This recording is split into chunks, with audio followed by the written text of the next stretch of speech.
Well, I don't know if I have any viewers or not, but here we go. This is my first solo stream, and as mentioned, we are looking at the latest changes for Battletech Advanced. As you can see, we haven't actually kicked off yet. I'm going for character from the Federated Suns, special operative, up engine dropship. Edited the character slightly. We've gone for the picture with the good old Tom Selleck moustache there. And hit confirm. And here we are. So, first things first. Let's customize the company.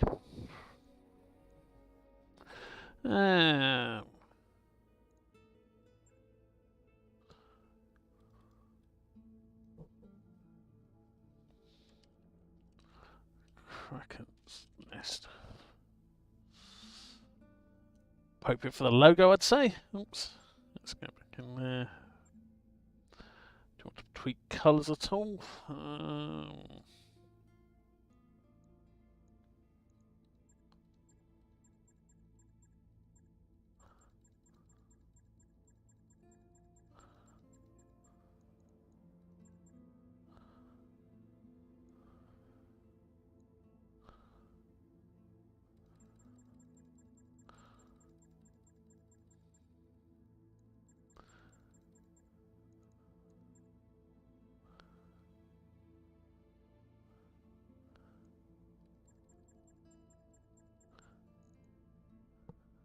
There we go.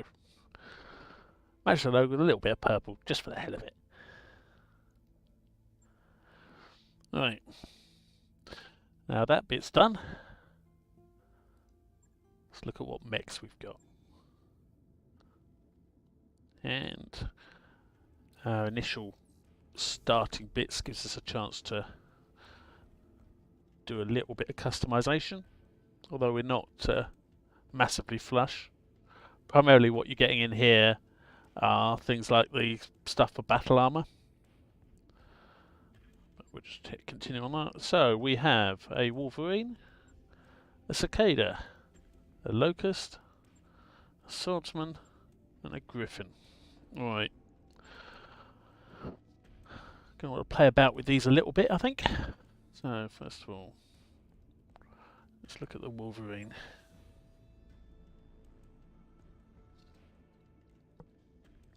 So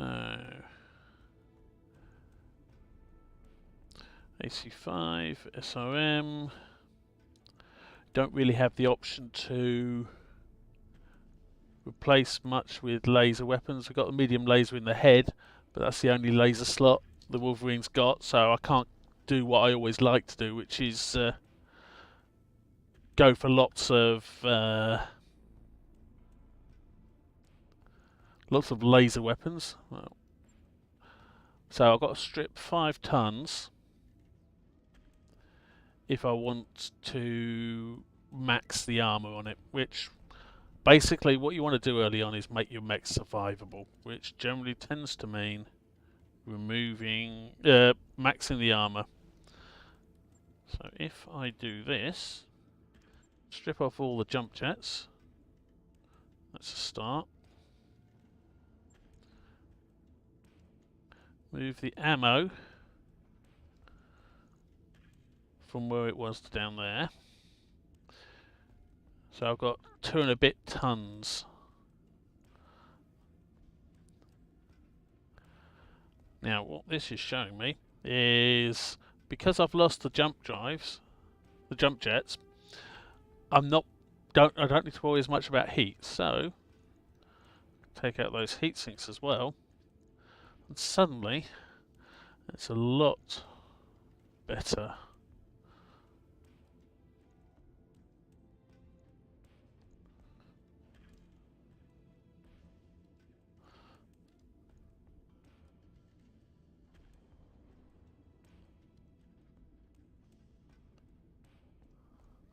There we go. So nearly max armor.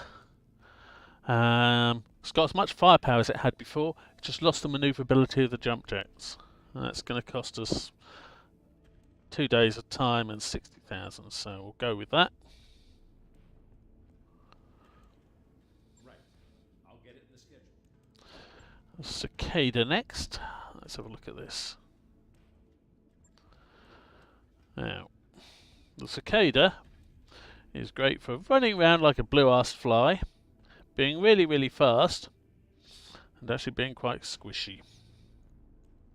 How squishy? Well, max out the armour, it's over 6.5 tons extra. We don't really have much we can do with the Cicada. It's not got extra heat sinks. It's not got jump jets. It's got a big engine. However,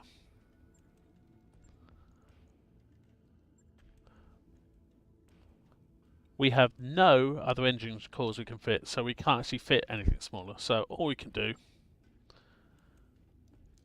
actually just roll back. Oh, let's strip everything. Didn't want to do that.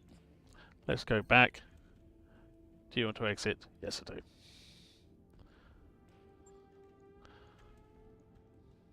Refit. Let's just strip the small laser.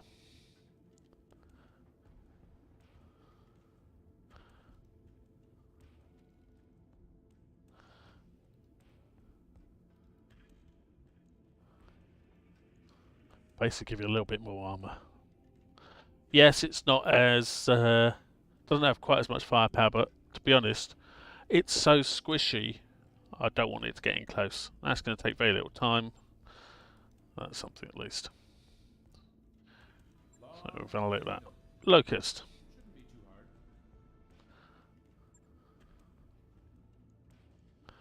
So it's a machine gun Locust with the medium laser.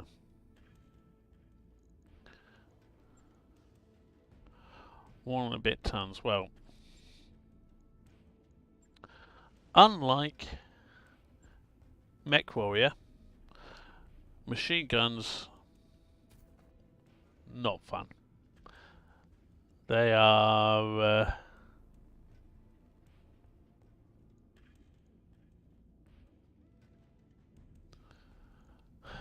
well,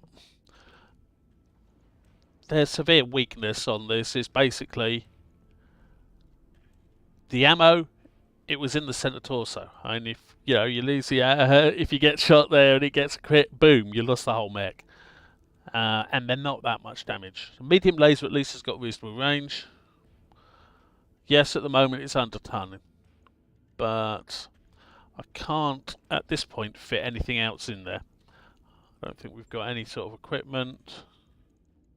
Technically I could fit something like battle armor handholds to it, but we've got no battle armor at the moment, so that's not really of any benefit. We've not got anything else, so we'll leave it at that. Leave it just smidgen under tonnage. I'll let you know when that's done. Yep, Johnny, in answer to your question, Battletech Advanced 3062 is a mod. The mod is in the description. And what does it add over the basic game? Well, for a start, you start off in 3062, which is well after the basic game, and it adds the clans and all the tech that is available up to that period. The latest change with this mod is introducing a custom faction that is basically the mod author's creation. The tech, I will say as well, it's been slightly balanced in terms of the clans aren't automatically better at absolutely everything. Clan mechs have a penalty in melee in general, and clan weapons, while they are more powerful, tend to also be slightly shorter range than the equivalent in a sphere, which is the opposite of the actual sort of tabletop rules, but is actually more balanced when you think about it. If you look at the actual tabletop rules, a clan ERPPC is lighter, more damage, longer range, and the same heat as in a sphere ERPPC. There is no downside to using a lot of the clan weapons compared to the equivalent in a sphere. So they made some tweaks in Battletech Advanced just to sort of balance it a bit, make it a bit more practical to play something other than the clans, or use something other than the clan equipment. Anyway, let's get on with sorting out our starting mechs. Next up, we've got a swordsman. Okay.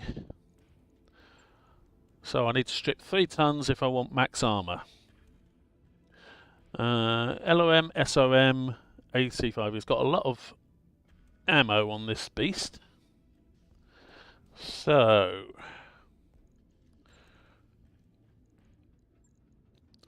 the normal thing you'll pretty much always want to do is move ammo to the legs rather than in the torsos. We can drop the small laser to give us a bit of weight, or effectively more armor.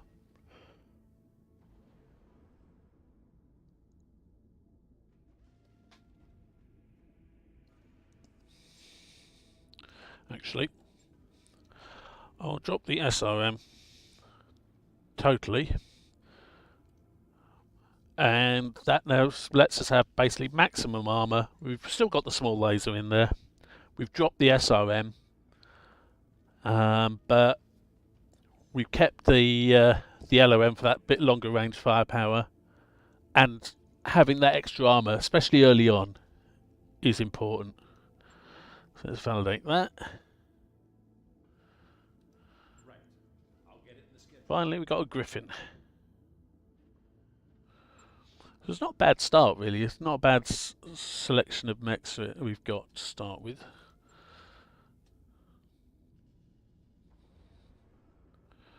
Ah, it's a modern one. It's got case, which means, and it's got an XL engine. Right. So we definitely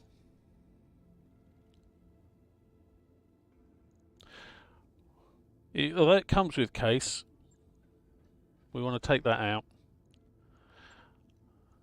Jump jets give us space. Moving the LOMs down to the legs. Main reason I've done that, case stops an ammo explosion spreading to other locations. However, having an XL engine means if I get an ammo explosion there, the mech is out of action anyway, because 3 engine crits take out your engine, which takes out your mech, and an XL engine, the inner sphere ones anyway, have 3 engine slots in each of both the left and right torso. So having ammo in the same location, even if it's protected by case, means that you're not going to gain any benefit from the case, really. You know, an ammo explosion will take out your mech, guaranteed. Now, let's see. Double heat sinks are going to be hard for us to replace early on, so it makes sense to move them from the more vulnerable arms to the less vulnerable torso. Now, this thing is armed with a large pulse laser. It's more accurate and it ignores evasion, but it doesn't have that long a range. Now, we did get a large laser, and what I am tempted to do is take off that large pulse laser and replace it with a large laser. Yes, it's not as accurate. It's only got +1 bonus to accuracy, and it hasn't got that evasion ignoring ability, but it's got that longer range. 600 meters compared to 510 with the large pulse, plus it's 2 tons lighter. So that, chopping that off has let us deal with most of the weight. Strip a little bit of armor off, and bam, we got a 55-ton mech. We've got 8 days. That's the longest repair or refit time we've got on our mechs, but we've at least gone through our initial mechs, and that's the key thing I find with this Battletech mod is you need to make sure you've got your maximum armor, especially early on, because your pilots aren't that good. You are going to take hits. Armor damage basically costs you nothing, but as soon as it gets through the armor, that's when it starts getting expensive, and early on you haven't got the money to do that. Now we've done that, let's head to the barracks. Look what pilots we've got. Okay, so we've got this guy, reasonable guts, reasonable piloting. We've got quite an experienced vehicle pilot and mech pilot actually. He's got multi-target and bulwark to start with. We've got Max, who's got Battle Lord, so greater damage for increased and accuracy with extra heat generation. That's quite nice. He's a good pilot actually. I mean, his pilot skill itself isn't good, but he's got 6 in gunnery.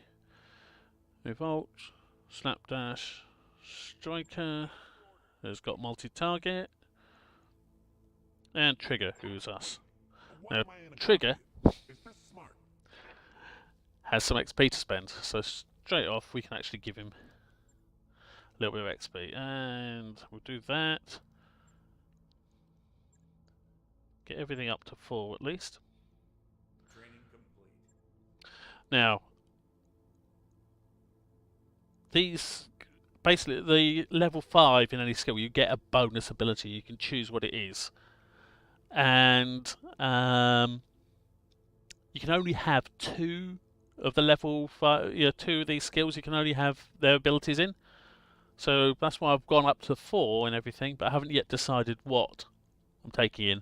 And then you can only get 1 of the abilities there at the higher levels, and that has to be one where you've taken the level 5 ability as well. So let's think about what I really want with this guy. Just in case any of these have changed, I'm just reading through them all.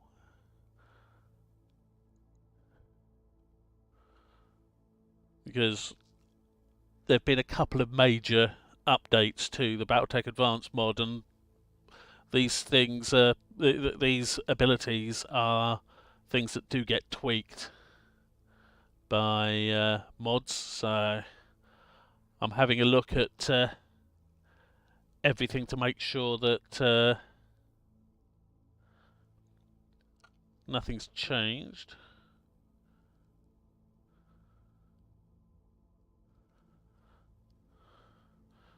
Let's look at the high-end ones as well, because which one of those am I going to want?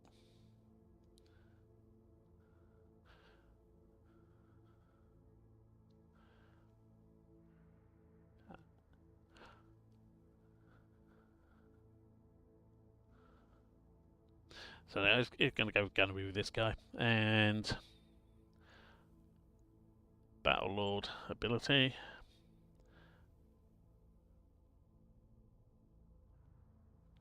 And I'll give it a go for that.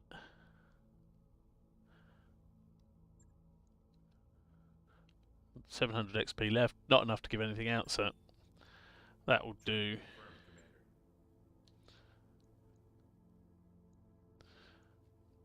So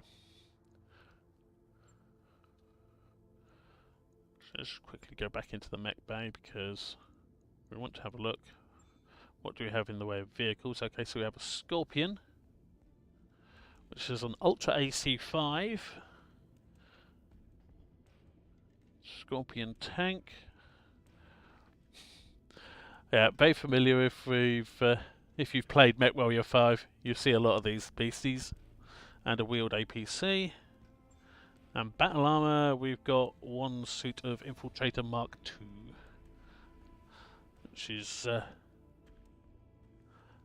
fairly standard inner sphere battle armor. Okay. So, what we want to do now is, before we do anything, we need to basically advance time a bit, because 3 of our mechs are having work done on them. Technically all 5 of the mechs have had work done on them, but 2 of them it was 0 days, so it's basically instant completion. And this is a Battletech Advanced mission that you get offered.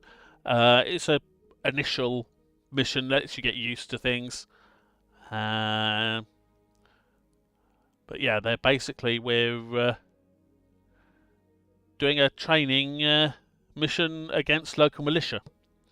So we'll get paid, and they'll cover repair and refit. So any damage we take doesn't matter. It's worth taking this. One thing to be aware of: if you do take actual injuries, those aren't covered. It's still, you still have to wait out the repair, but the any actual damage to vehicles or mechs or whatever is covered by them. And the bonus mech. Let's see what we got. Let's take the crate.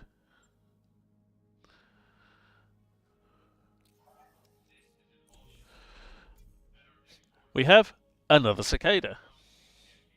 And some clan ER small lasers. And actually, here's a good way to look at the clan gear. So the clan ER small laser,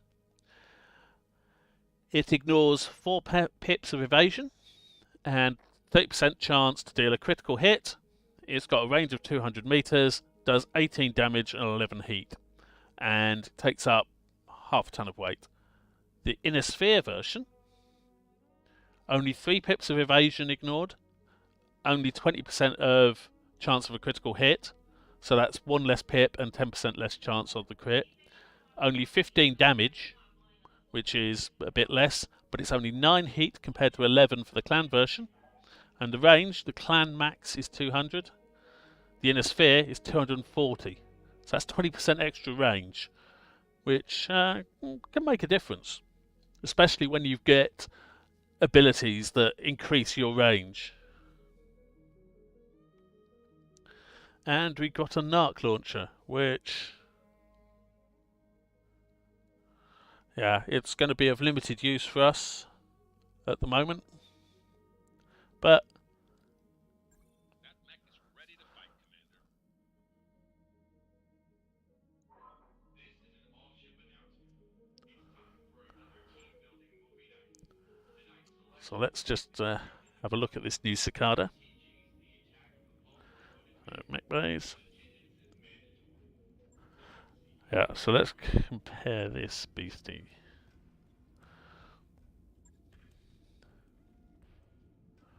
So, this is actually quite an advanced mech. It's got an ER large laser, 2 medium lasers, so considerably more firepower than our one.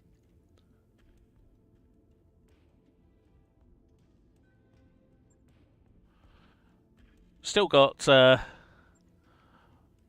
more, can put more armor on it, but it was more heavily armed than our other one. We want to, it's got an XL engine, it's got endosil, it's got ferrofibre, which has freed up an awful lot of weight. This has got double heat sinks, so this is a nice beastie. So I think we're going to basically take the jump jets out of it, which is basically what we did with the other one. We're going to keep that Beagle probe. Long term, we want to see if we can replace that with a clan one, which will be lighter.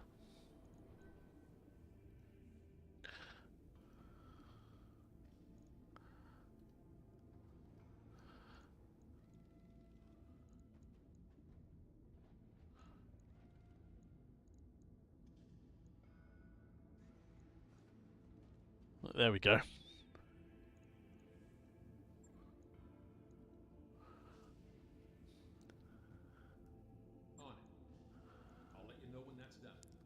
So we've still got another 12 days to go before the Griffin is ready.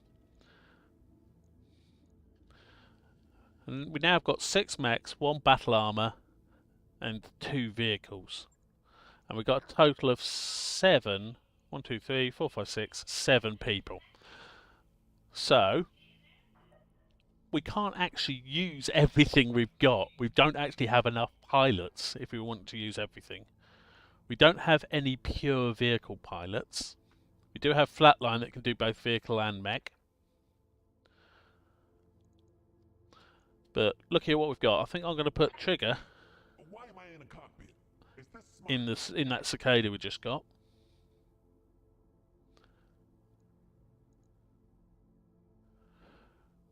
We're probably going to, thinking about it,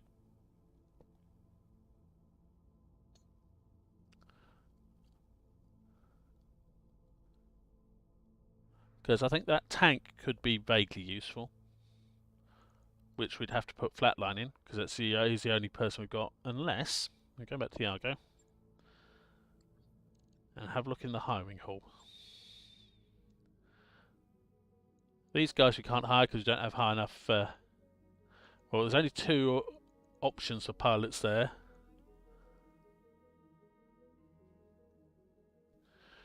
So we've got 7 pilots. I want at least 5 mechs. I want the Scorpion. I want the battle armor. So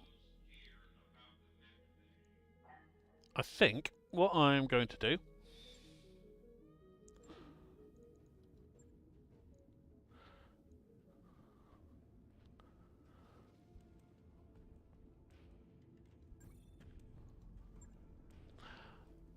this is what we're going to be running with initially. So the Wolverine, the Cicada 2A, the Cicada 3G, Swordsman, Griffin, battle armor, and the Scorpion. But before we start using things, we've still got to advance the time so the work finishes.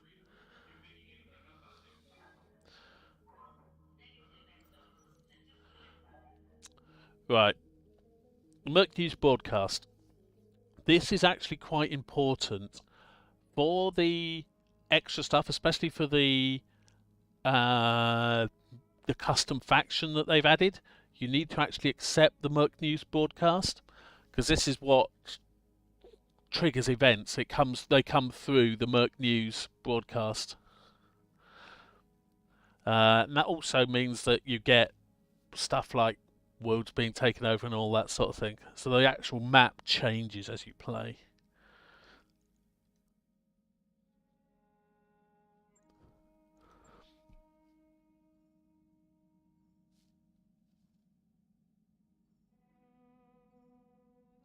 And you're now getting news about jobs going on. Okay.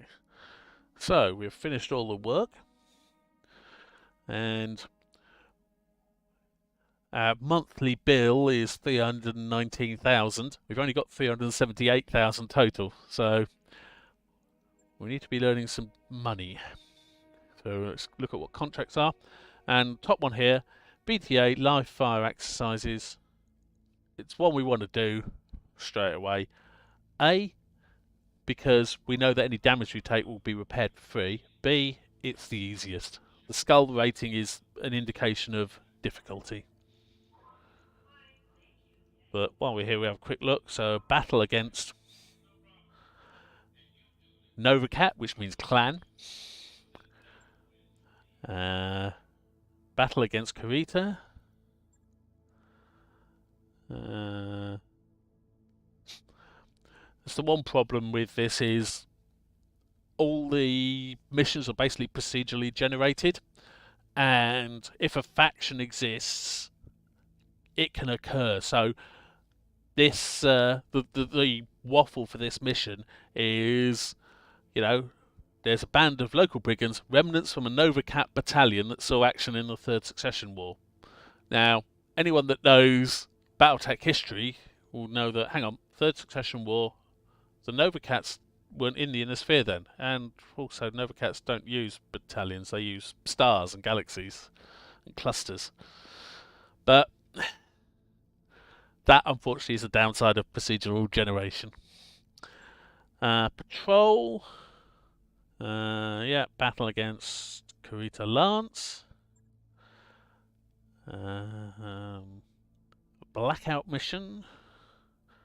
Capellans are the opponents there. Asset retrieval. Kuritan. And B team. Outworld Alliance. Okay, so let's get the live fire exercise underway to start with. So hit start. So let's get things sorted. So the 3G, I was going to put trigger in.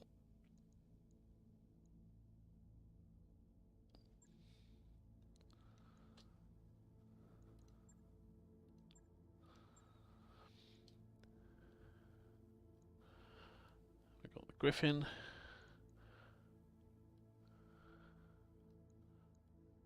Got the Swordsman. Got the other Cicada. We've got the Scorpion. And we've got the Infiltrator. So, who do we put in what? Well, go for the ones where you've got no choice. First of all, we've got to put Flatline in the Scorpion. This is the only one of our pilots that can actually pilot a vehicle other than our character. The battle armor, anyone can go in there. And to be honest, it's not going to be doing much. I'm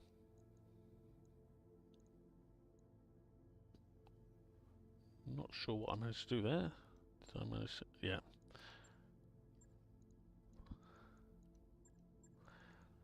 I want to put Capricorn in there. Because it's not going to be doing much, it's put the lowest skilled guy in there. Right. Griffin has the LOM-20. So I want one of these two in there. Probably Max. Want the one with the best gunnery. What it boils down to. I will stick Striker in there, Revolt in there, and that leaves Slapdash for the other Cicada. Reason why I put Slapdash in there is, to be honest, what I'm expecting the Cicada to be doing is kicking, and melee is driven off piloting, if I remember correctly. But I may be misremembering.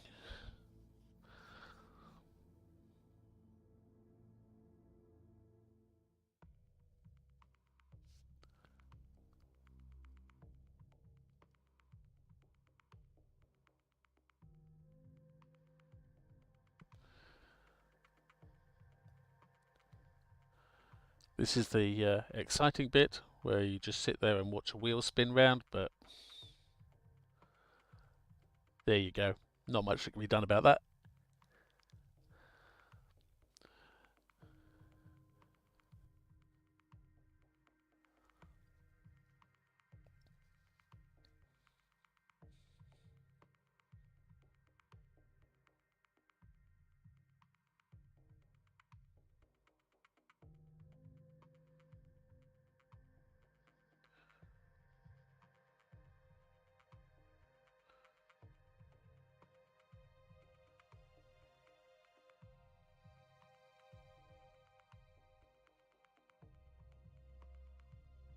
And we're ready to start.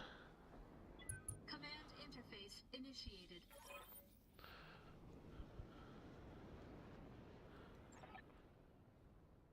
So we need to get there.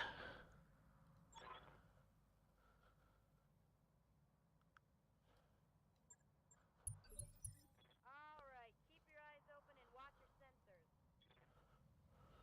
So we know that there are two mechs there. We know from the briefing, basically those are going to be Urbies.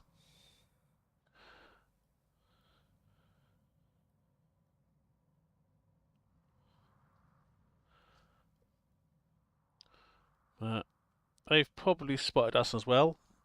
At the moment, we've got decent evasion and damage resistance because we haven't acted at all. So they're all likewise going to be in the same situation. So what we're wanting to do is basically see if we can get them to act before we do.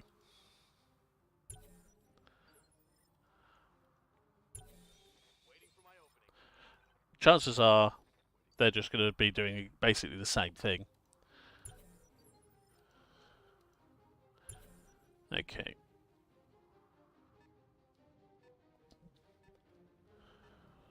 So one of them is moving up.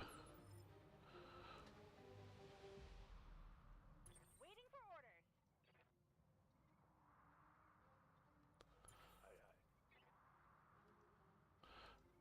I live to serve. Right. So this is where having the battle armor can be useful, because battle armor are one of your units. God, this is a garish colour scheme we've ended up with, isn't it? Almost up to blighted levels. But they're just going to move there and done. And that counts as one of our movements. So now the second Urbie has to move. Right, and now all of theirs have moved, so all of mine can do so.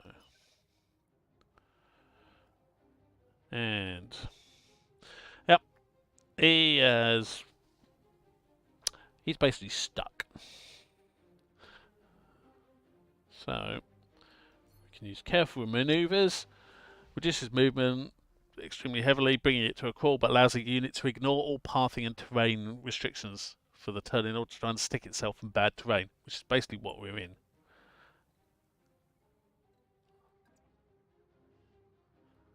I'm going to use it to get to there. Hopefully he'll be able to then drive down off the hill. I wanted to go to this side so he's got a bit of protection, because he's moved such a little distance, he's got no evasion now.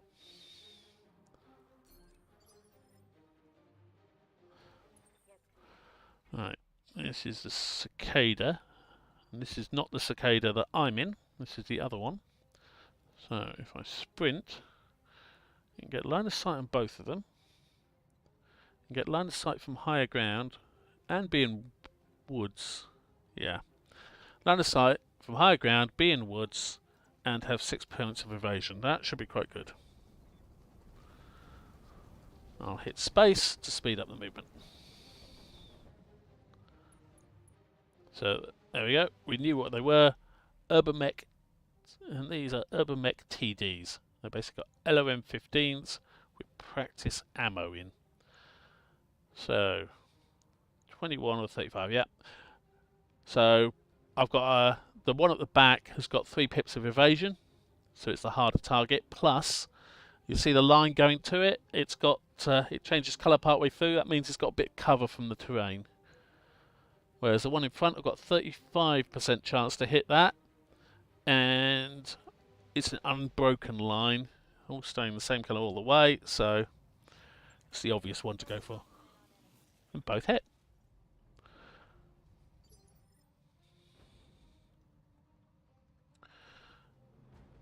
Good to go. So we've got the swordsman.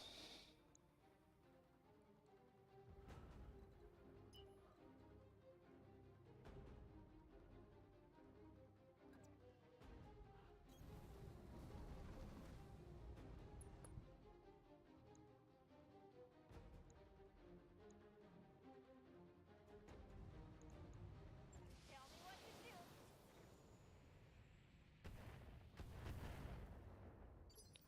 Hit him with some LOMs. Always good.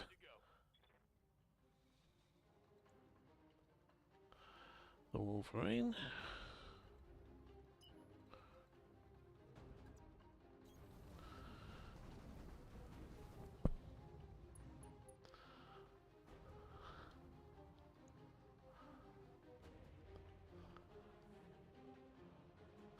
So low chances to hit, and it's got a bit of cover. So I'm just going to use the laser. That's it. Yeah, didn't hit. Wasn't really expecting it to, but because it was the laser, I've not wasted any money with just shooting ammo off for no benefit.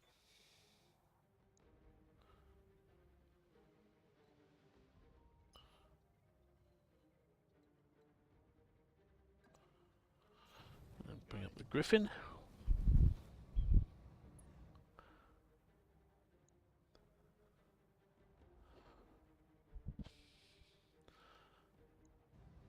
However, the sheer number of missiles, especially considering it's lost a reasonable amount of armour in that location and he's got his ammo there.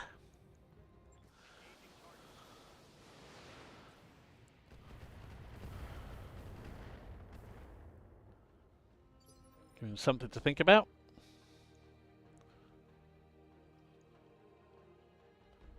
Yeah, he's down to 15 armour on that right torso. That's good.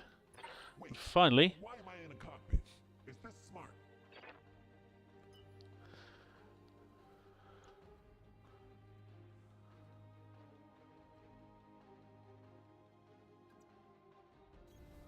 I got the speed you need. gotta love some of the voiceover lines in this. There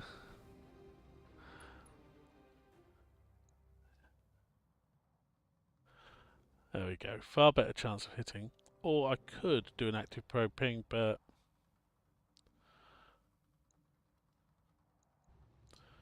and this blue line, if you look at the to hit chances, it's because we're hitting it in the side. We've got -1 bonus to hit. Time to give him that smooth jazz. But Warning shot successful. that was an appropriate voiceover line, I think. So now we don't want to do any more reserving games because everyone has acted. Just have the battle armor slowly move up. They're unlikely to get into range to do much, but next up is probably the tank, I'm guessing. Yep. And he still can't move. So he needs to careful maneuver again.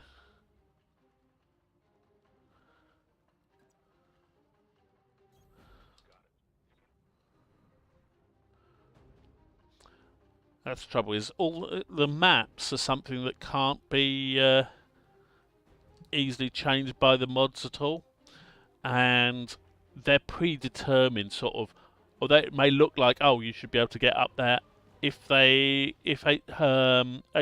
the original game developers, haven't designated that as a road, for example, you may not get the benefit you think you should from particular terrain. Okay, they're going up for the high ground. And he didn't shoot, which is nice. May well be because of minimum range. Because these only have LOMs. They don't have the small laser that often you find an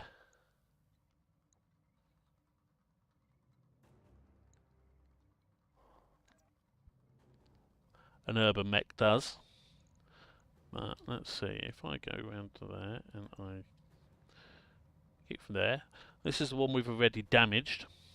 And, well, I've got a number of options for melee. I could charge.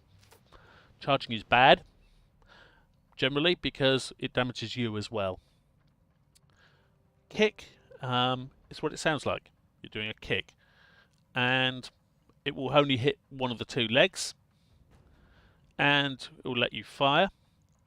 Punch will only hit the top half of the mech and can actually hit the head, but you can't shoot with anything in the arm you're punching with. But the cicada doesn't have anything in the arms. So let's try a punch attack on him from there. Attack. So I should run up.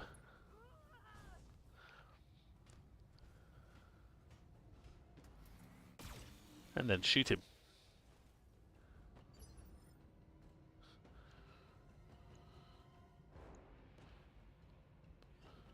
Still haven't got through that armor though. That's a shame. What can I do for you? Don't need to tell me twice.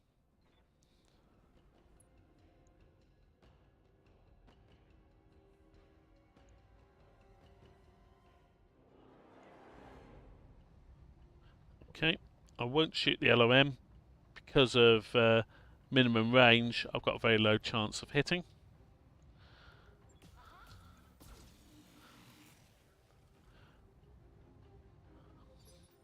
Starting to do some damage there.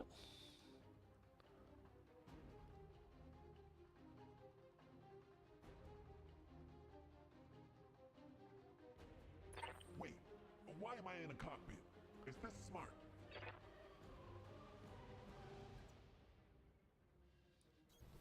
Moving out, Commander.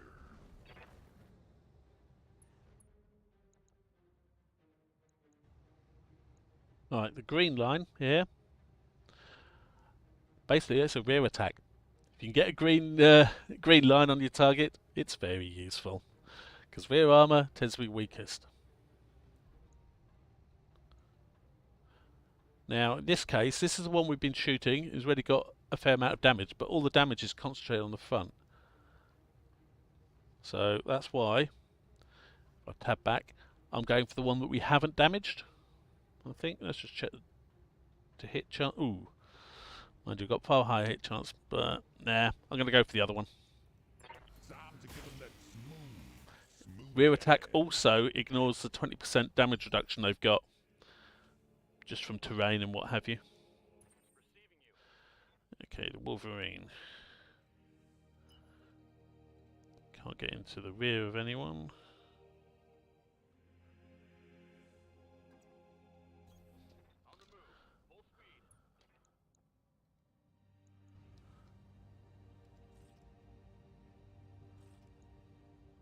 And this is shooting from the side, and you can see with this indicator where it's hitting, and that's the side we've done a lot of damage to. So I'm using the SOMs this time and the AC5 because it's got a decent chance to hit.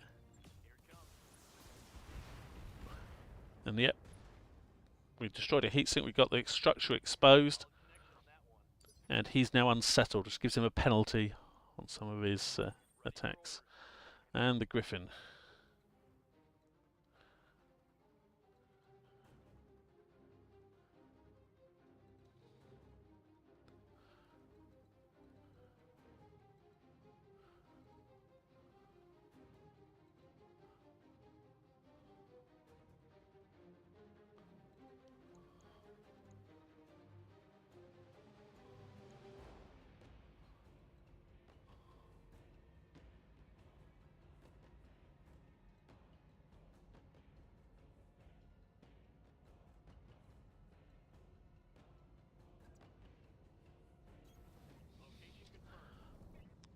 Griffin's main weapon here, he's got the LOMs. They got a really bad chance of hitting, that's a shame. I was hoping it would have had a better chance, but at that lower chance I'm not going to use it, even though he's got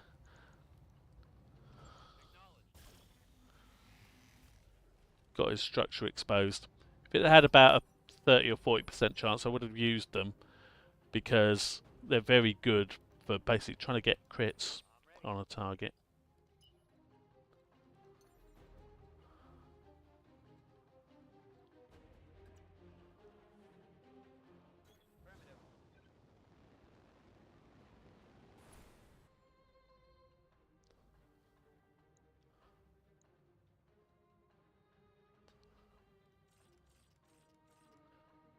Turn those on because I got a reasonable chance of hitting.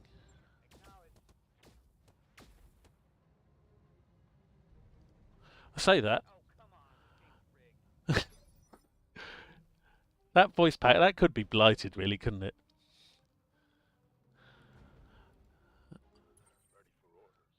Ha! The tank can finally move!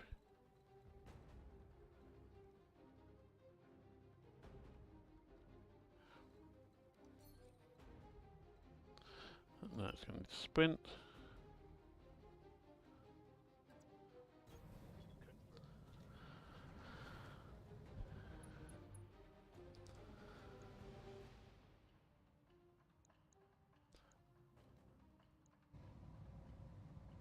63%. So that's a good chance.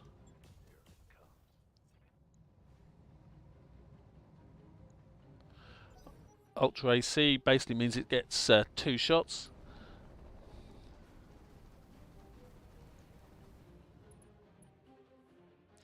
Yeah, minimum range is what's causing real problems.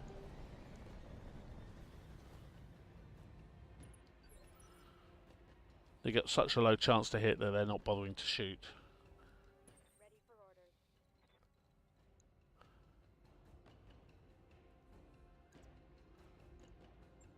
Going to move up to there, and I am going to kick this time. Reason being is when you kick, Targeting for physical attack. it also reduces their evasion. And he's actually panicked now, so he's lost evasion anyway. So he had 4 points of evasion before, he's now got none. So that's made it a lot easier for others to hit. And he's almost lost that leg. So close. Waiting on you, Commander.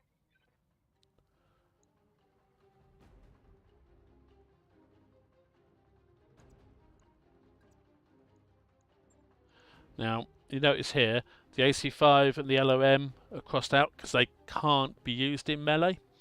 And that's what I'm doing here, I'm doing the melee attack.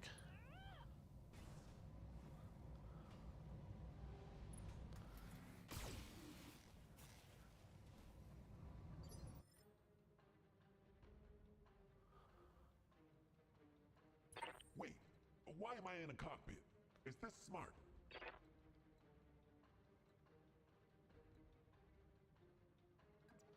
I'll move up to there I'm on my way. and attempt to shoot him in the back. Again. And because I can, I will use Battlelord. +2 accuracy, 15% extra damage. Sounds good. Yeah.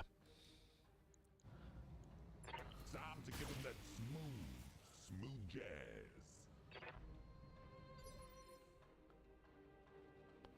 So if we look at him now, yeah, he's lost all of his rear armour on the left side and all of his armour on the right arm, which is where his LRM is. So I'd say that counts as a successful attack.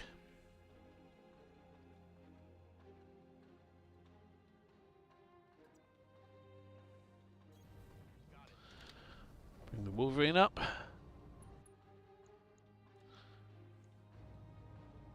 Won't use the AC5 because of the minimum range penalty.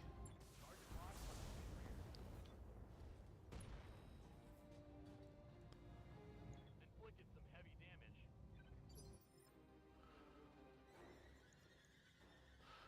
damage. Yeah, so he's still got 1 point of stretch left that leg. If I'd taken that leg down, he would have fallen over. Standing by. But it wasn't to be.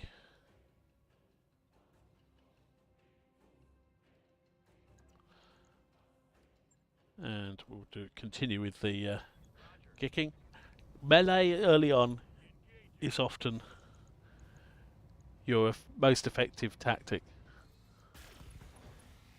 Ah, that is good. Basically, this guy is down to, well, melee is his only option. Standing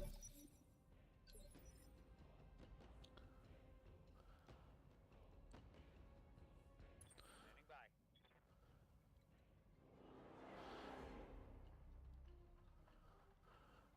But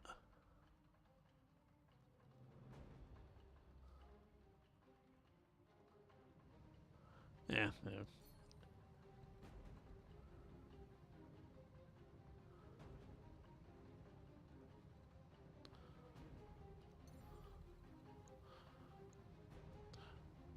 No, don't really want to do a death from above.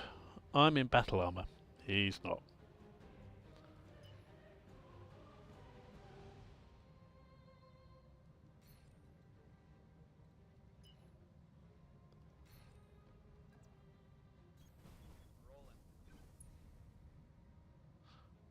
Unfortunately, I don't have the range to truck. I was wanting to try and have the battle armor swarm that this urban mech, but it wasn't an option, unfortunately.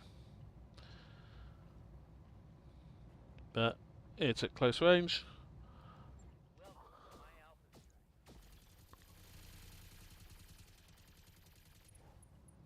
Oh, we got a head hit. That's good.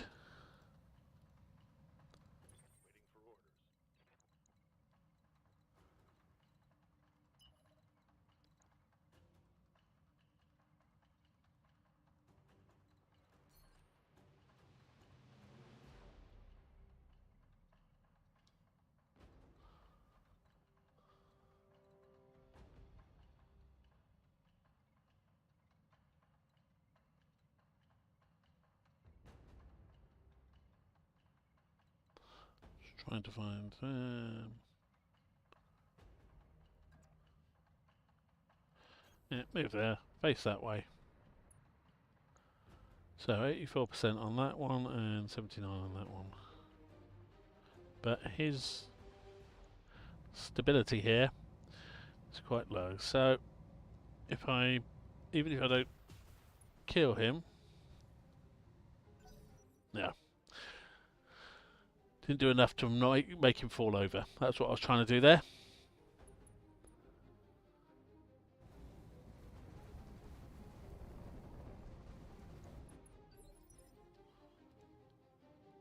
Orders.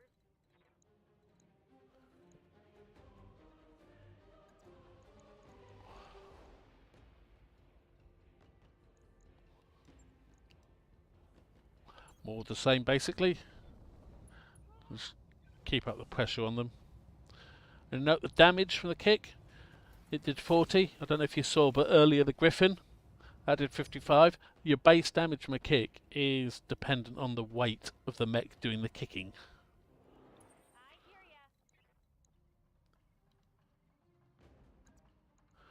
ya. Okay, I can't get... Oh, yes I can. I can come around there and kick him. Excellent. I shall do that.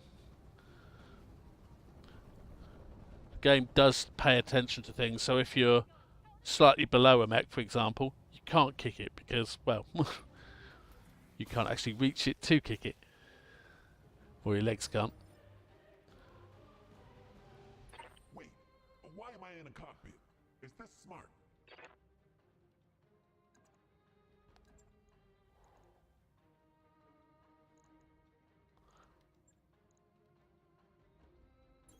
Moving out, Commander.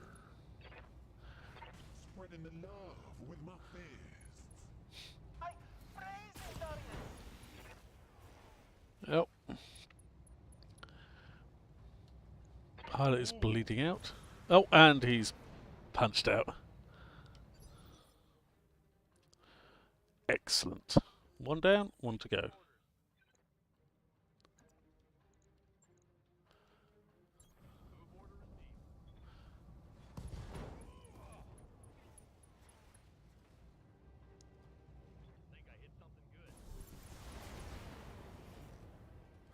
So, we've destroyed the blocking force.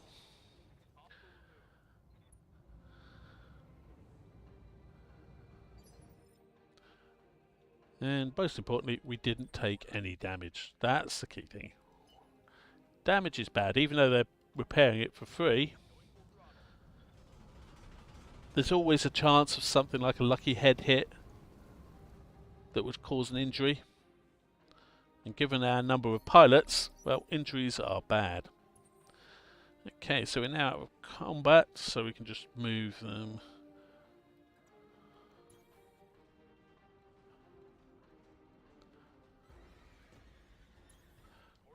Move everyone up.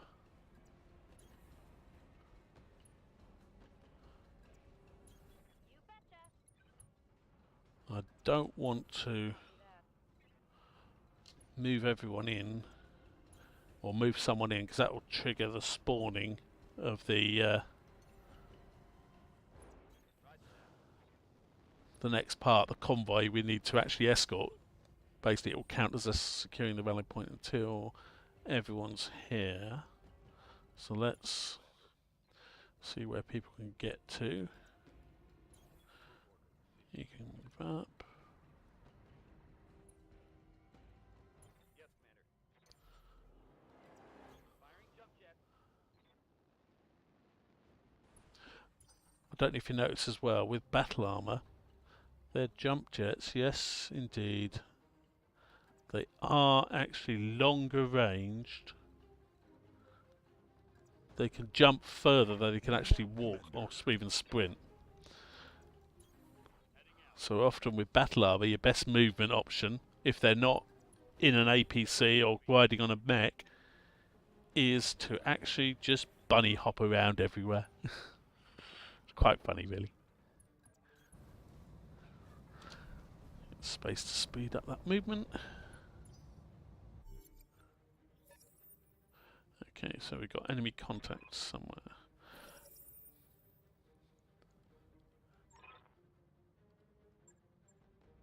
So we've got the vehicles here. That's where we need to get to, and we've got enemy vehicles down there. So this is actually another one of the changes. We've got these four. You've actually got control of convoy units now if you're escorting them. This change brought in very recently. You can't go too far from the route that's marked by the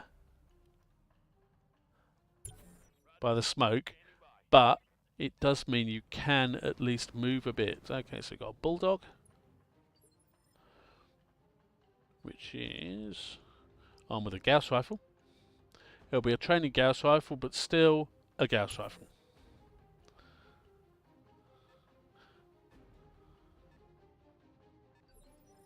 And another vehicle. Okay, so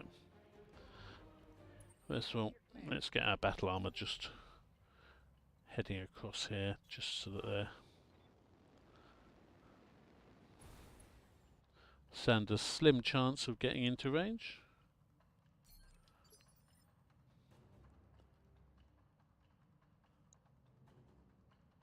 Waiting on you, Commander.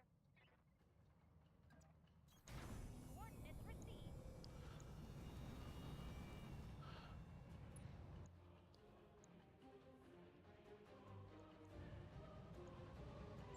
Missile delivery. And well, Systems recycling for another shot. What can I do for you? chemical laser. Aha. At least this one should get visibility on both the enemies. So, what is the second vehicle? Spin around the map a bit. And it's another bulldog. Okay.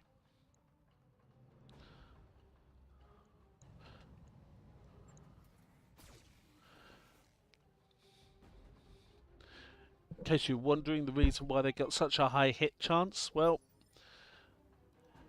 having a height advantage does help a lot in this game. Got it. Max speed, no shooting.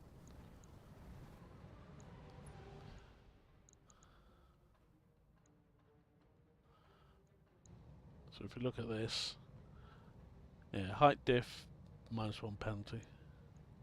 Got it. Or -1 bonus rather, not penalty. I hear ya.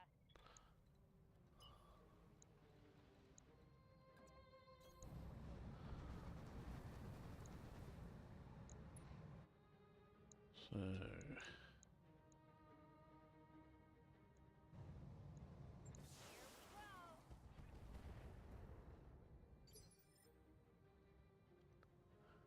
Here we go. there we go. Now it's just basically the actual people in.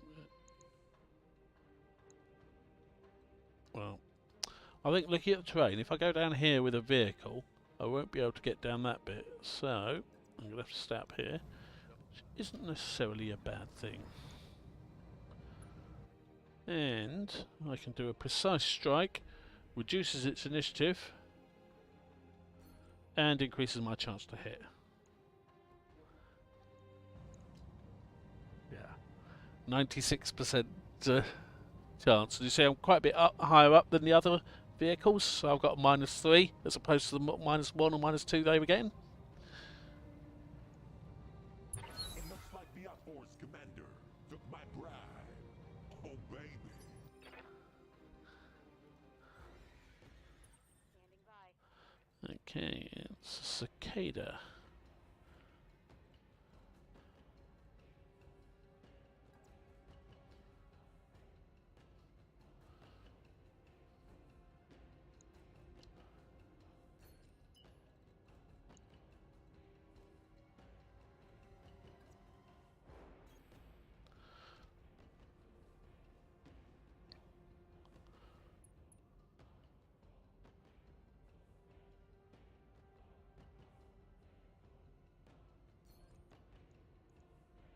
It looks like the outforce commander took my bribe.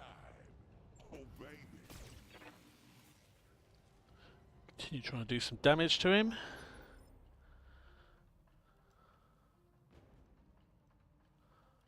Good to go.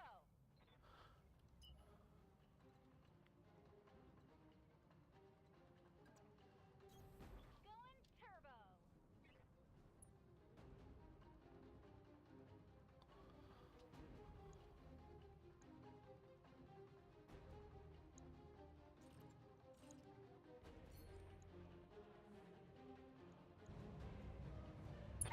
Oh, man.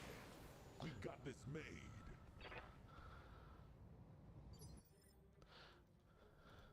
Receiving you. Movie. Double time. Let's go.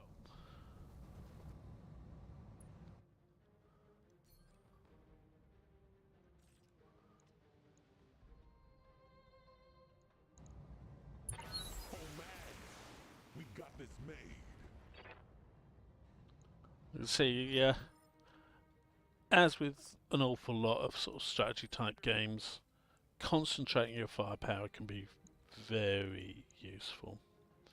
Roger. Full speed.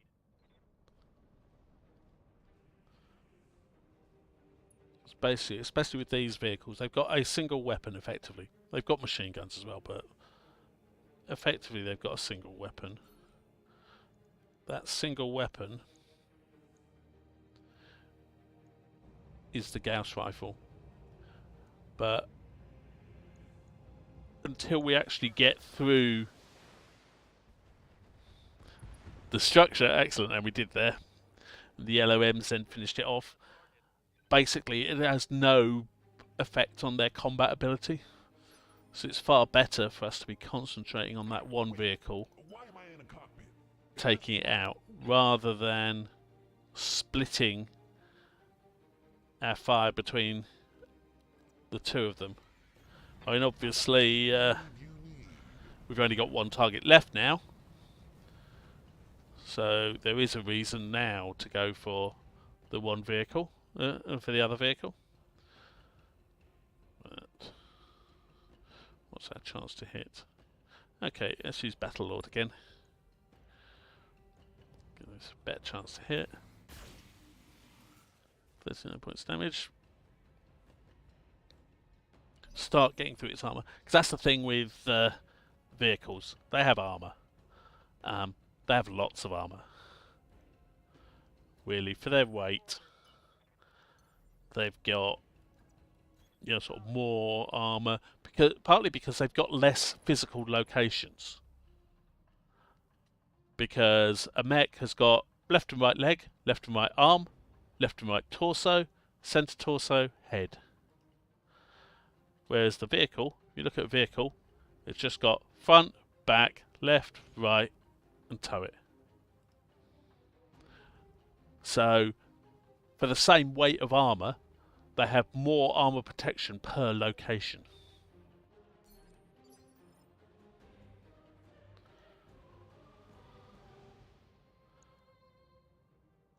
Waiting on you, Commander.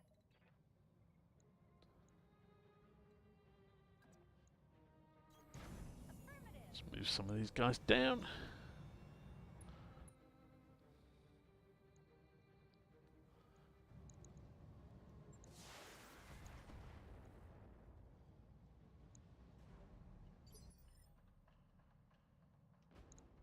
Waiting for orders.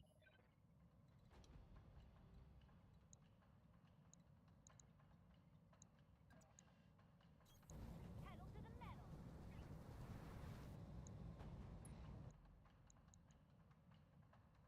That's too no a chance.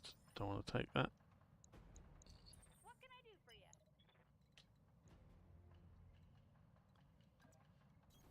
Uh-huh.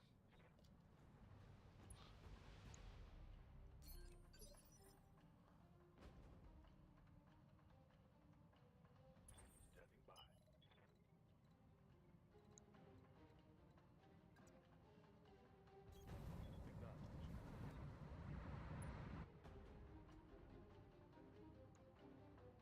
Take the high ground.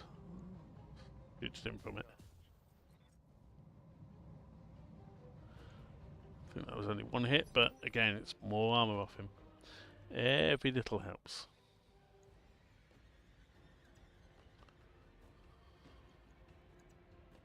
Okay, the only option here is a punch, but Location confirmed. he ignores his 24% DR for a start. Locked on for physical attack.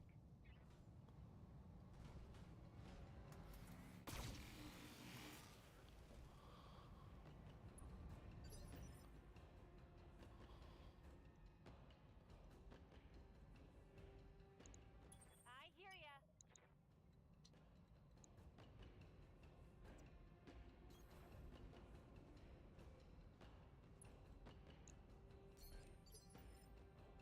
All the convoy guys moved.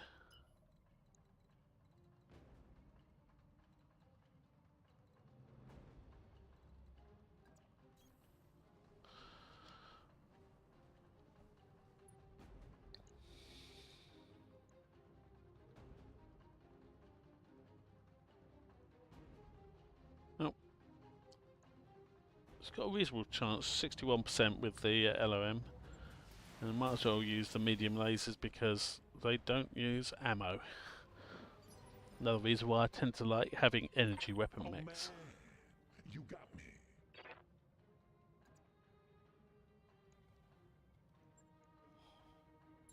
Moving out, Commander. Spreading the love with my fists. I'm freezing, Darius! Cool. His structure's exposed, which is good. Yes, Commander. Ready for orders.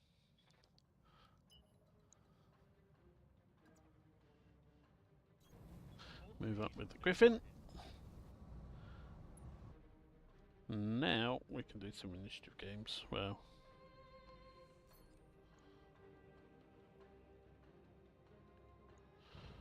don't really have to. He's already lowest on the initiative order anyway. It looks like the But outpost commander took my bribe. Obey. there we go. That's what we wanted to do. LOM 20 is basically 20 chances to get that critical hit in. Good to go. And that's the downside of the reduced number of locations that the What's up, boss? that vehicles have. It means you've got a greater chance to hit the one that's got the got no armor left.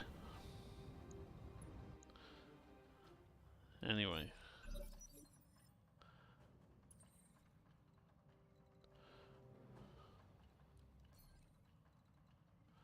Right. These squares here are where the pickup dropship is going to land to pick up I'm on my way. the convoy units. In this case, you'll see similar sort of warning triangles. For example, on some missions, if there's an area that enemy reinforcements will drop in drop pods, and if you happen to be standing there, at the point the enemy mech is dropped, then yep, you do take a whole load of damage. Think of it as sort of the ultimate death from above, really.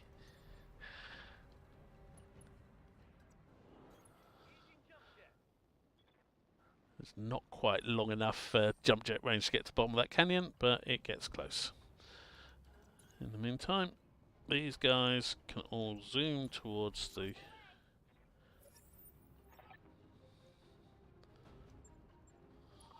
in position, Commander. Hold your ground until the package is on its way.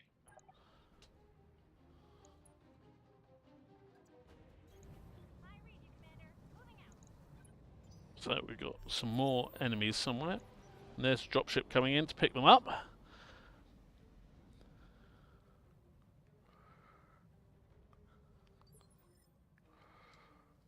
So where are the enemies?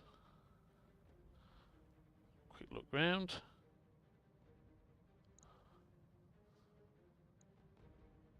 Ah. Mech up there.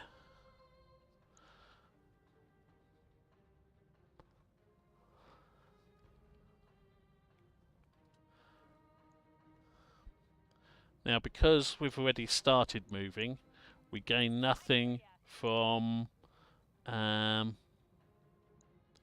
doing reserving games. Although in this case,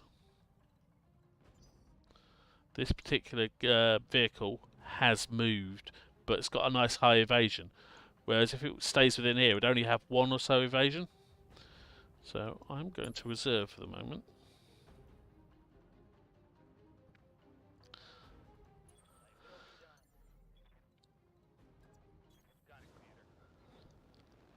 We'll continue to bring up the battle armor.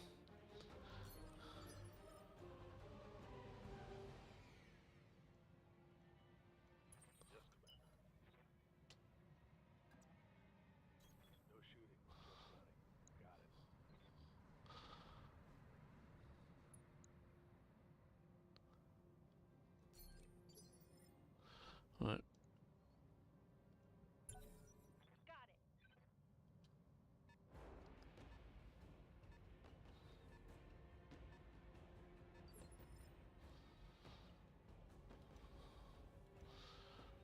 Now, it said it was a mixed lance of mechs and vehicles. So, I'm guessing there's another enemy vehicle to go. In the meantime, Commander.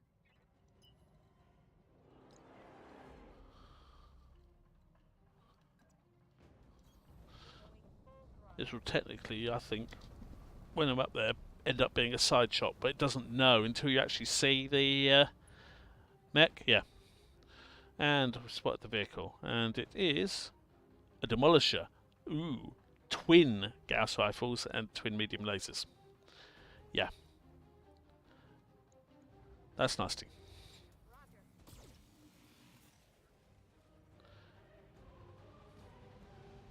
Failed to connect. Reason I shot at the Irby rather than go for the demolisher, the demolisher's got 8 evasion pips. Basically, it's going to be very hard to hit. Waiting for orders.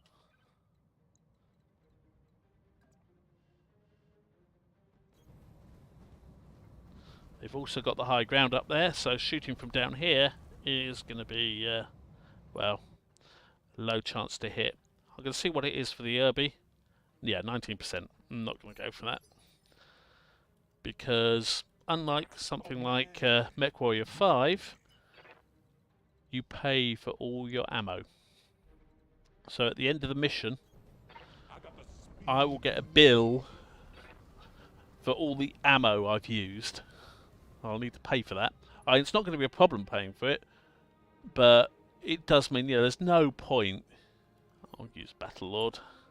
There's no point shooting with ammo using weapons if you've got a really low chance to hit. And you know, it might be worth it if, say, for example, there was you know, internal structure exposed, because then yes, you've got a chance to actually, you know, hit that internal structure. But on basically undamaged mechs, there's just no point at all. You're not going to do any constructive damage. All you're going to do is, you know, with that low to hit chances, basically most of your shots are going to miss. And it's just going to end up costing you money for no benefit. Yeah, 14%. Nope.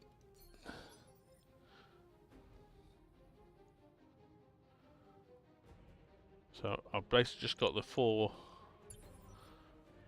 guys who went through rescuing. They're not. I don't want to move them until after this demolisher has moved. Basically because they're vulnerable while they're more vulnerable while they're sat in this circle because they don't have a high evasion. Waiting on you, Commander. Because, well, they can't have because they can't move very far. Got it. And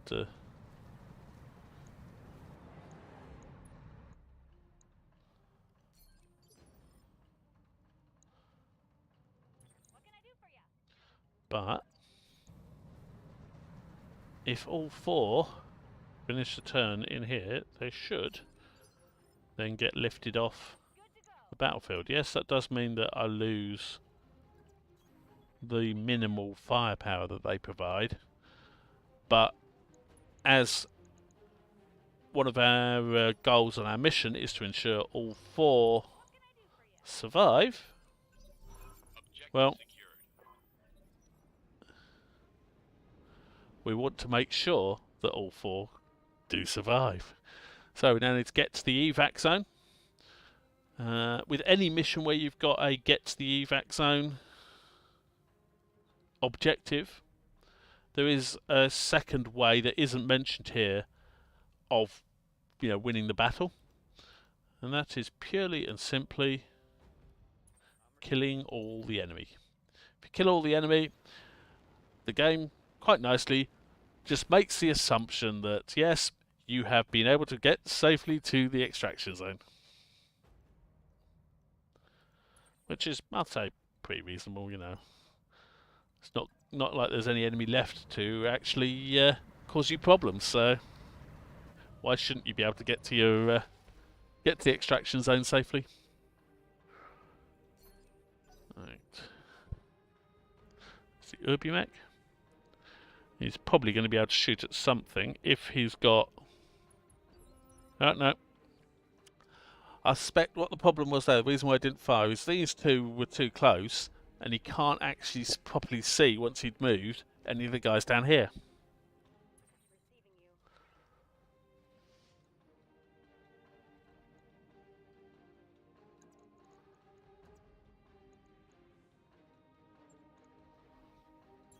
So, Away. let's go and give this... introduce ourselves to the demolisher.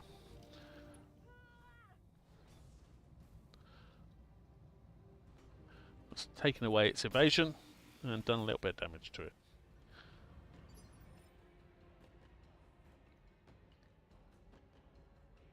Waiting for orders. Double time.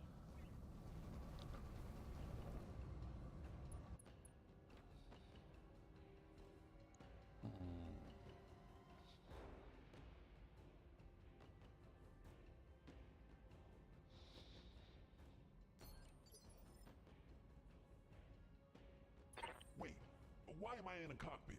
Is this smart?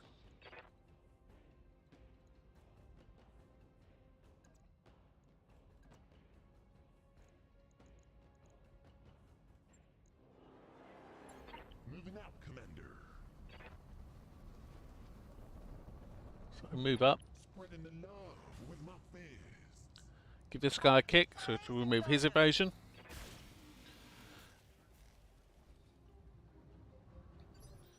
And do a bit of damage. So I basically both got no evasion left.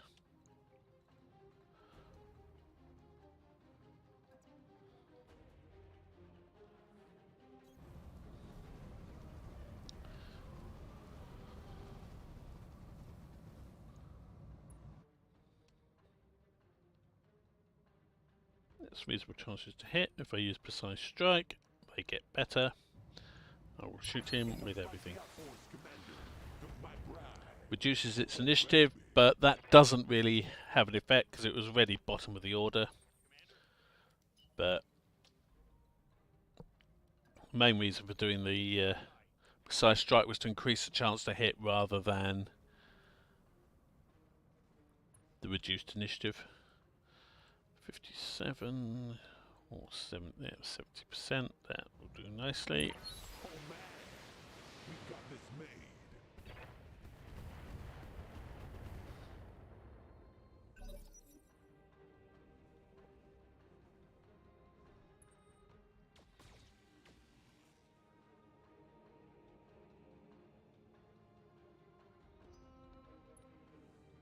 So they took a shot at me, but I had decent evasion because I've moved. I was in cover, and that basically made all the difference. I think meant that they couldn't actually hit me. So battle armor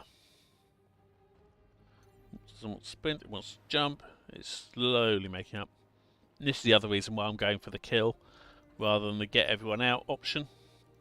It's going to take a long time for the battle armor to make it to the evacuation zone, so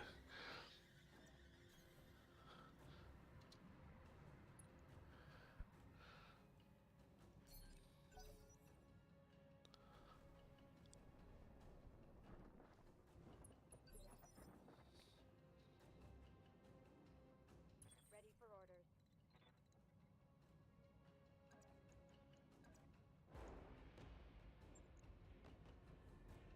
Heading out. Putting my weight into it.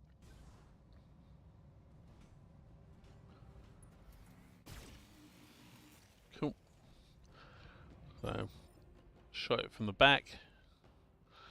So it's well, the trouble, it's got a lot of armor anyway, but every little counts. You got me.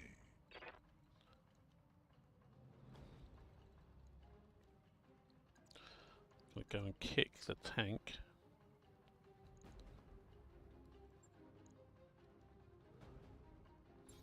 Mainly because it's further away from the Irby, so it gives me more evasion. Because the further you move, the more evasion you get, unsurprisingly.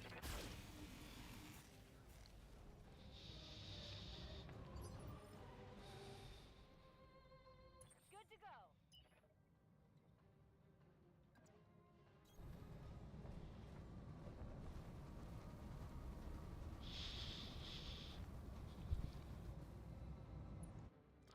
Unsurprisingly here, I am concentrating on the Demolisher because I'm far more concerned with 2 Gauss rifles and 2 medium lasers than a single LOM-15. Ready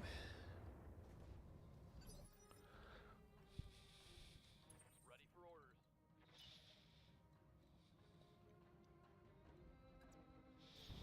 Roger.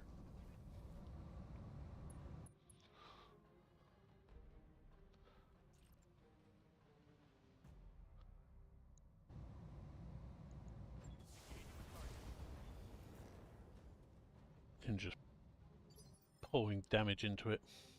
Standing by.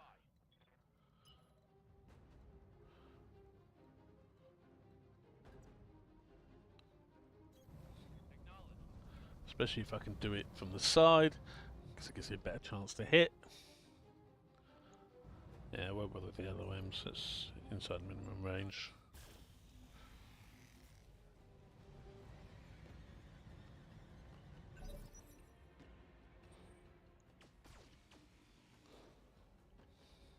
Okay, they got a hit on the Griffin, but Light damage, Commander. as he says, light damage. I'm your spaniel. I'll take that any day of the week.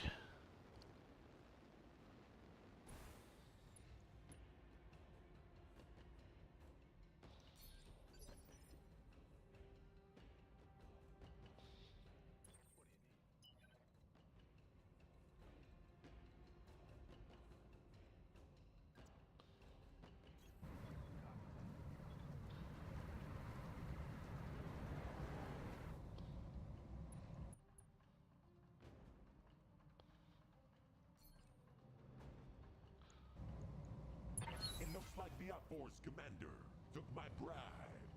Oh,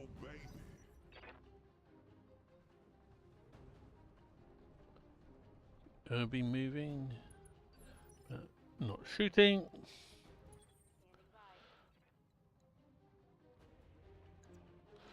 So we'll head over and kick it.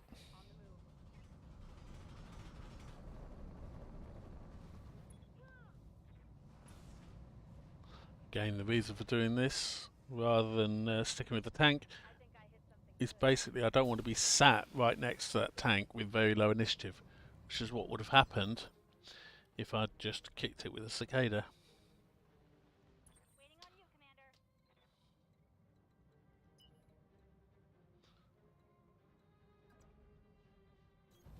it.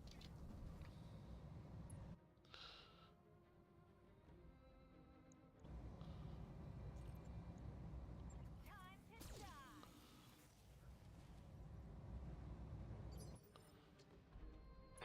Oh, man. You got me.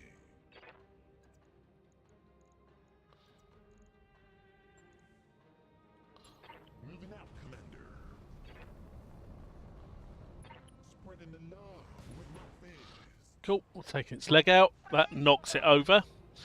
Automatically reduces its initiative by 1 for the next, well, if it was this turn, for this turn, but it's already acted this turn, so it'll be for next turn.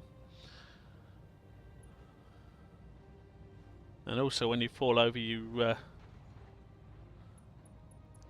stand a chance of taking damage to the pilot as well.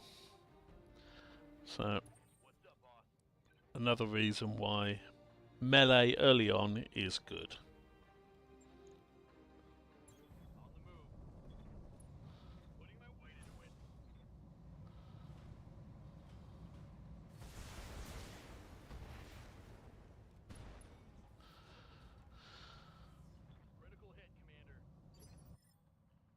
Unfortunately, ammo for Gauss rifles, so they've destroyed the ammo for it.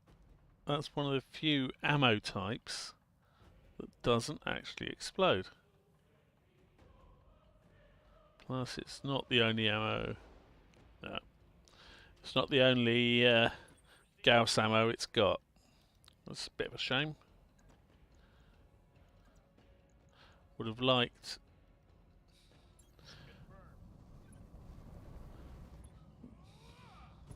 to have taken out the ammo, but there you go.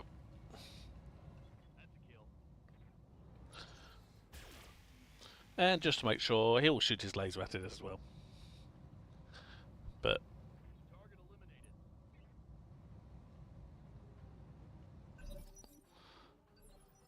okay.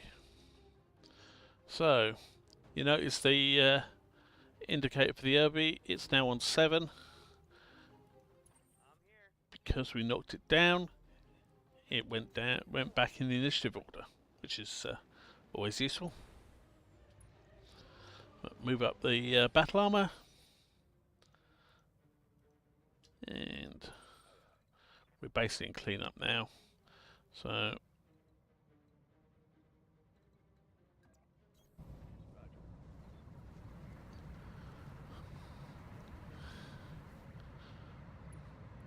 definitely into don't use ammo you don't have to territory.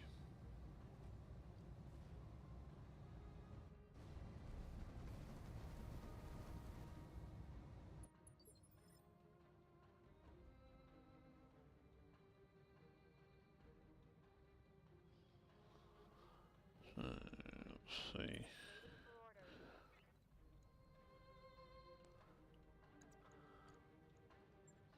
We've only got the one target left now, and it doesn't have long-range weaponry. It doesn't have close-range weaponry, rather. It only has long-range weaponry. So, oh, correction, it doesn't have weaponry. And he's punched out. And Mission successful. as it says, mission successful.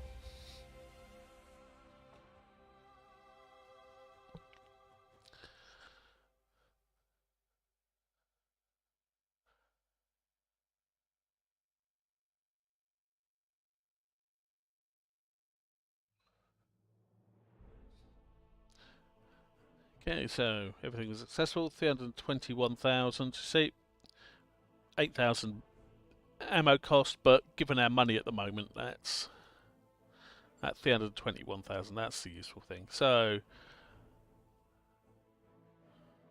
Trigger, that's us, got 1 kill. The Wolverine got another. The Griffin got 3 vehicle kills. Oops, didn't look at the rest of the squads, but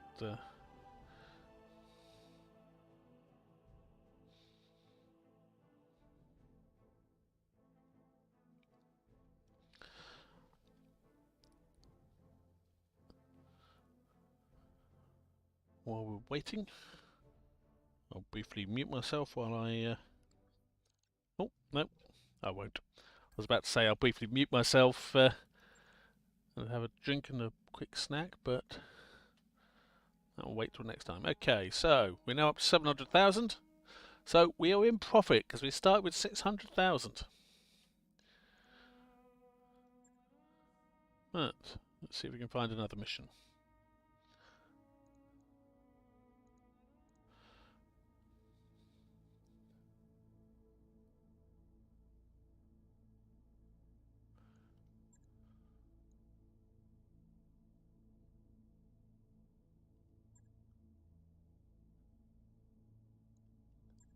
I think we'll go for this one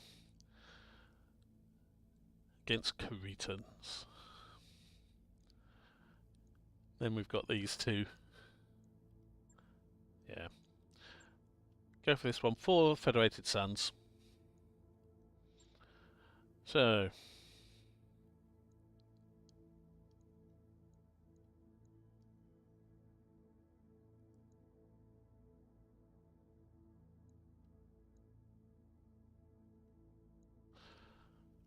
max our salvage. Who knows what we're going to get.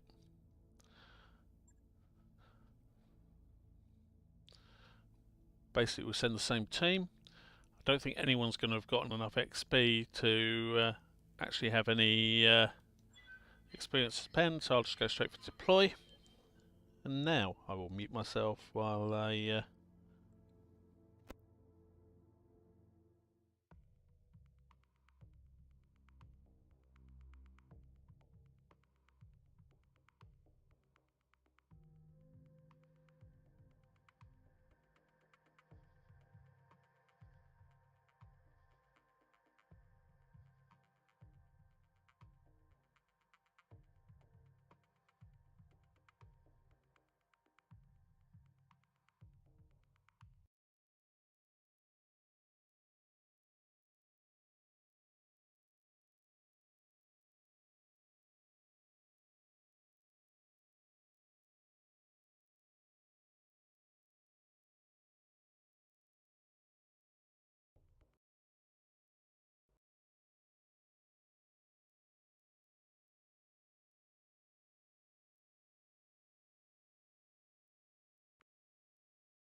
And we appear to have had a crash.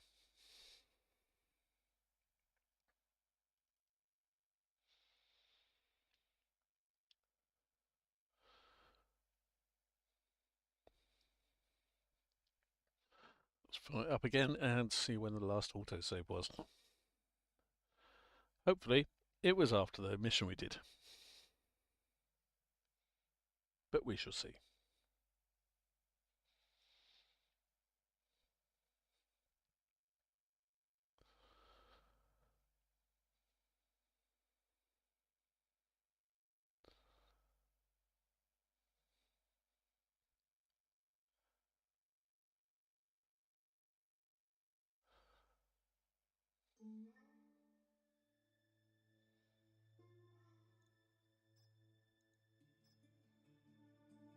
Post-mission, excellent.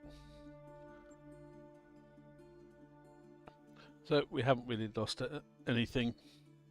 That's good.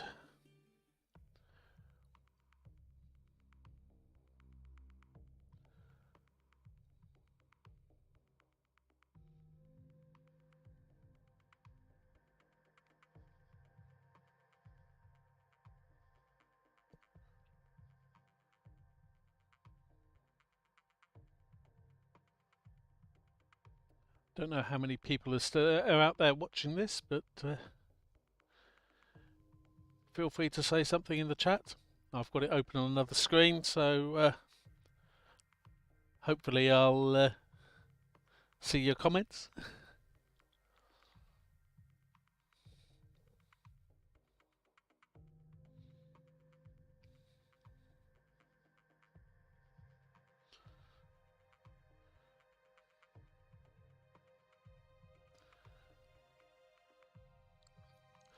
Right.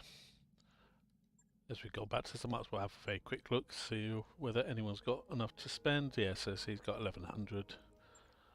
And yeah, all the rest, no one's got enough to spend. Oh man. Yes, Commander. Yeah. This anyone's got a 2. Yeah, actually, so I could Mech warrior training complete. bump up Snapdash's tactics, flatline. Now he's only got 350. Capcon's only got 350. Yeah. So, oh, Max. It's got 452, so I can up his piloting. Training complete. I think no matter what, early on you want to try and get everyone to at least 4 in all your skills. So we're going to do noisy neighbours. So negotiate, max out my salvage, accept. Cool, everyone is in there correctly. I'll just quickly check the rest. Yep, and deploy.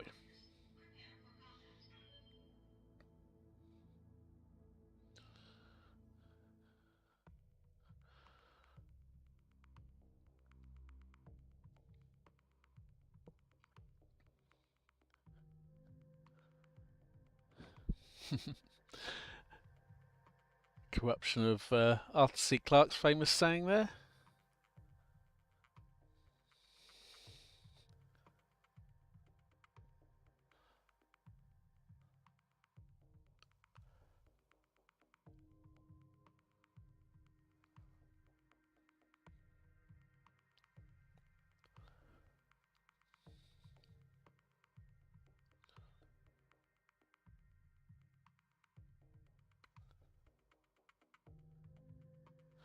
Right, begin mission.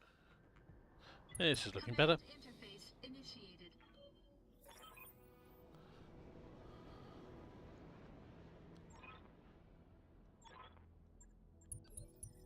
Time to get dirty.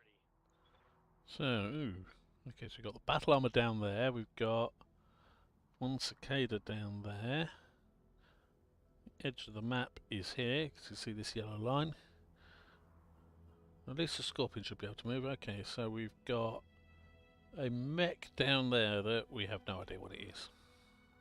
Okay, time for the usual reserve shenanigans at the start. Lingering until an opportunity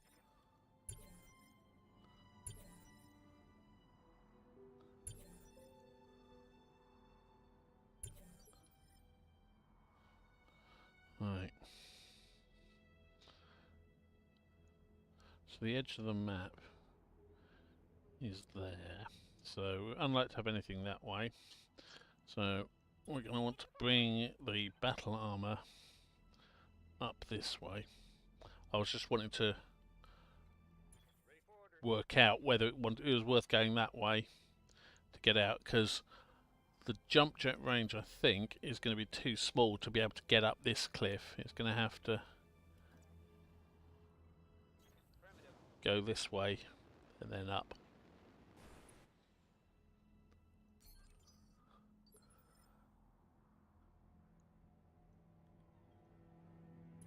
Good to go.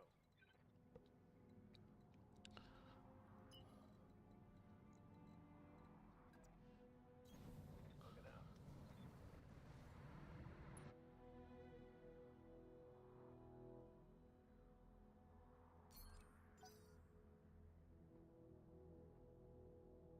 out. Okay, so that one hasn't moved, but we've had enemy units moving. We've got destroy the support lance and destroy enemy units as objectives. That means there's 2 lots of enemies, and we've got this single one here is all we've spotted. So the others we haven't even got a rough indication of where they are. Yes, Commander. just know that they exist, just for meta, basically for meta reasons, i.e. the game's telling us that there's that second objective.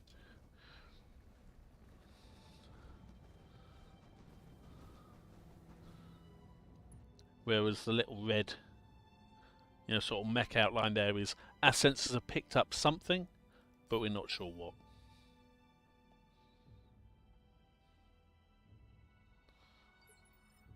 But what I will be doing,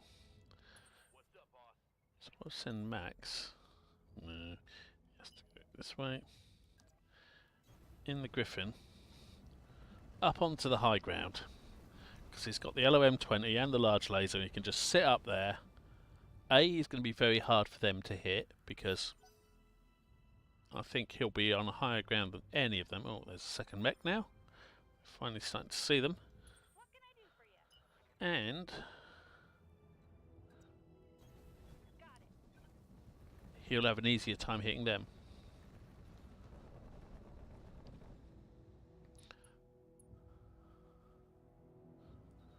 Oh, I still don't know what they are.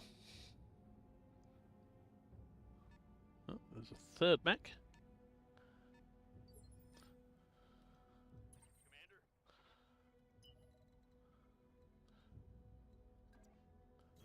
Given the numbers we know about, given the fact that there's like enemy units and support lance, there could be up to 8 enemies we've got here.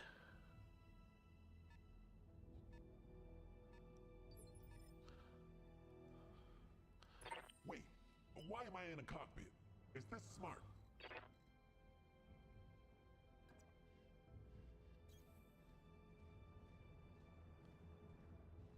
This might be an ideal time.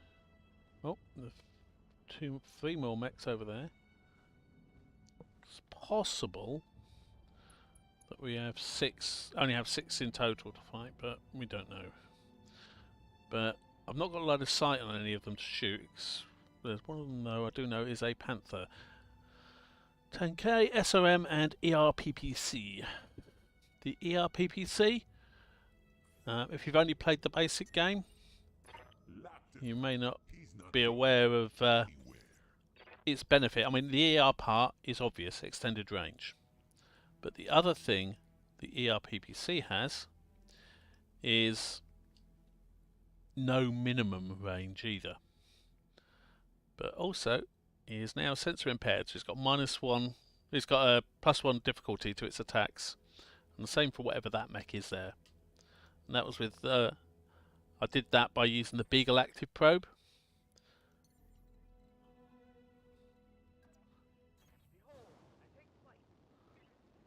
Let's get these guys up. Long term, I want to see if I can get sensor lock ability for the battle armor. That'll allow me to start locking up some of these. So 1, 2, 3, 4, 5, 6. Yeah, still the same count of enemies.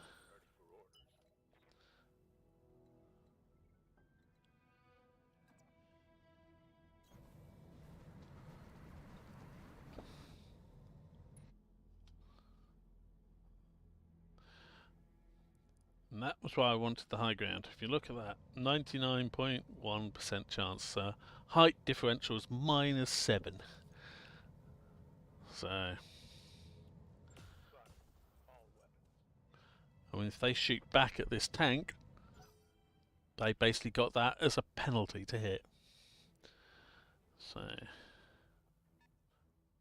oh, there's yet another mech. So 1, 2, 3, 4, 5, 6, up to 7 mechs. So yeah, that I comment about could be up to 8 is a Raptor.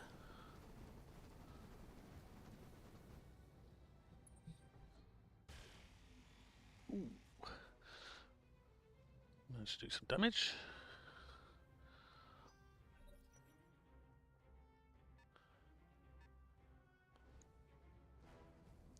Hussar.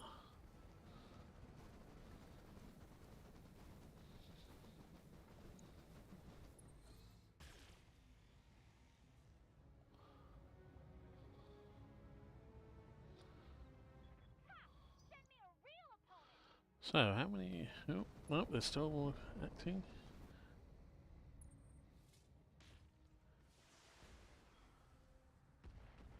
Yep, they went for the tank. And it's just going, yeah.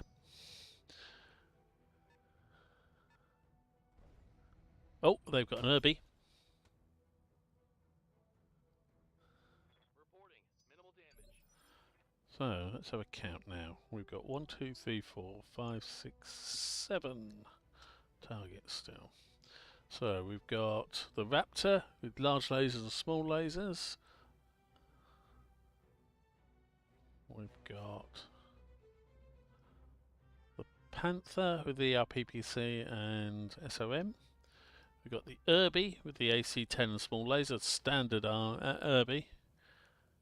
And we've got the Hussar with just the large laser. I think we're going for that Hussar to start with. Because, well, it's only got 120 points of damage, of armor normally. It's already lost 18. It's a 30-ton mech, but it's got less armor than this 25er, or 25-ton mech.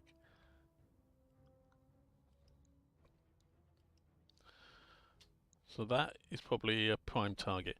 And some of these mechs, yeah, I think just the Hussar is actually got a bit of damage to start with. Good to go.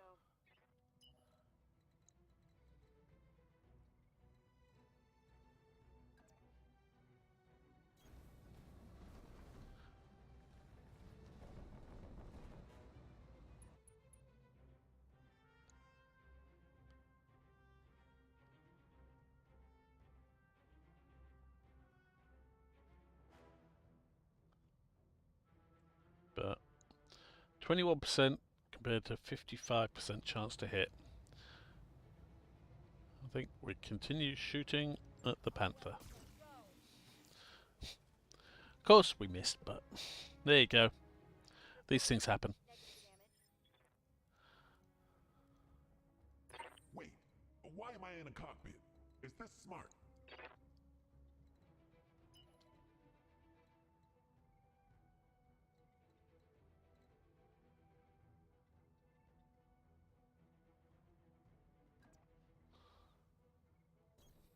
I got the speed you need.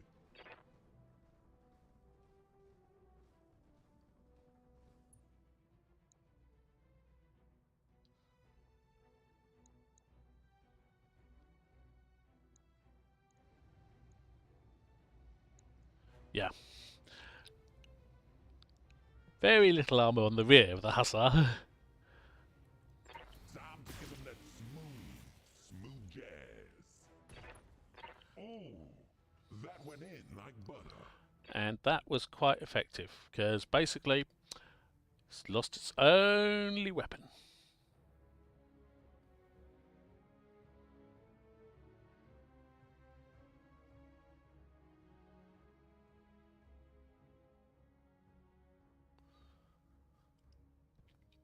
So that mech now doesn't actually have any usable weapons. So I need to try and get...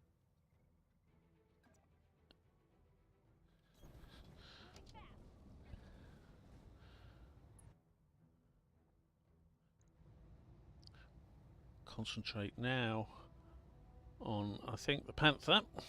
Quickly just tab through the other targets. The Hussar doesn't have a weapon, so I'm not going to shoot at it. The Irby, 61% chance, but no damage at this point. And only a 24% chance on the Raptor. So it's already taken damage. Right, Commander. So the Panther it is, and structure is now exposed. That is good. Orders? Ready for orders. No shooting, just running. Get the Griffin up on the high ground. Have the Griffin go for the Panther as well. Because what do we have here? We have ammo for the SOM, which, although it's got case there, it will still take out heat sinks, take out jump jet.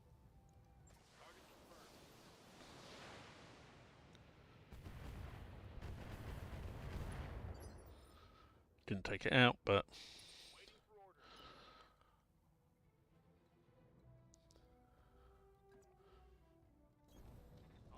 I wanted to see if it did take it out, because it could have changed the targeting priorities for this Wolverine.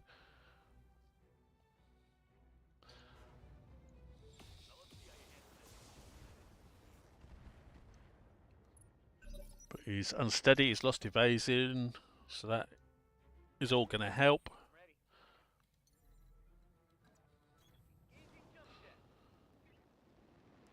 Continue moving up battle armor.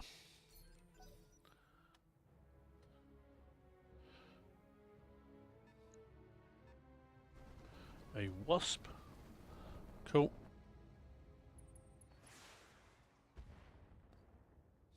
Went for me and the cicada, but high ground, high evasion meant they missed. I'll take that.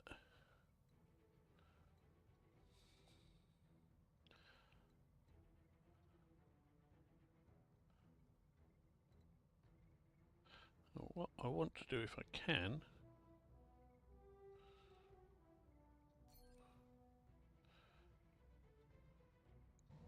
let's see if I can take out the Panther.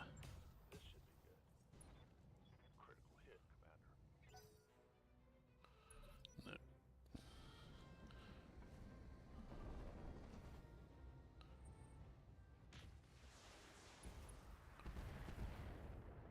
Ouch.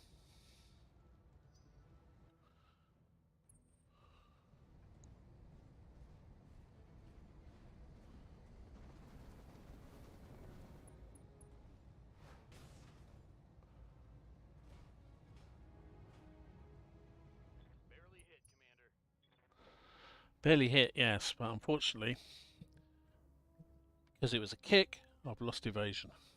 That's made him a lot more vulnerable. So I've now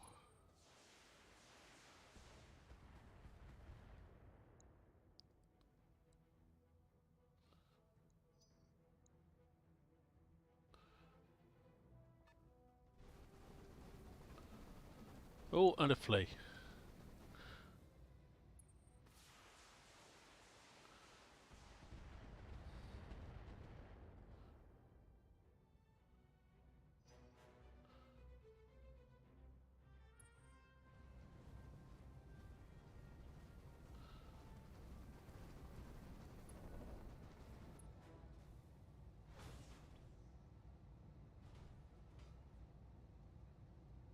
I'm showing minor damage.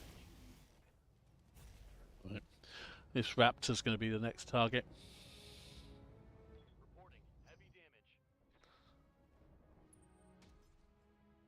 That's good, the Irby missed at least.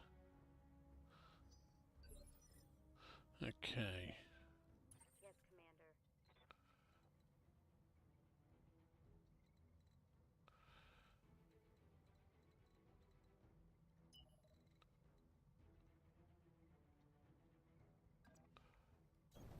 On the move, full speed.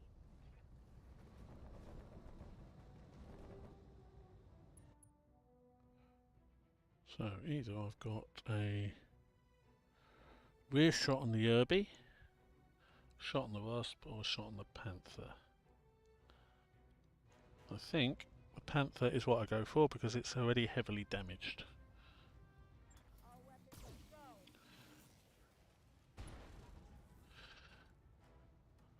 Reporting critical hit. Pilot's now stressed, so he's going to be Commander? less effective.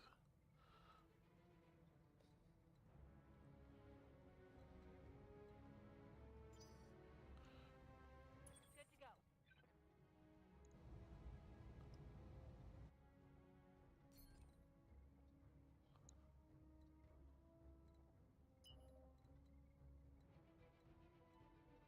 go. Ooh, that Raptor is very well positioned actually. I can't get a good line on him.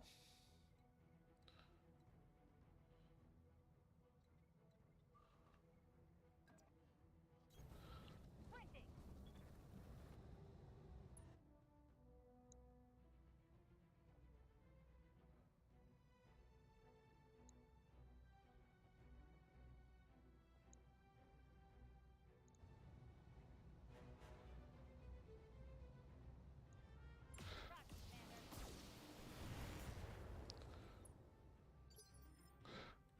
see what I could Oh do. man, you got me.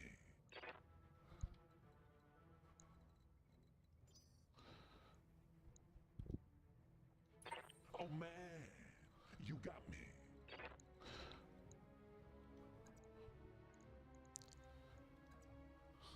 Okay, the only option to get to that one is a charge.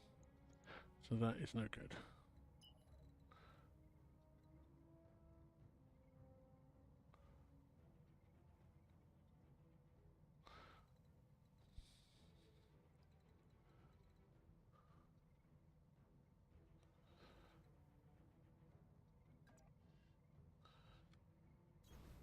I got the speed you need.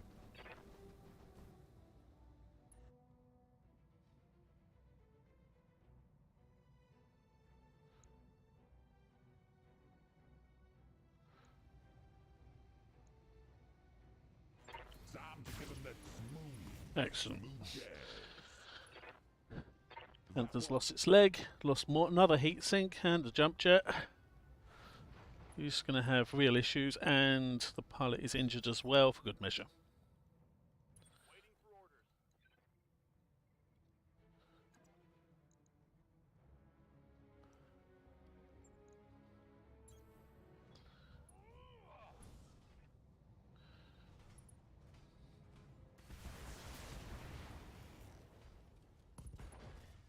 Excellent. And the Raptor is suddenly an awful lot slower.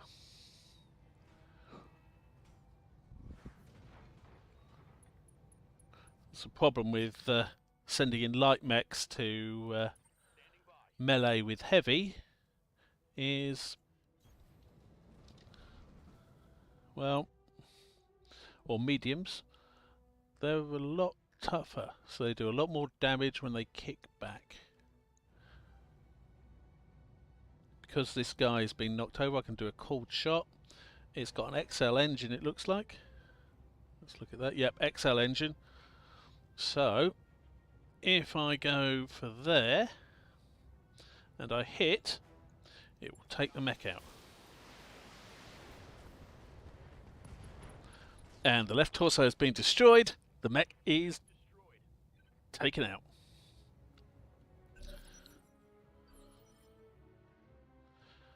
That was what I was after.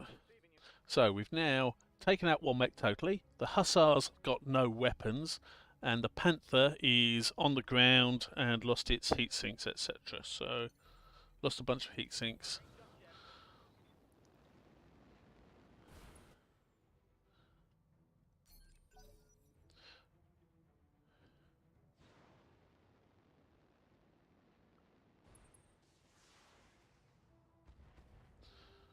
The Wasp is manoeuvrable but doesn't have a lot of firepower.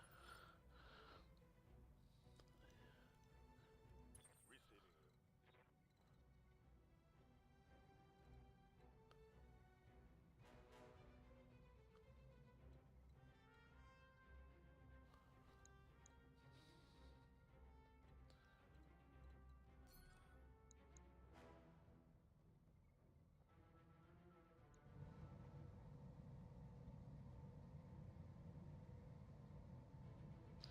Right, I will go for that torso. This does not have an XL engine, I don't believe. Nope, standard engine. But if I take that out, it will take out its ERPPC.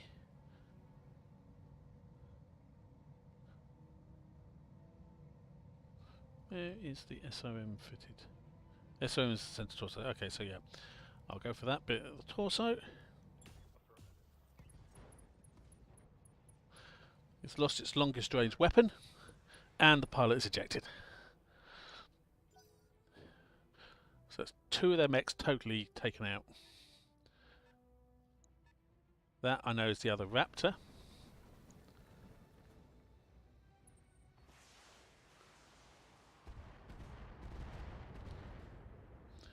SOMs, as you see, do considerably more damage than LOMs. 7 per missile there, as opposed to 2 or 3 you saw we were getting with the LOMs. But there are a lot less of them, and they're shorter range. Ooh, what does that flea have?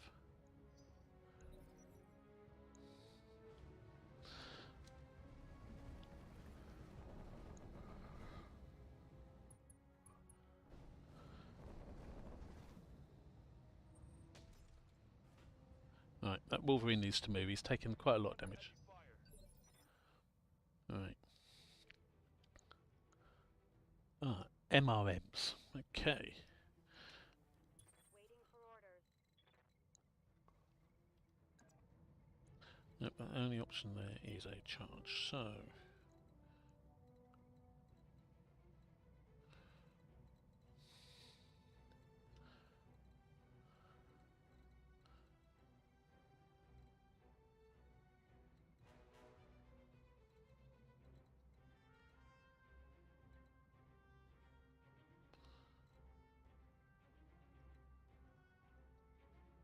Waiting for orders.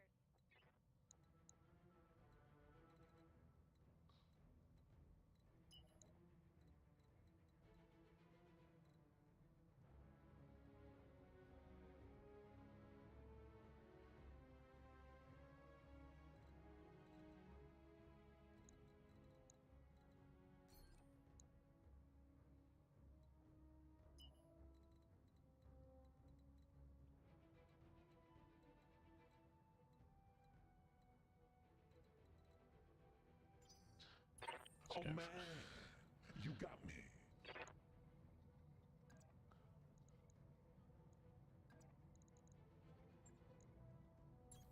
I'm on my way. See if we can take this flea off the battlefield. Spreading the love with my fists. Well, it's not going to be anywhere near as fast because it's lost a leg. That was And it's lost its engine. So I think that's successfully taking the flea off the battlefield.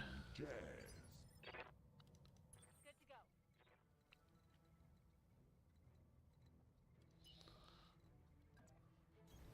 Affirmative.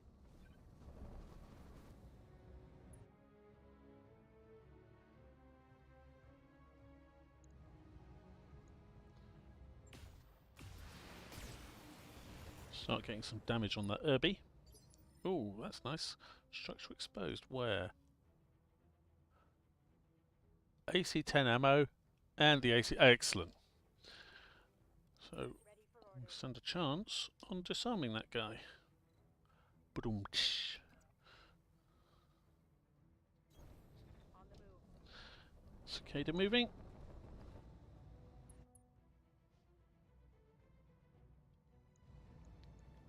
Roger that. Oh well, took out heatsink Scored a critical hit. and reduced the amount of armour he's got there. Yes, Commander.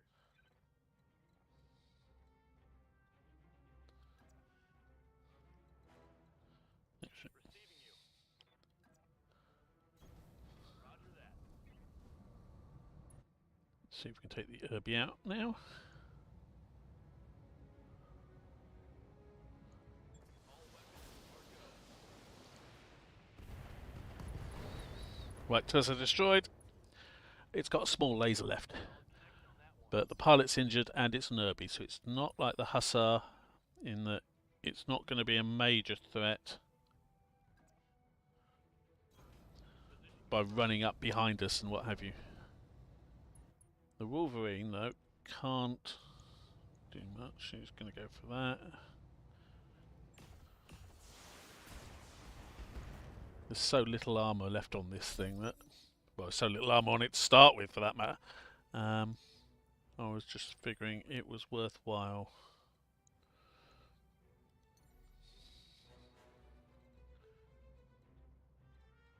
I'll get to anywhere where I can get a line of fire. Oh, get a line of fire on the Irby.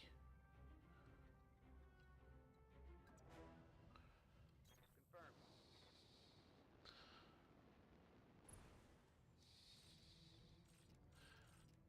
Is that the rifle? Might as well do it. More for the initiative penalty than anything else. We got this made.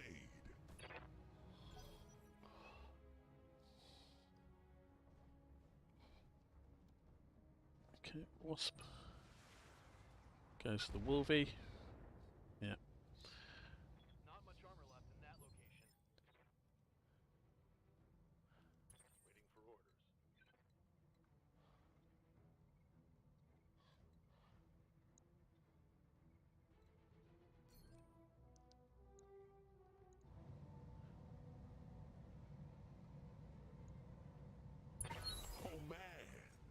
got this made. Excellent. Initiative gains with that Raptor didn't really matter because it has such a low it's got such a high initiative, and we didn't have anything on 8 anyway, but that time I was doing it more for the increased chance to hit, and well, it worked. As you saw, it's upped its Ordered. right. Let's get rid of this hussar if we can. Engaging.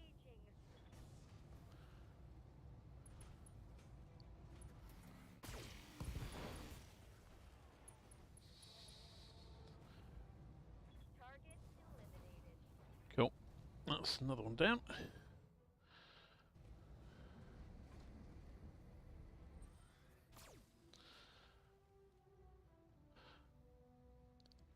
So really, it's the Irby isn't a major threat. The Raptor is the main thing I want to try and get now. Oh man, you got me.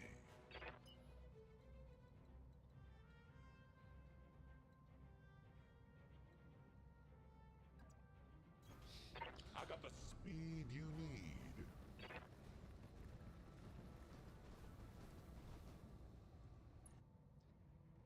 High ground and height.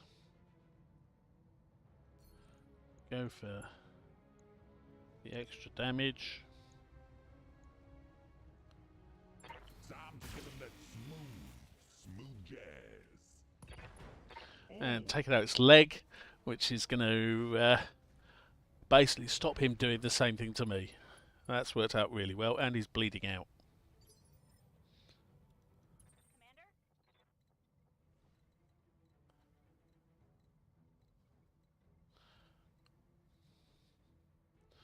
I'll go for vigilance.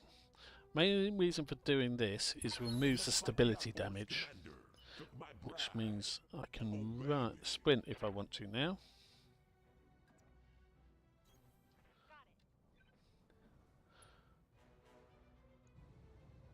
Got it. Okay, so no point using the AC or the LOM because of range. Right, Commander.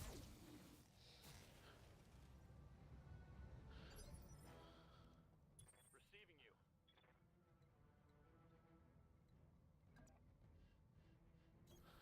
Moving to position.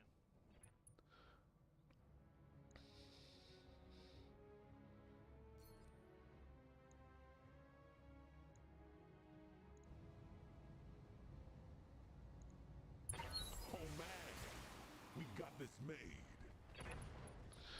Excellent. That's a kill. Engine destroyed.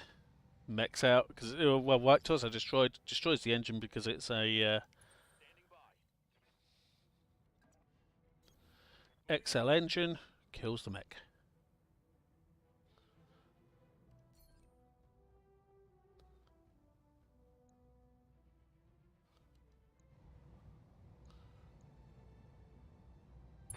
Oh man, we got this made.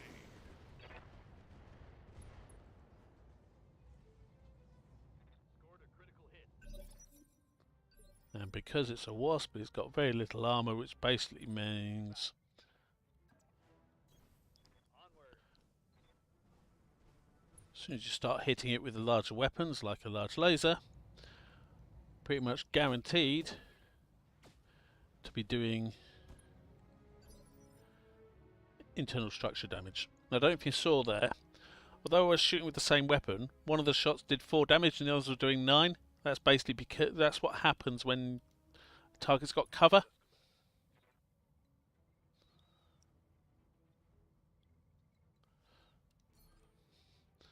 Let's see if we can finish him off. All weapons fire. That's a kill.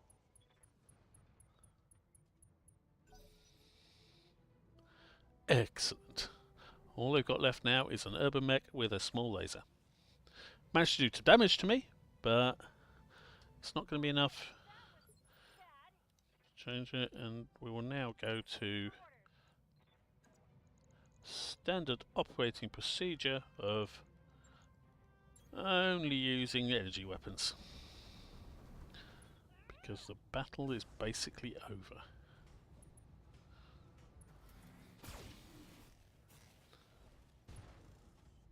Oh, engine crit.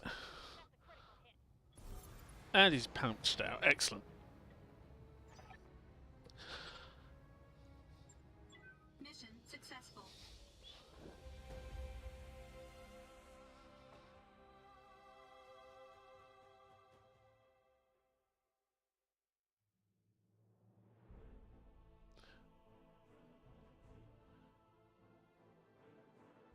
So 133,000, considerably less. I chose to get less cash because I was wanting the salvage. So let's look. So no damage to worry about, just armoured damage on the swordsman. Each of those guys got a kill. So we've got a little bit of structure damage on Slapdash's cicada. We should be able to fix that easily enough. And Scorpion got 2 kills. The battle armour basically didn't do much, but alright, now salvage time.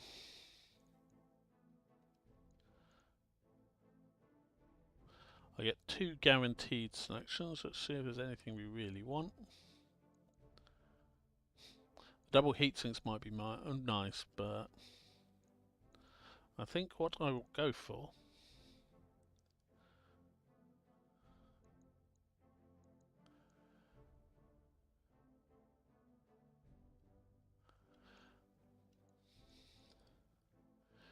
is one each of the 2 Raptor salvages. Because the thing is, with most mechs you need 4 bits of salvage to make the mech of the same type.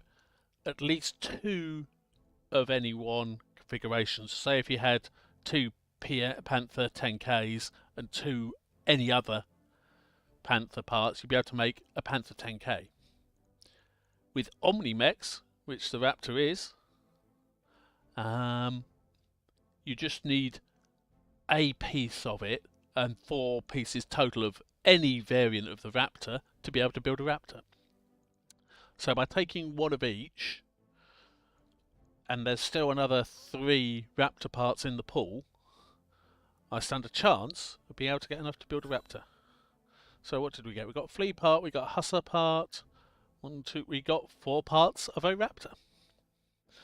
An urban mech part, a core from an urban mech, I'm pretty certain. 2 of the double heatsinks, that was nice. I was tempted to take the double heatsinks because we do have a mech that uses them, the Griffin. And we don't have any, well, we didn't have any spares, and the mask.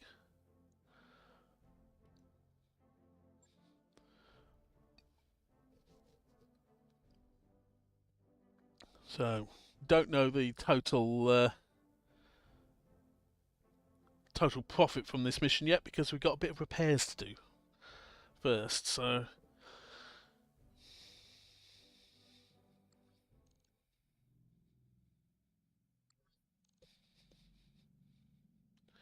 go to the mech bay.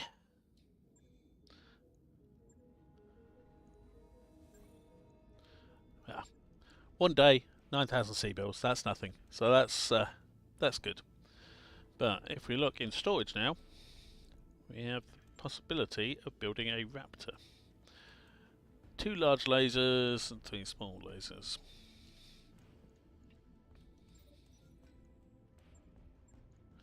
So you see, it costs us nothing to make it. That mech is ready to fight, Commander. Now this may, don't know yet, I want to have a look at it, but I may use this as a replacement for the cicada. I mean, it's actually lighter, but twin large lasers, boy is it more heavily armed.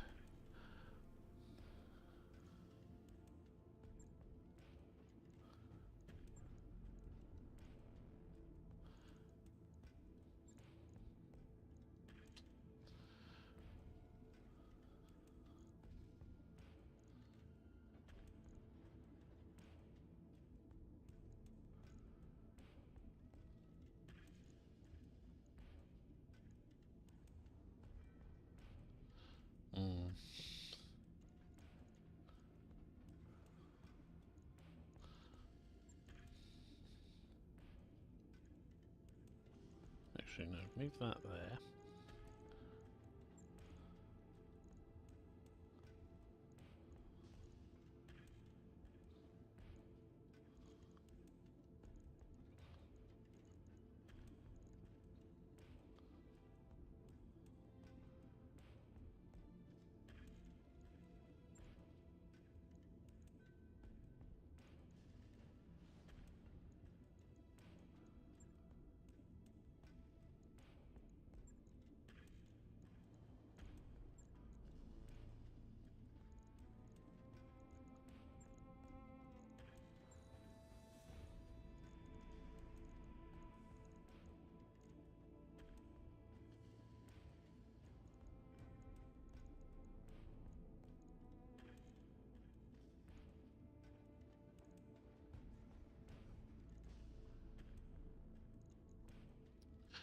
Now we've dropped, that drops a large laser to 2 mediums, but in terms of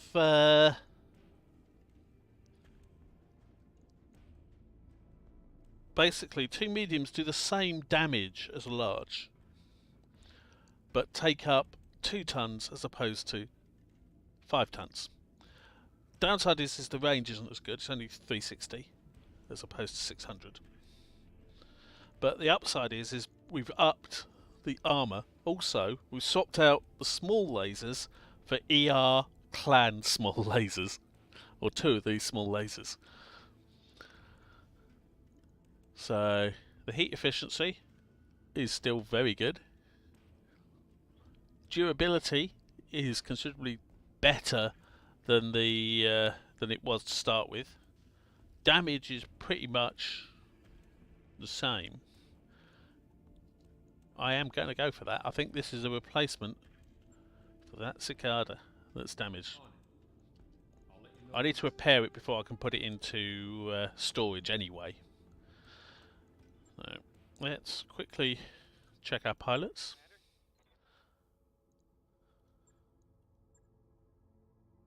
Actually, we want to get that as quickly as possible for the battle armor. Training complete. Flatline. Mech warrior It's a training bit tactics. Max 800 can't do anything.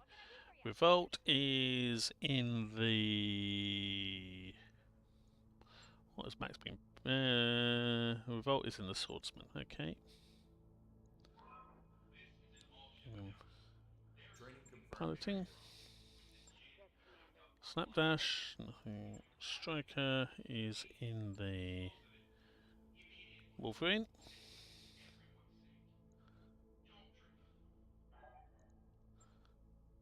Training complete.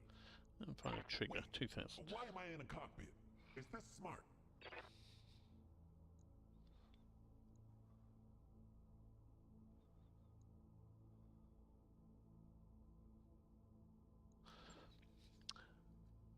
Basically, mech's piloted by this mech warrior get 2 attacks instead of 1 when making a punch attack. And don't forget, Valentine is in one of our cicadas, which don't have armed weapons, which means if he gets the opportunity, and he can now make 2 punches and fire all his weapons. Mech warrior training complete. So that's worth going for. Okay, so now we need to advance time by a couple of days, just so that the repair work gets done. That work order you submitted is complete. Yeah.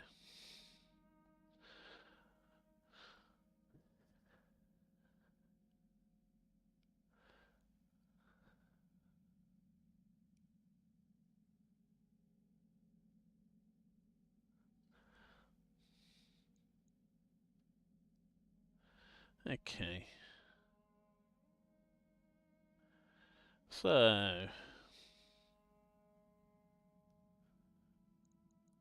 let's see what happens.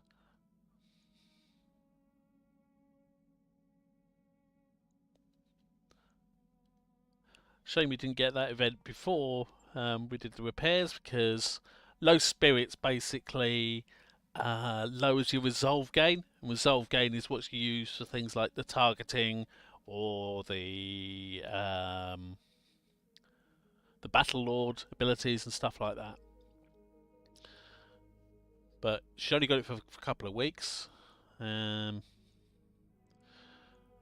Before this financial report comes round, I'm going to probably want to put this cicada into cold storage. Don't need to think about selling it yet because we've still got reasonable money.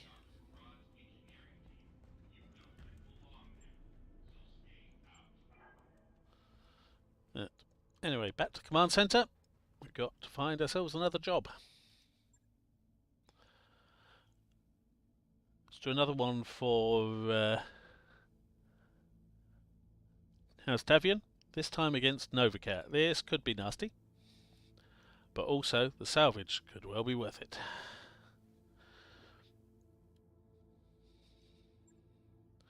So, before we deploy, we want to switch that cicada for our new Raptor. Otherwise, Everything else is the same. I think it's actually the Scorpion is doing better than the Cicada would do, so I'll keep the Scorpion, because this slot is one that can take either a vehicle or a mech. You see, these ones can take anything. These can only take battle armor.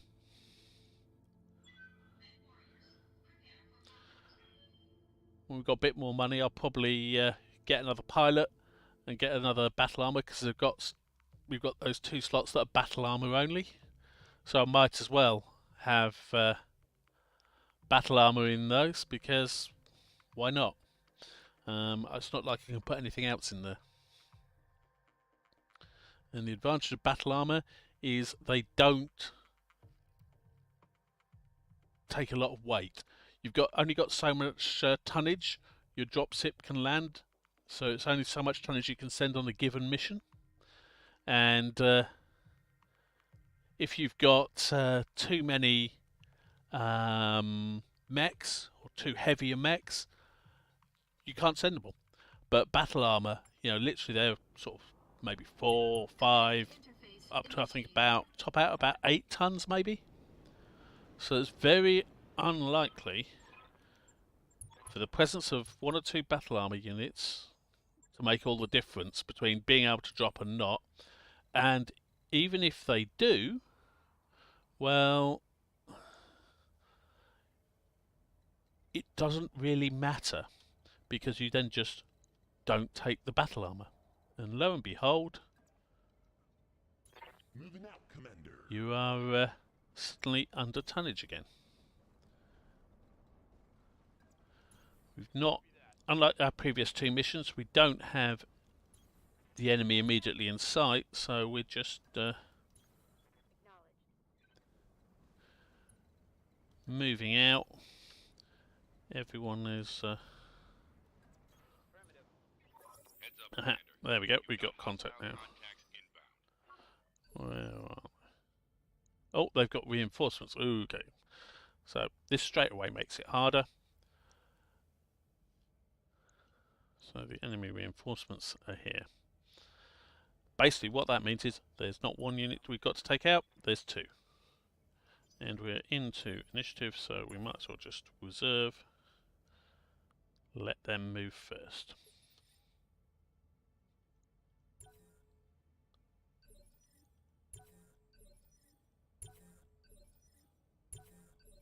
Waiting for the shot. I'll stay right here, Commander. I'll wait here for now. Now the problem we've got here is we've not got no vision on them at all. We've no idea where they are. So we could literally sort of turn the corner and suddenly find ourselves at close range with enemy mechs. So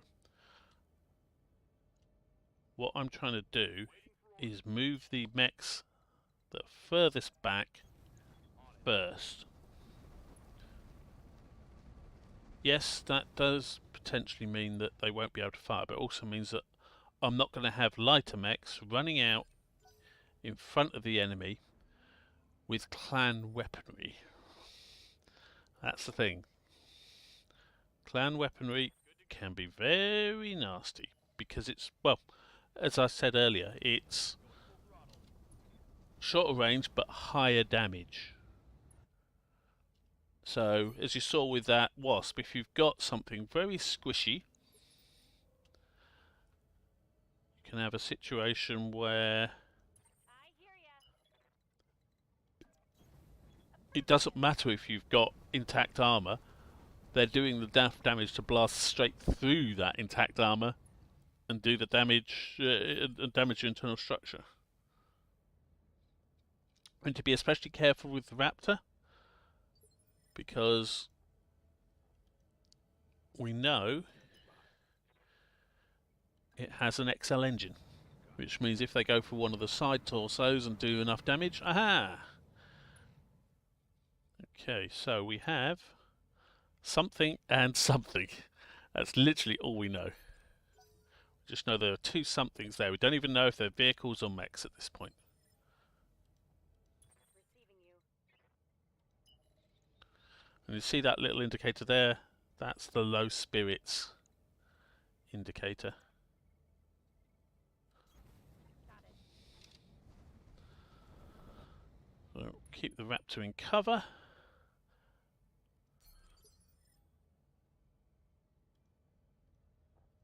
Wait, why am I in a cockpit? Is this smart?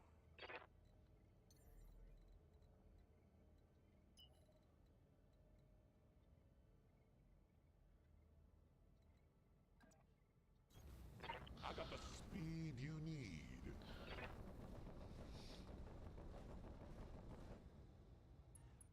Could be risky going there, but okay. So we've identified them as mechs at least. 40-ton medium.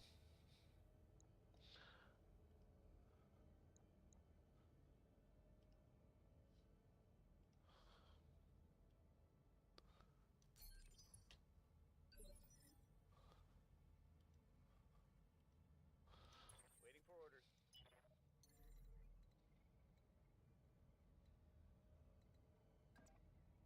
Confirmed.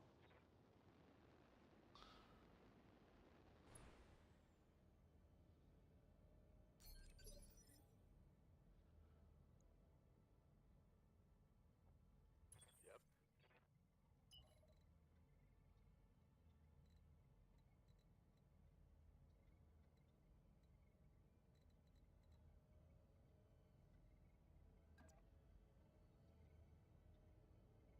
I'll be giving them side shots, which would be bad.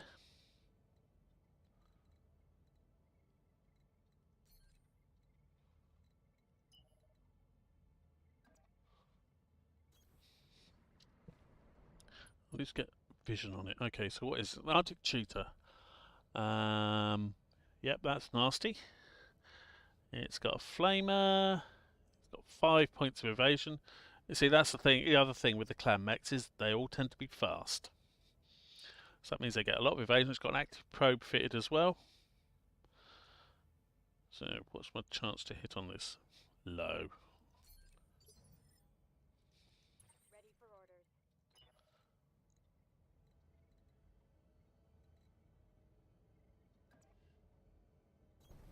On the move. Full speed. Ultimately, I want to try and get that up round behind them. Okay, a Royal Oscout.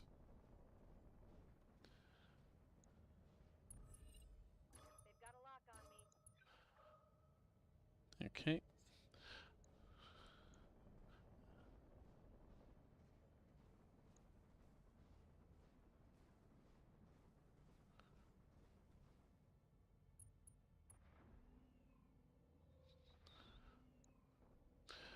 Right, you see, clan mechs, I don't know if you saw there, when it stopped moving, it lost 6 heat.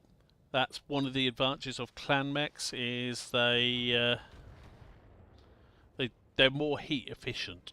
They get basically a special quirk that means when they stop their movement, they okay, so 3 ATMs and a shrink. They Waiting for orders. get rid of 6 heat. So it's equivalent to having a built-in heatsink. Okay.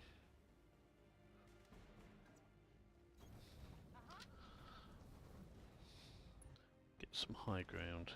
So 16, 19, 12.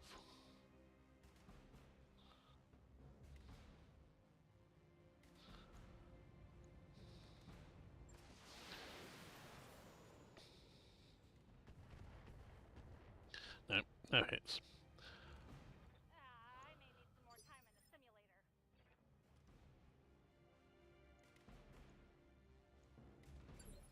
I want to wait. I don't want to bring Trigger out into here because basically I expect there are more mechs that are coming. Ooh. Holding for tactical advantage. Waiting for my opening. Oh. Waiting for the right move. It looks like, yes, they are clan mechs, but there are only 3 of them.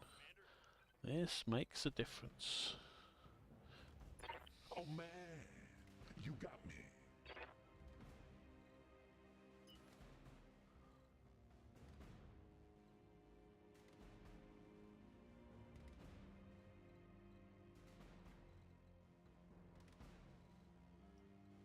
Ready for orders. Yes, Commander.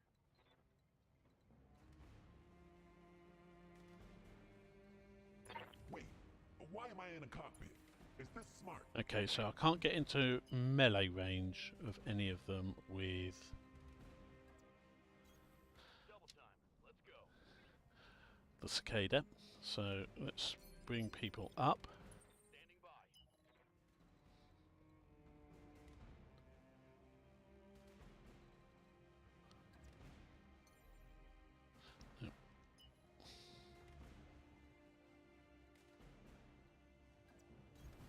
I copy.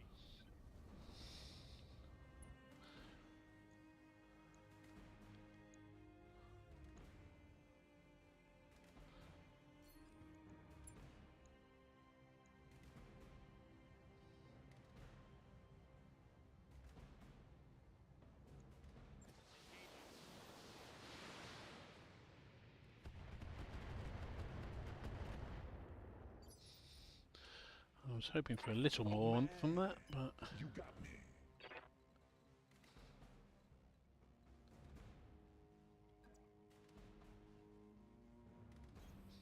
I got the speed you need.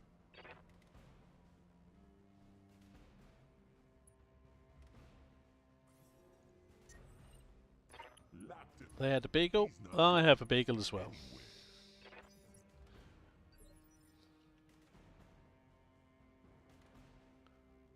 I'm your spaniel.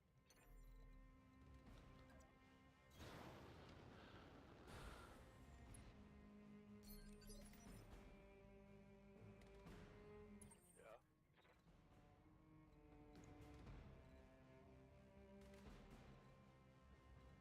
Waiting for orders.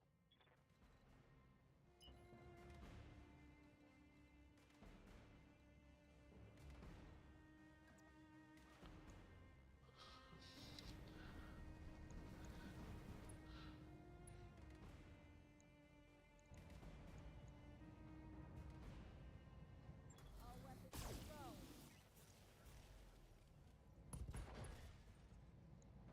Okay, he's lost an arm at least. Something good. Unfortunately, he didn't actually have anything in said arm.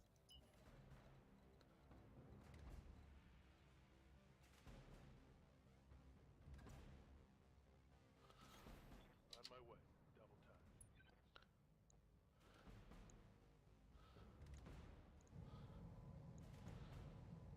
Roger.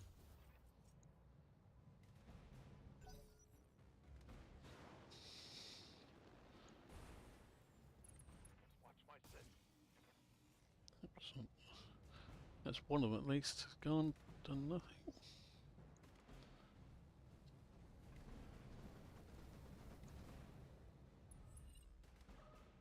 They've got a lock on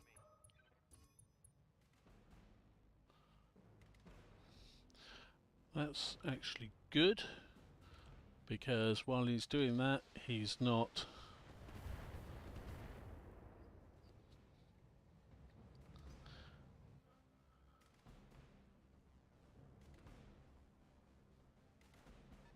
oh, they have got more. There's a vehicle up there as well. Okay, that's good to know. Oh man, you got me.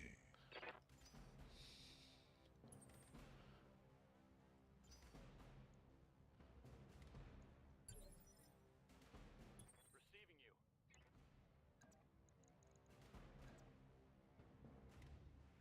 you. And as I've said before, On it. medium mechs with lights, Physical attack. well,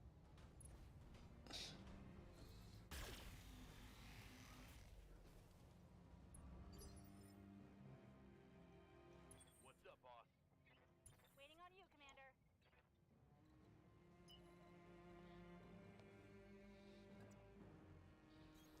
Going turbo.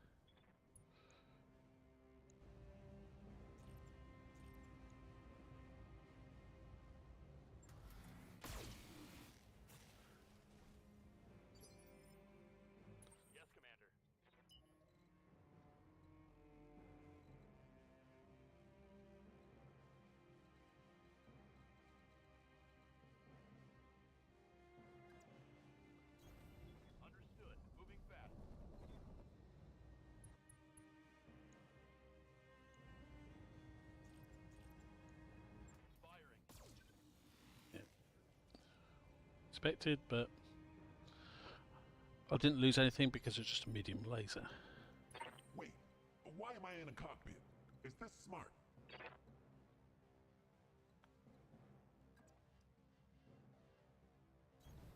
I got the speed you need.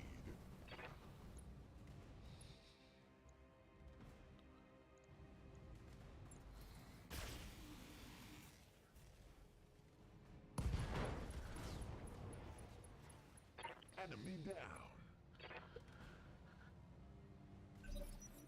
Okay, so there were two mechs with reinforcements, so that's the second one, and then there's the enemy units, which we know is I'm ready. basically Look, Mom, I'm flying. the Jenna 2C and I think a vehicle. So Yes, Commander.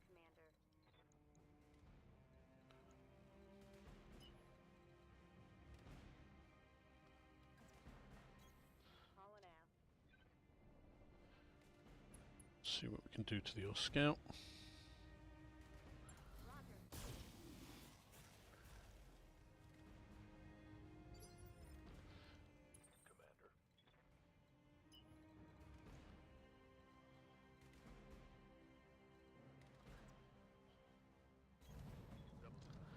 Go.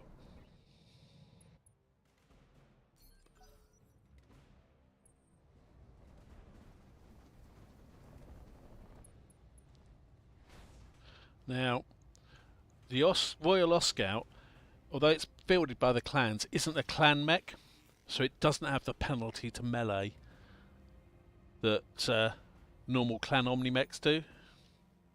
In case you're wondering there. Good to go. It's also actually a mech that's fielded by Inner Sphere forces, specifically Comstar and Word of Blake. I don't think you'll see any of the Royal mechs anywhere else. It's basically the clans and then Comstar and the Word of Blake. Excellent. So that's its leg gone. So it's going to be basically just barely moving.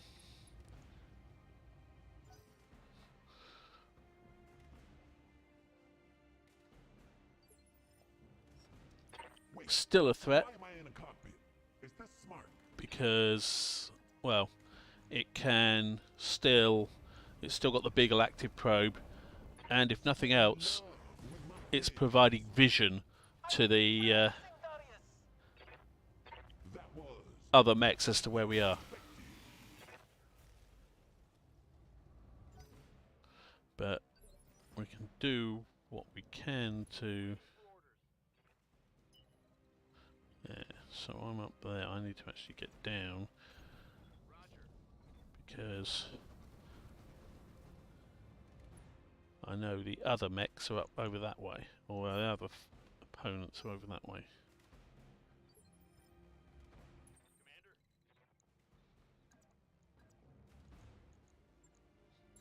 Commander. Confirmed.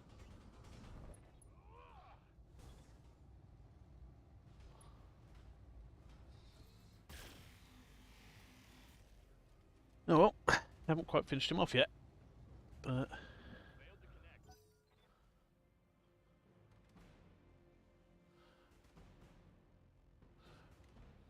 certainly we're a lot better off. Effectively, that guy's virtually neutralised. But that's what I mean about them giving vision. If we managed to take out that Oscout, they wouldn't have been able to do that because they wouldn't have known exactly where we were. They would have just been showing up as like the little mech symbol, red mech symbol. So, oh, there's mech there. If we were showing up at all.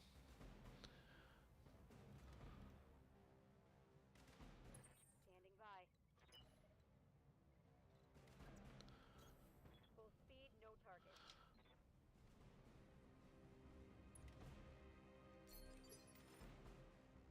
Waiting for orders. All right.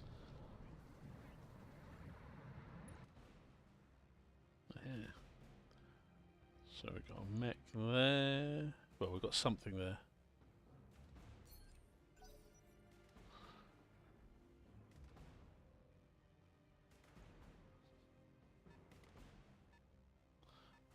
It's a vehicle. With, I think, a Gauss rifle, that was. I'm not sure, it might be an autocannon. Okay. So let's see. I hear ya. See if we can finish this guy off. Gonna be good. Yep. If you take out both the legs on the back, it's destroyed.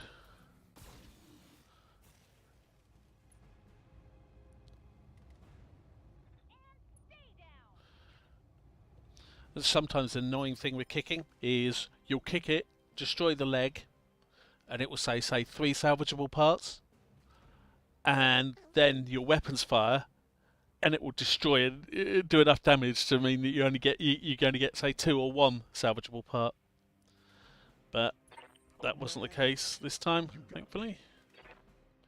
Okay, so if I go to there, yeah, I get the same amount of evasion, but I'm also I'm in trees, so that gives me more protection. So what is this? So it's an LBX that fired, and it's got an LOM as well. Clan LOMs, if you're not aware, they have no minimum range. Oh, we do try a precise strike, I think. Yeah, because that's going to reduce his initiative. And I got a hit on it. That's good. What's up, boss?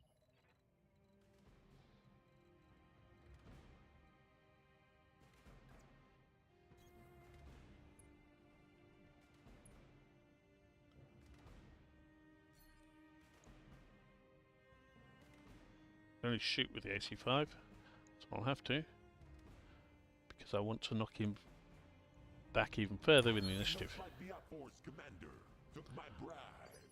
And it was worthwhile because, again, he took damage. So I consider that a win.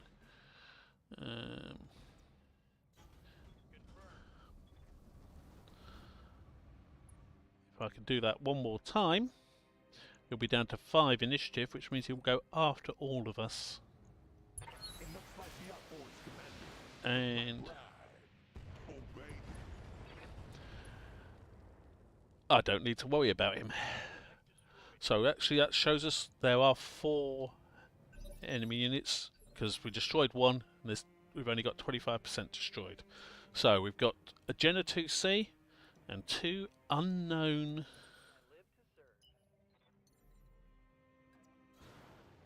things. They could be vehicles, they could be mechs.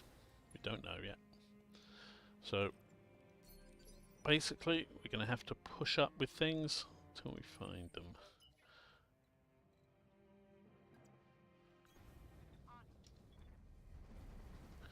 We've only got the vaguest idea where they are, which is...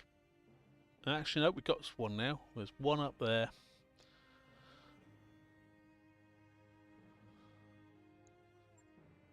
Yeah. There's one up there. With no idea on anything else, so... All we can do...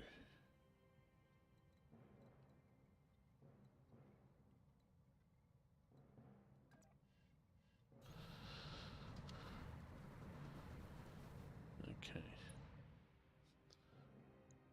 That's the Jenna up there. 50% chance.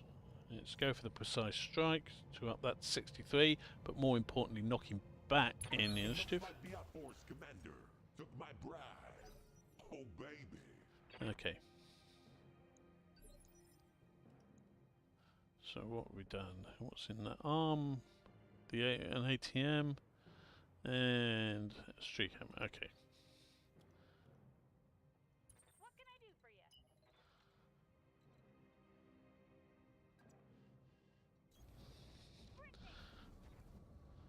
We'll get the high ground.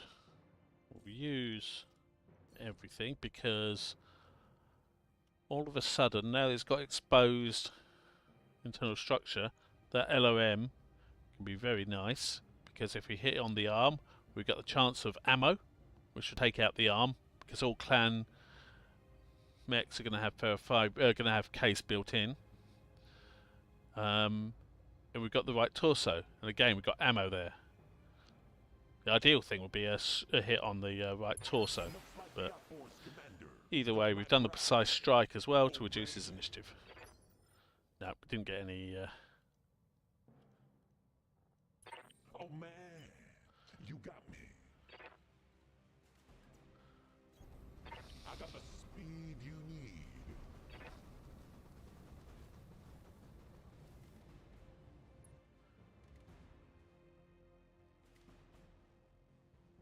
So hit chance on this guy. It's low, but it doesn't cost us anything to try. I didn't have the option, unfortunately, of Warning shot pushing him back again. successful.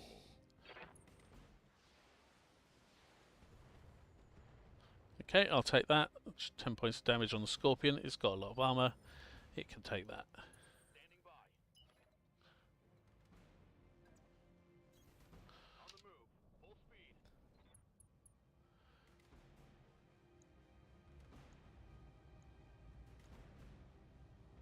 Low chance, but excellent. I hit. And he's now lost the armor on the other arm. Ready for orders. He is definitely prime for a missile attack from the old Griffin. Let's see, where can I get? I think there, actually. Because that doesn't have any sort of cover. And I will go for a Battle Lord for the increased chance to hit and increased damage when I do hit. Hopefully that will take this guy out. So he's lost the ATM and the right torso. Pilot's injured. So he's still up, but a lot less effective. So he's lost the Streak SOM4 because it's lost the ammo, I think. Yeah, it's got no ammo left for it. He's lost 2/3 of his weapons, and the pilot is injured. And the pilot is stressed, so he's got easier to hit, and he's got penalty to hit us. I will take that.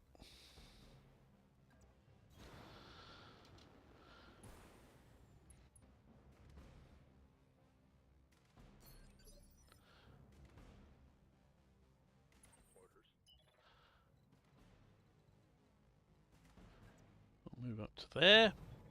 Get in the woods. Get the flanking shot onto the Jenner.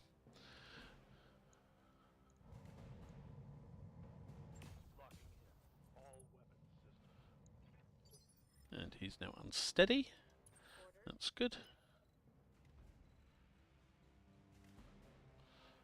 Well, this can't get anywhere that gets us line of sight, so he's just going to have to pull up and try and stay nice and close to the mountain so he's got cover. Excellent. So even with the benefit of the height, okay, so we've got another thing there. Don't know what that is. Waiting for orders.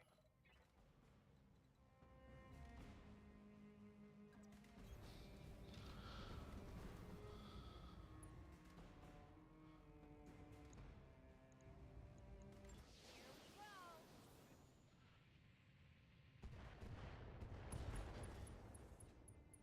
we go. Excellent. He's bleeding out. He's got one activation remaining, and I believe, yep, he's got no weapons left. So we will ignore him now. Oh man, you got me.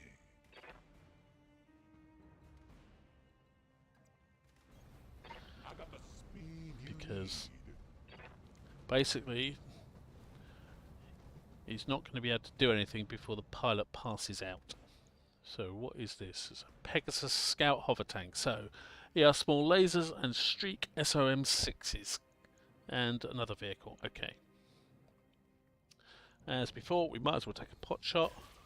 We missed, that's not too surprising. Yeah, that's why we didn't see them. Now, it's a hover tank, this. Successful. Trouble is hover vehicles can't move through trees. I suspect that might be a hover vehicle as well, because it's right in the middle of the trees. Good to go. If so, it will be extremely vulnerable, because the advantage of hover vehicles generally tends to be their high speed, which basically means that they can normally generate high evasion. If it can't move, well, it won't have any evasion. The downside of hover vehicles is they tend to have less armour. Which means if you do find one that's sort of stuck in the open, well, or stuck unmoving rather, it is going to be more vulnerable. Now, let's see. We're ignoring that guy because we don't think he's basically going to be able to do much to us.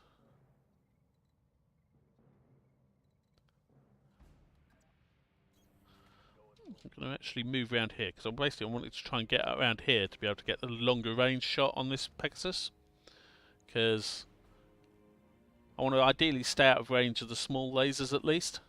The Streak SOM6s are going to have basically a decent range, but if I stay out of range of the small lasers at least,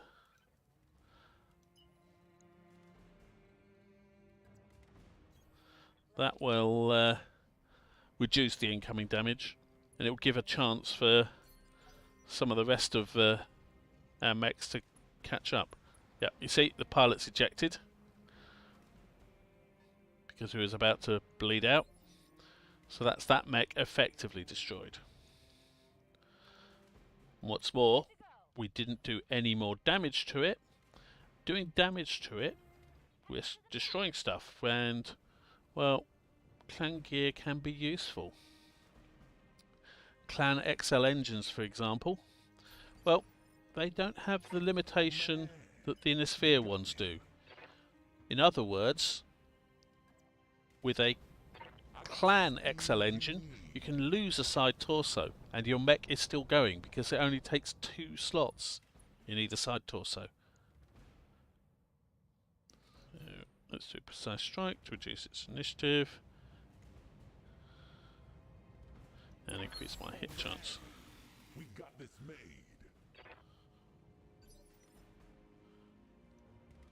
Yes, Commander. On my way. Double time. Orders?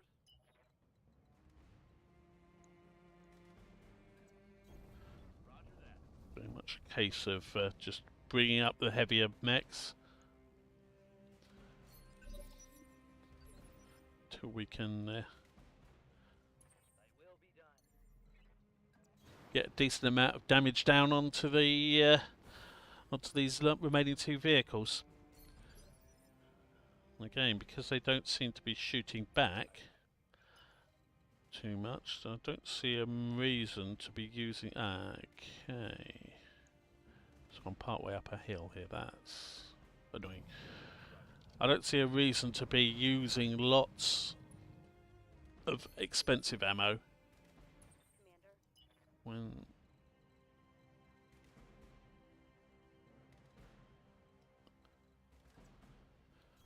we can just be using energy weapons.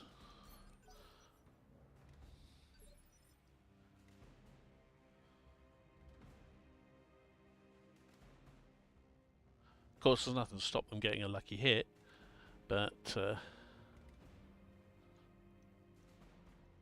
on you, Commander. Oh man, you got me.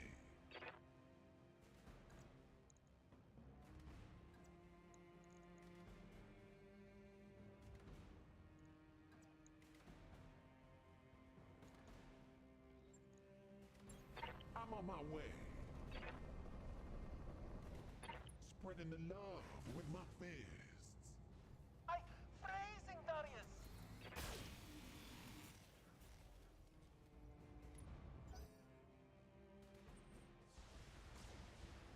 Oops, structures exposed, okay. Gotta be careful with that. I hear ya.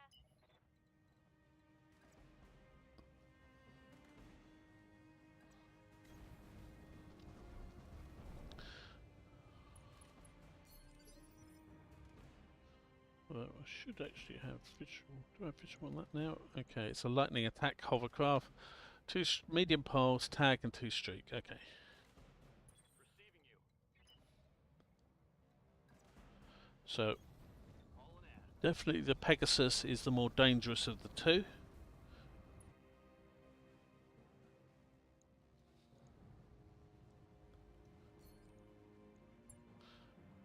So if I can... Yes, well, I'm shooting from the wrong side, unfortunately. But...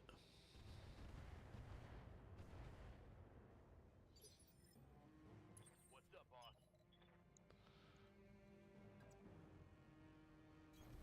Roger. Full speed.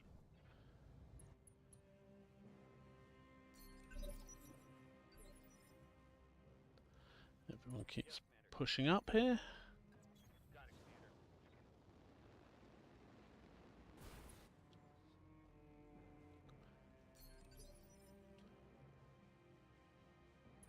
Good to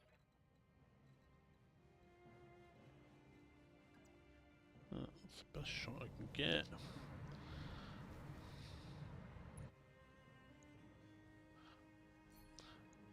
Right, I want to push him back on initiative. Oh man.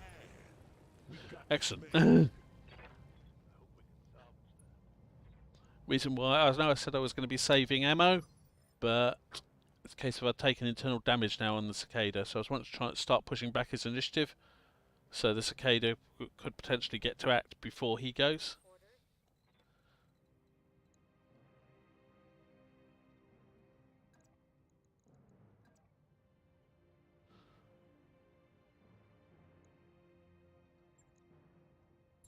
On my way.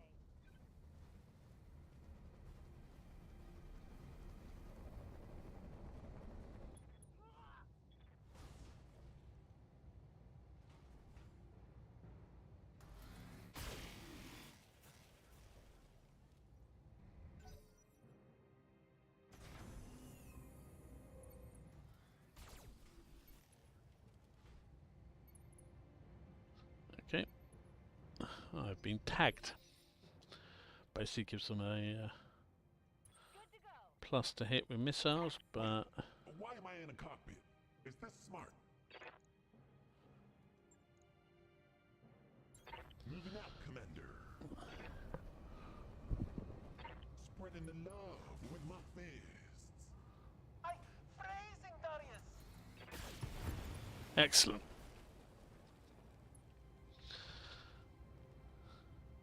Enemy down.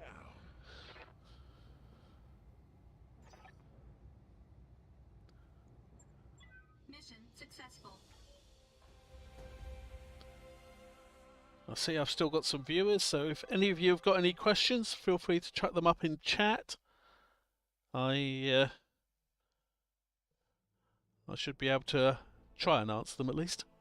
Okay, so 5k in ammo. It makes a bit more of a difference when you're not getting paid as much. The ammo costs the same no matter how much you're getting paid, but some reasonable experience, especially on the commander there.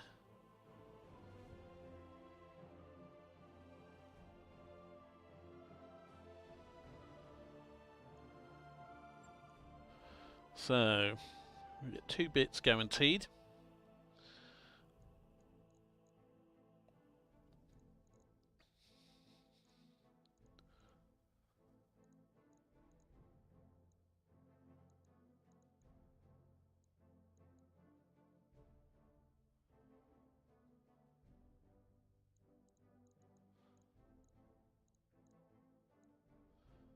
Oh, we got Beagle Pro, but it's a standard one. Okay, so what do we want from here?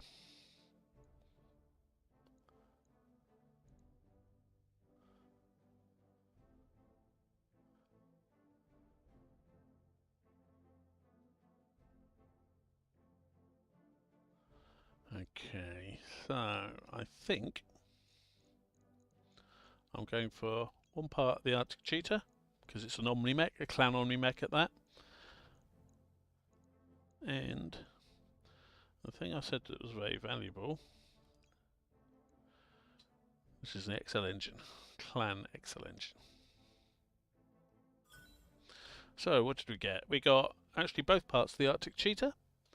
We got part of the Jenner, 2 parts of the Oscout, medium pulse laser, clan Streak SOM4, an engine core, LOM ammo, and some Streak ammo. That's not bad. So we've got the Streak launcher and the Streak ammo. See an advantage on the clan launchers as well. They're half the weight of the inner sphere. So what I may well do, I think the... Is it the Wolverine or the Swordsman? One of them has an SOM4. I could replace it with the Streak SOM4. Which, well, I think we've got a bit of... Yeah... So we took... I think what happened with Cicada was we took enough damage to remove all the armor in the location, but didn't take that one extra needed so that we actually took internal structure damage. So that was the ideal situation. So let's see, what's the Wolverine got weapon-wise? Got the AC5 and the SOM6, okay.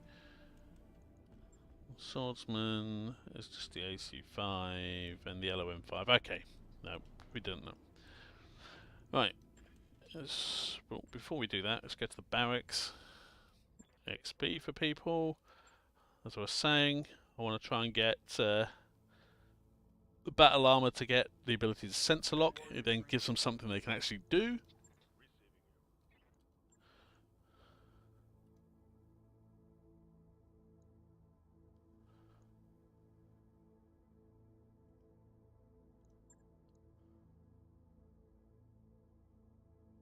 Yep, that's more useful. The 2 for that. Max 1500. So Training complete. Commander? Mech warrior training complete. Waiting for orders.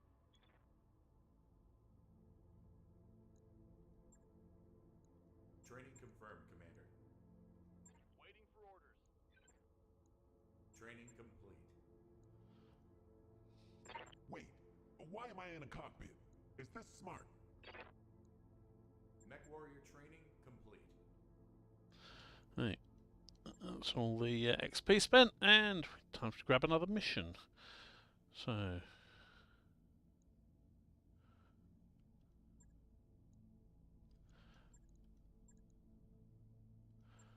right, I think we've got a choice of either Kurita or Novacat at 1 skull, and then we got higher level missions. So let's go for the Novacat one. Let's see if we can get some more. We've got 3 guaranteed pieces of salvage this time. See if we can get some more juicy salvage here.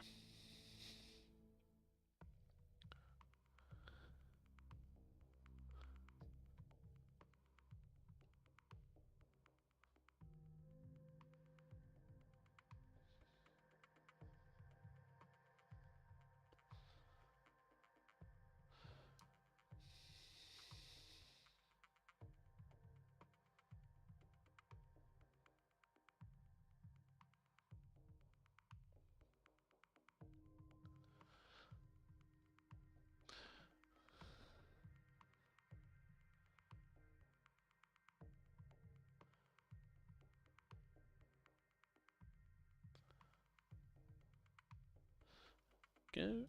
Begin mission. Command interface initiated.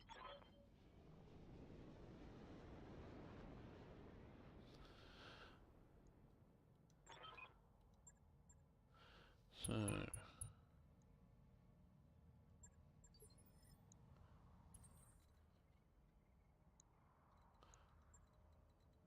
weapons emplacement is off over that way again. Okay, so once again we're We've got no visual on them.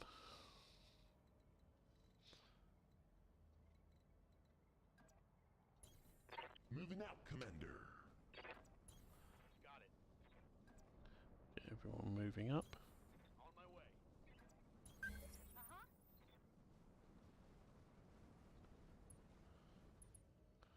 And no mech. Okay, up there. Right. Moving out.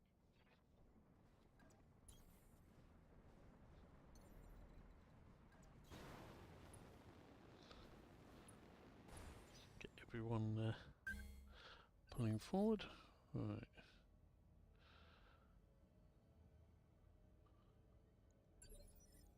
Holding for the right opportunity. Holding for tactical advantage. Waiting to pounce. Okay, so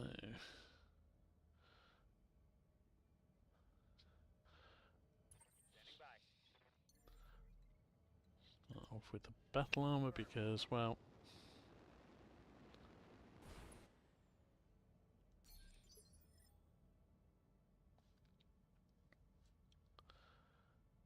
okay. Ready for orders. No shooting, just running. Got it. Ready for orders.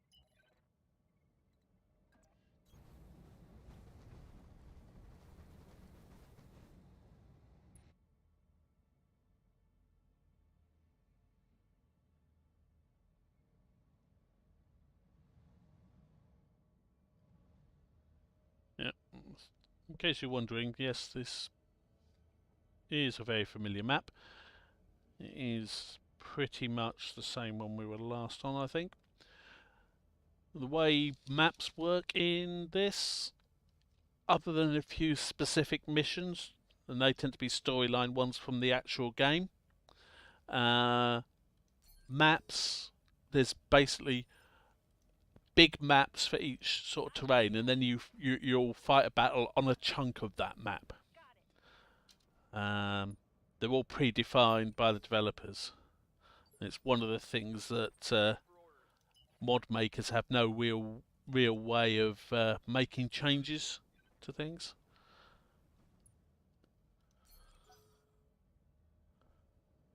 Oh, and now identified as Novacat. Okay, so there's an Arctic cheetah. Be nice to get a couple more bits of that because that'll let us build one of those.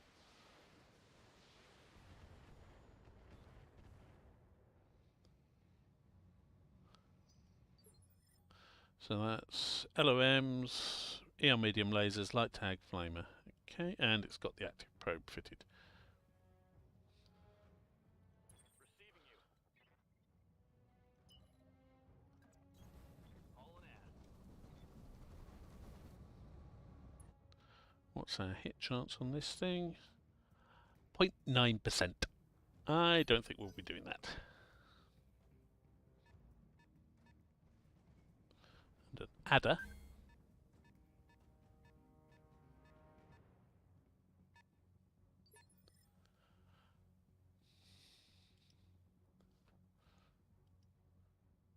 Okay, that's an adder that I believe is carrying battle armor. Wait, why am I in a cockpit? Is this smart?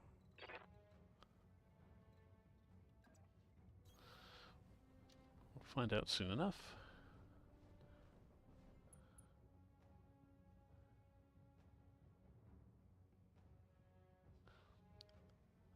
So those are the emplacements we're meant to be taking out, I think. And this is support lance, okay.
I'm just going to try it. Time to give him that smooth, Nope. smooth jazz.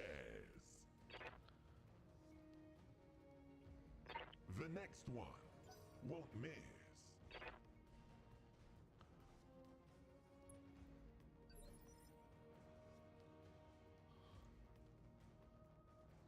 Yes, Commander.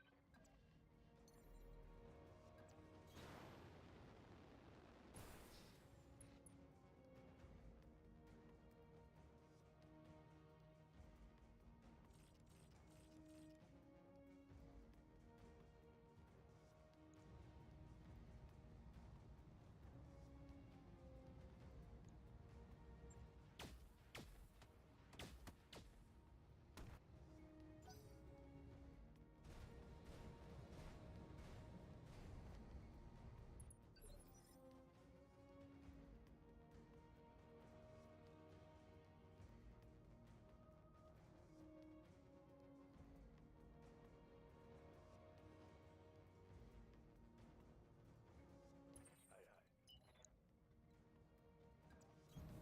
Going full throttle. Receiving you.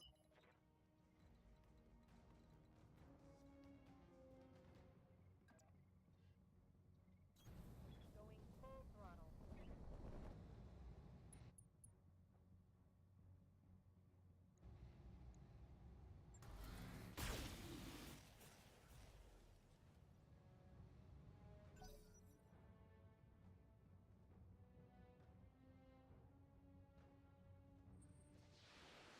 Oh, okay, so they've got missile launchers on those things.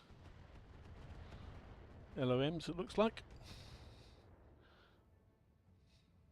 Damage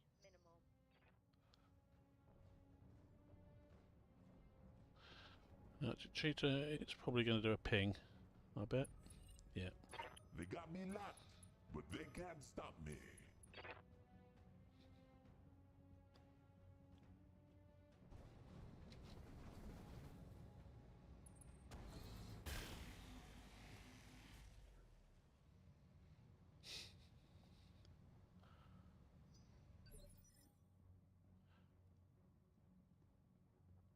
Waiting for orders. Oh man, you got me.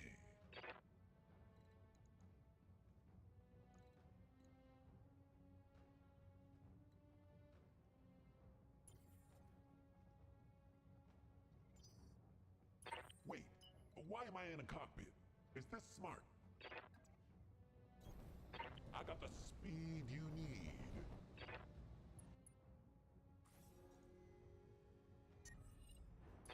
Locked him. He's not going anywhere.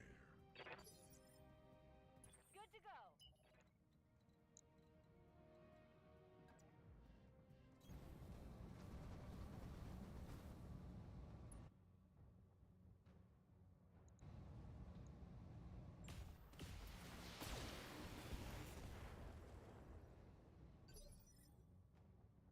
Good to go.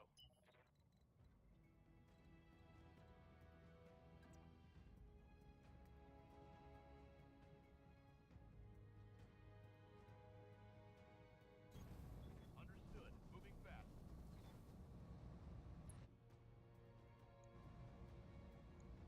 I copy.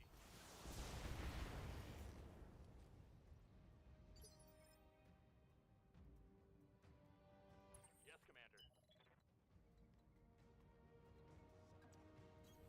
Roger.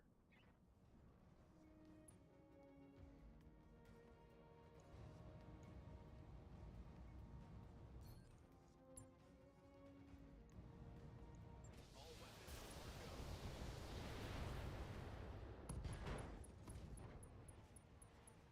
Target's taken a critical hit.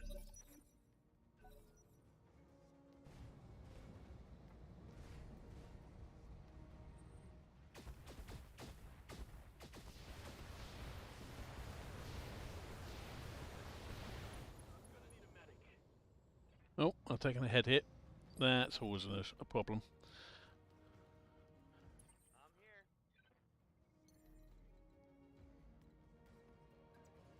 Firing jump jet. Okay, so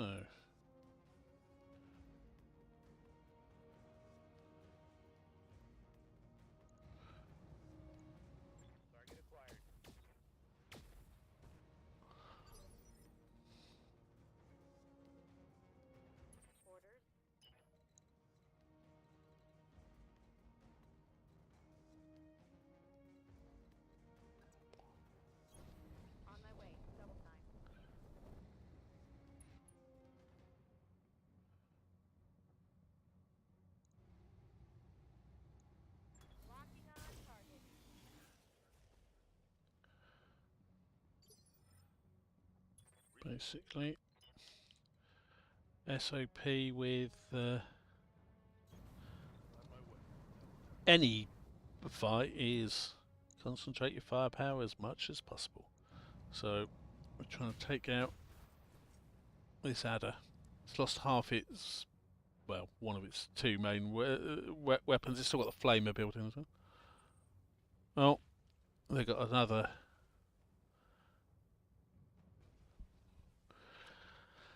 This has now gotten considerably harder. We've now got the turrets.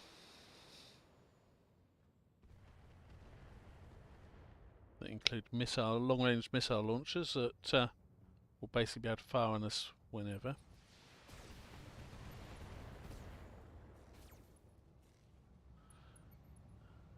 And another lance or star off to the right.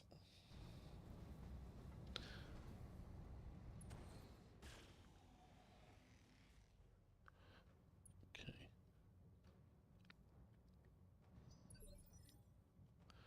So let's see, what can we do here? What can I do for you?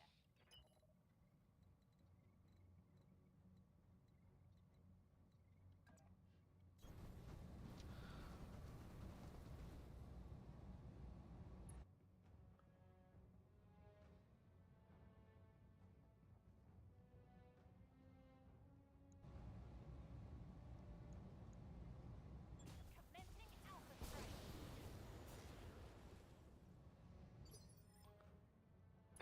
Oh man, you got me.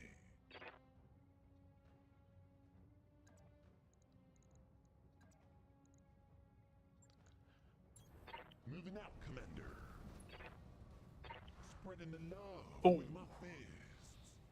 I'm freezing, Darius! The next one won't miss.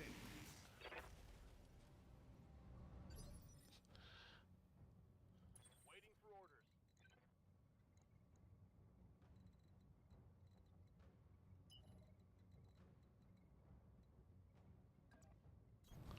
No shooting, just running.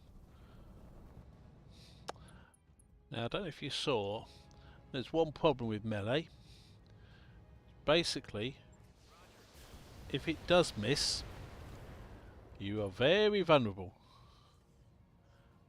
Solid connection on that one. Because, excellent, okay, so that's at least one of the mechs down.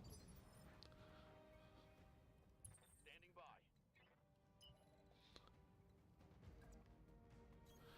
Copy that.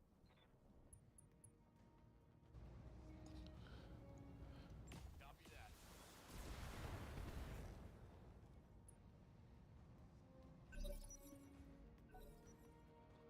Right.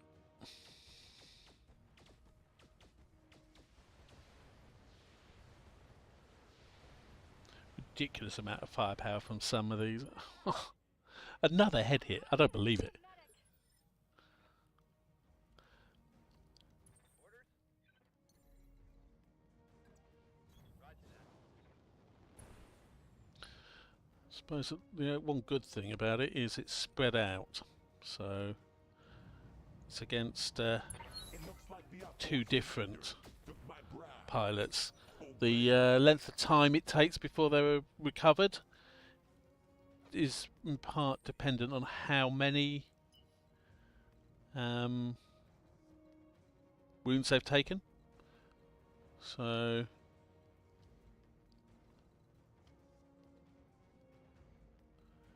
if they don't take as much, then if they've not, if both of those were on the same pilot, it would take longer for him to recover.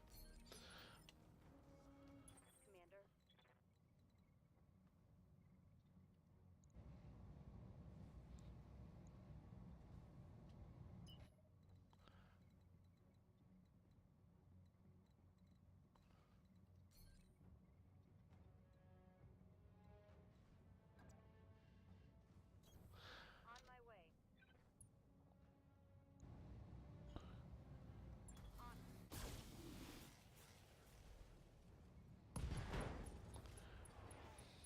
Excellent. Inflicted some heavy damage.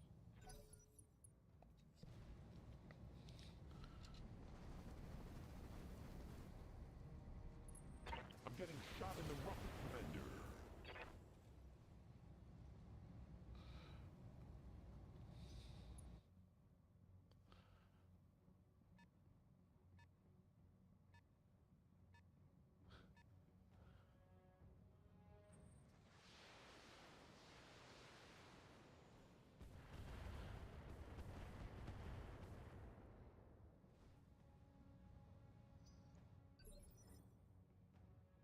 Right, so let's see. Good to go.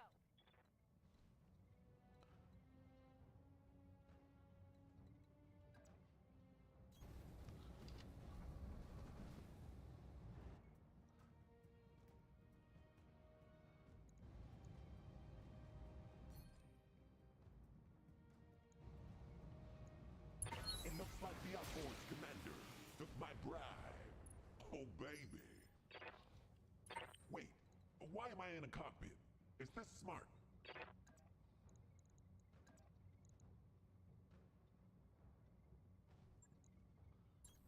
Moving out, Commander.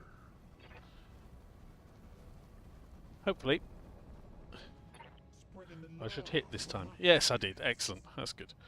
Hopefully that'll be yep. And he's punched out.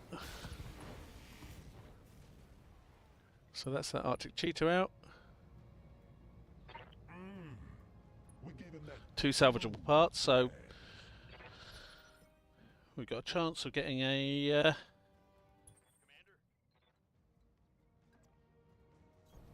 I copy. Arctic cheetah out of this, so let's see if we can.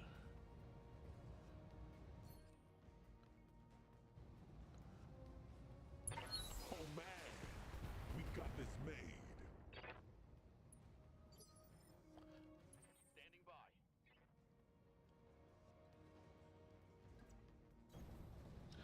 Inflict some more damage on this battle armor.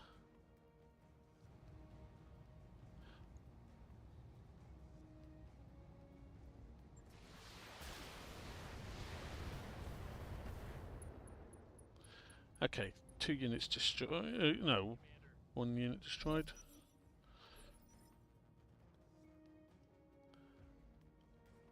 One's got structure exposed. One's got basically no armor. Excellent. So we're actually getting there with those guys. I'm ready.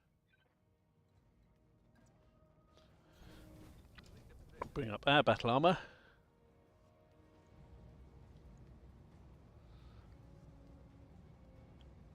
Roger that.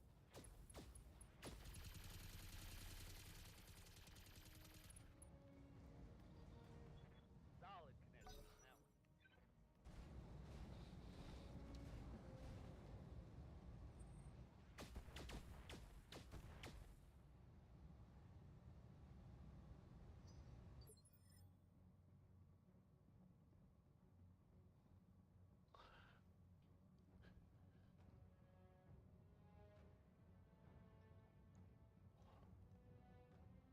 Standing by.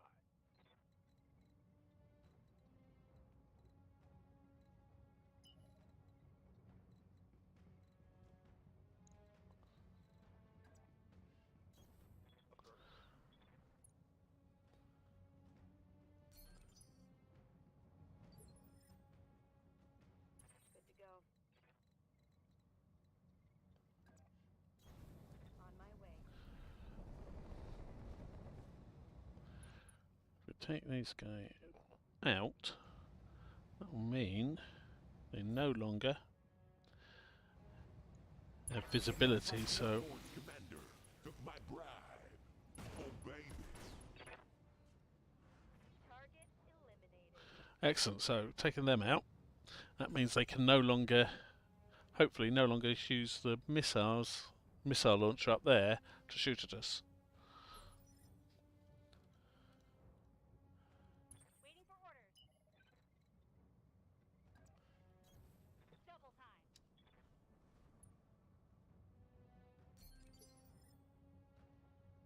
Wait, why am I in a cockpit? Is this smart?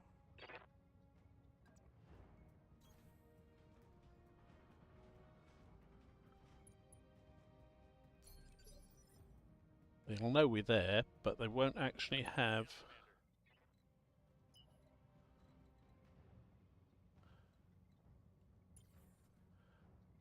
visibility on us yet. Good to go.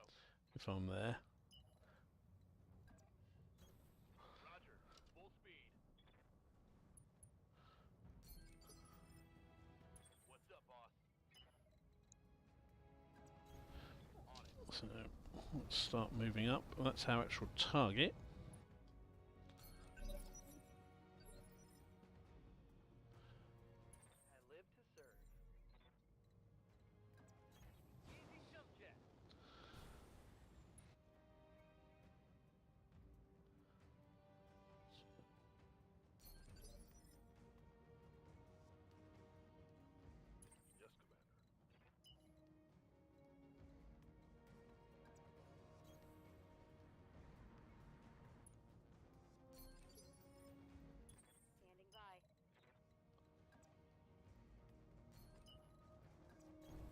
Got it. Not bringing people up. Yep, that was good. So they didn't throw missiles at us this time. So that shows that my theory was correct.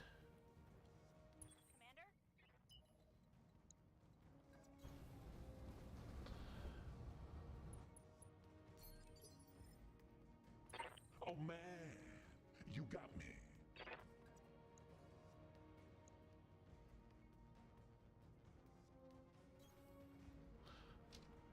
So what do we have? We've got light sniper turret, which is AC2s. Another light sniper turret, and light LOM turret, and a light shredder turret. Okay. So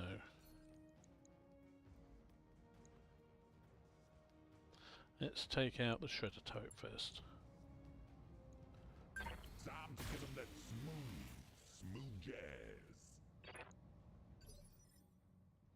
Orders?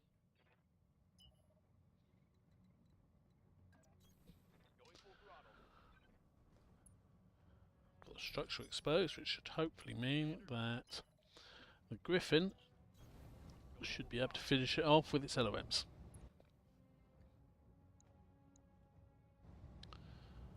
Let's do a precise strike. Drop the hit chance. Like the outboards commander took my bribe. Oh baby. Bam. Okay, so that's one of the 4 done. One less turret.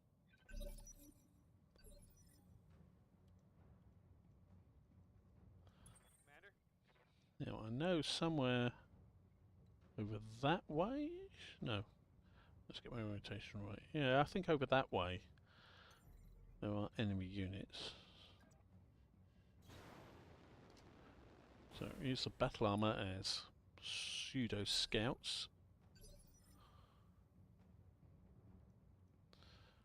Good to go.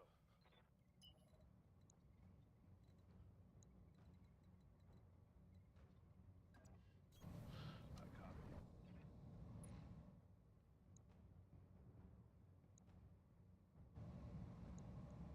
Okay. 84%.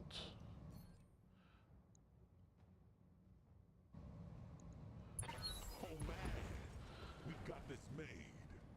That turret is gone. Okay, that's one of the 2 down.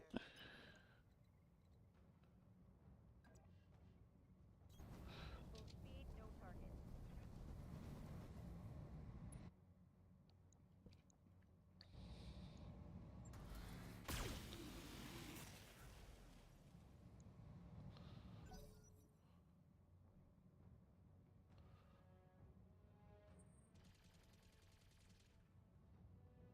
Machine guns better than LOMs.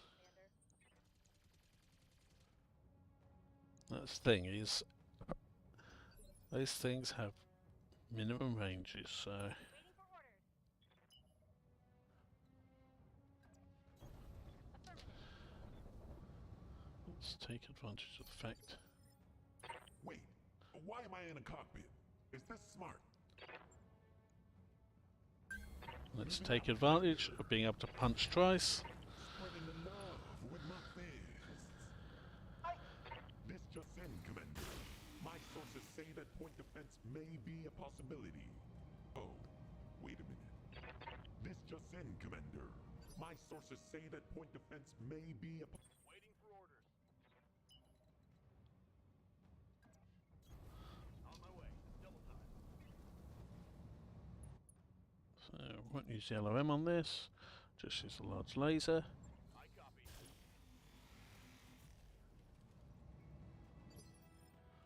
Receiving you. Yes, I know if I'd used the LOM I would have probably taken it out, but I feel enough of us get to act before it goes, such that the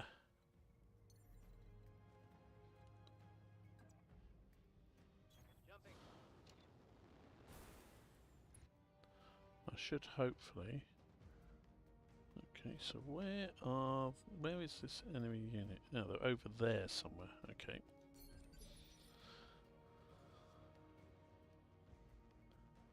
Good to go.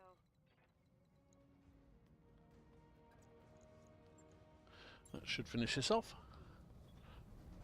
And again, we know where the One less first. they've lost line of sight on us again. So if they've got any missile units, which to be honest I don't think they do because they didn't use any on us before, those won't be able to shoot us. It's possible they do have them, but they were out of range before. But anyway, now Wait, just need to... why am I in a cockpit? Is this smart?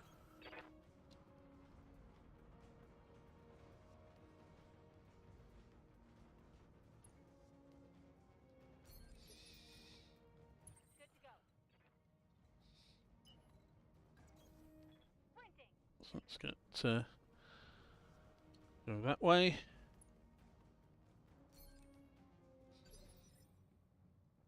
Ready for orders. Send them over as well. What's up, boss? Got it.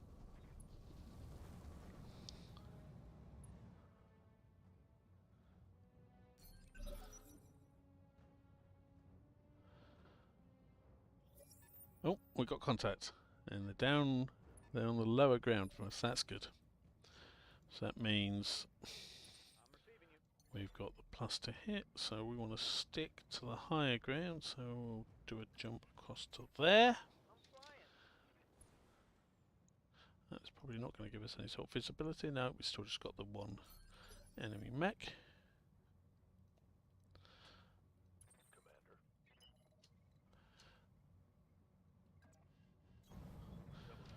Let's go. Bring up here, we've got the height at least. Yes, Commander.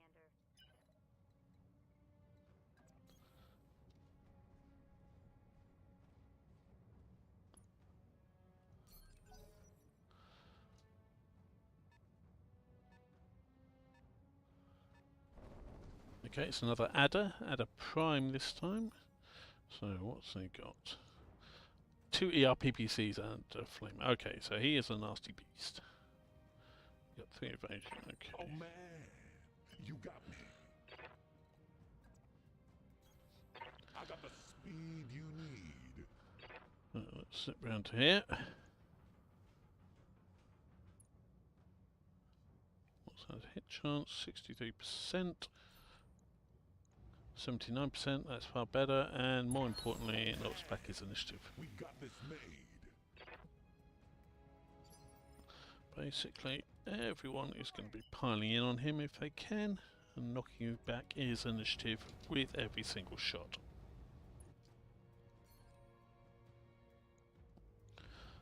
It looks like the Outforce commander took my bribe. Oh baby. Yes, Commander. Full speed. No target. Commander.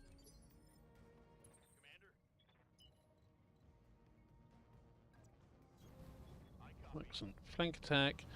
I can use the large laser as well as the LOMs. 57% chance, that's good. It looks like the outboards commander took my bride. Oh, baby. I await your command. Got it, Commander. Orders. Coordinates received.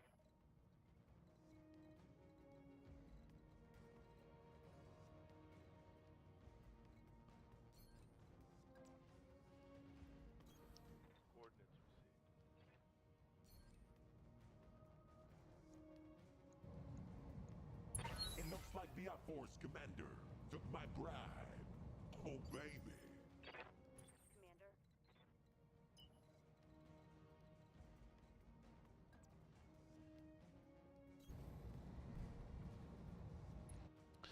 Commander. Basically, because we had the time where we weren't doing anything, effectively everyone has gained a bunch of resolve. So we're all able to do the precise strike, which is why his initiative is now down to 5. Which basically means Good to go. every single one of us gets another shot at him before he gets to act.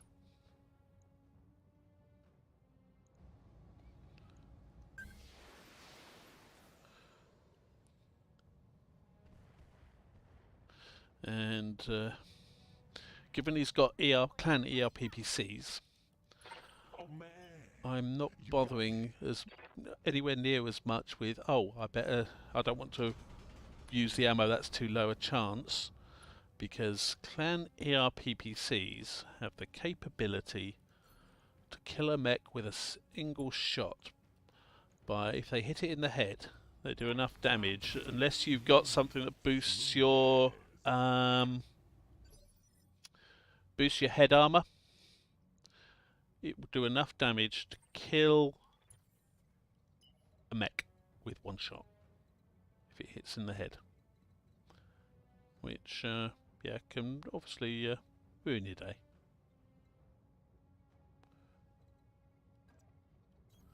Confirmed. So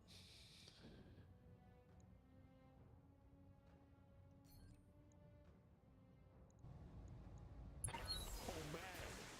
We got this made.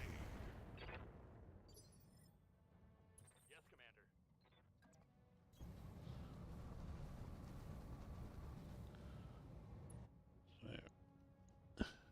not at all sporting this, but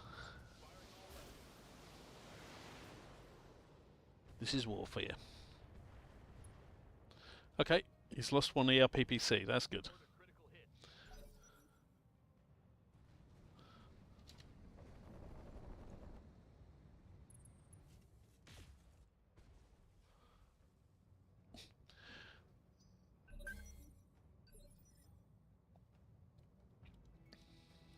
Thy will be done.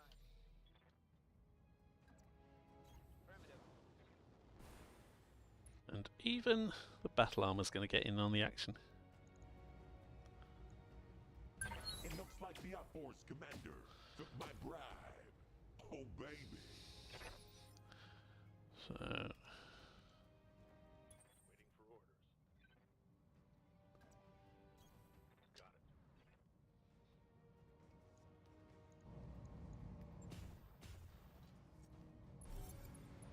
it. oh, 4 salvageable parts. I basically just headshot him. That is good. Mission successful.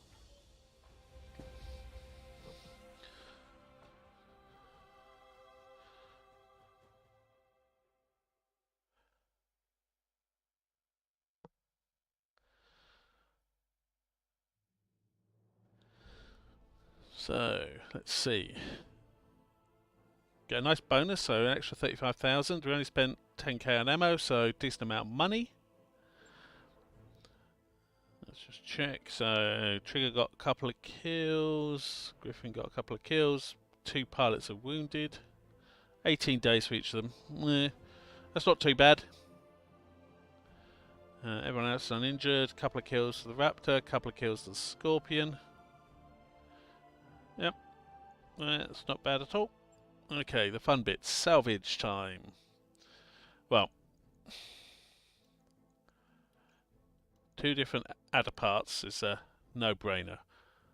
Given we've got 1, 2, 3, 4, 5 more parts, and we only need 2 more. That's good. There's a chance for known battle armor.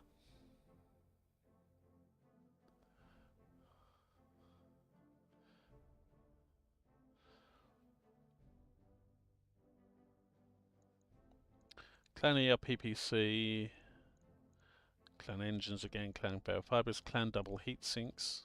Nice, all nice stuff. I think that what I'm going to do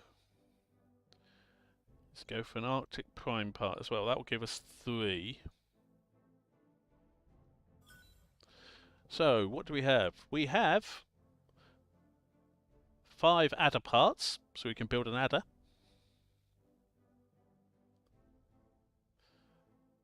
2 Arctic cheetah parts, so combined with our other 2 Arctic cheetah parts, I think that gives us enough to build an Arctic cheetah. We've got 1 part of known battle armor.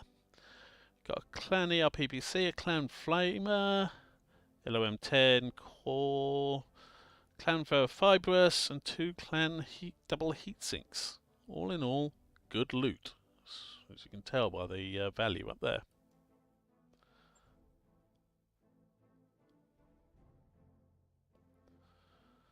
So, as soon as we get back, we need to check our mechs, make sure we've not got anything to repair. I think we are going to put the cicada we're not using into cold storage, because we got 2 pilots injured. Let's just do the XP thing while I think about it. But we've got 2 pilots injured, which basically means we're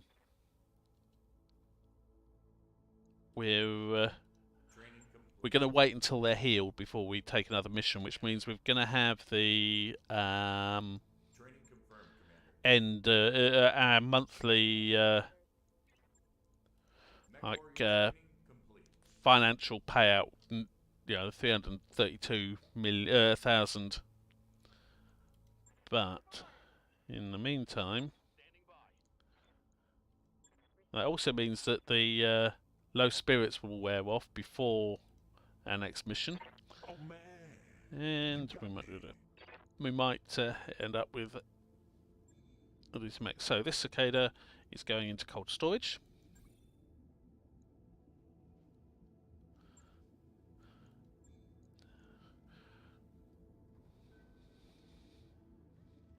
So we've got a choice. We can build an Arctic Cheetah Prime, which is ER medium lasers, 2 ERMs, active probed ECM suite, and so on. So that's a very good scout.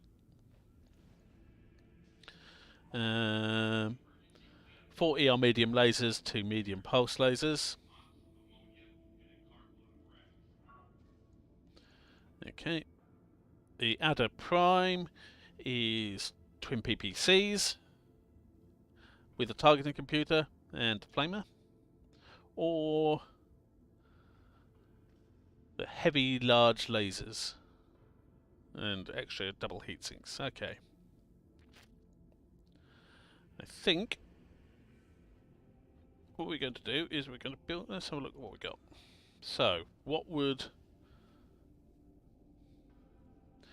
an Arctic Cheetah would replace the Raptor as a scout? And I think the Prime is the option to go for there. So let's ready an Arctic Cheetah. Confirm. That mech is ready to fight, Commander. Let's now have a look at it. Refit. So, if I was to give it max armor, it takes an extra ton. Right, okay, so is there anything here we would want to remove to give us that ton? Now the jump jets can't be removed. You know, see they're in red. they're built in. They're part of the effectively the built-in.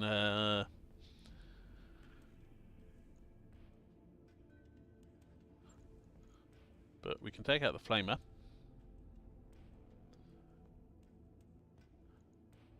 Take out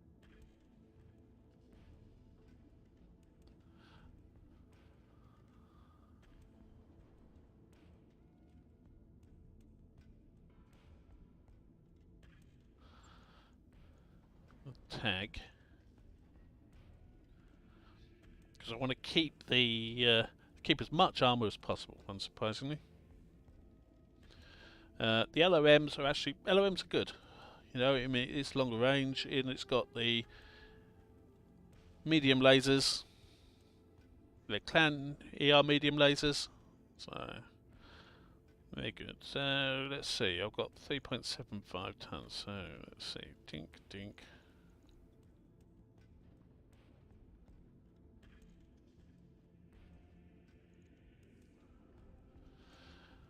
There we go. I think. Oh, it's still 1.25 over. Okay.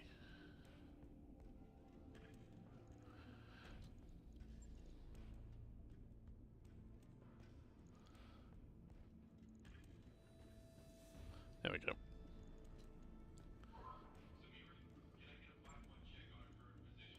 I wrapped up that job you asked for, Commander. Alright. That is going to be replacing this.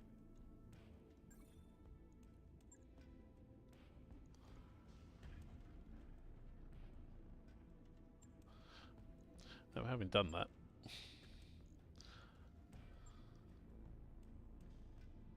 no,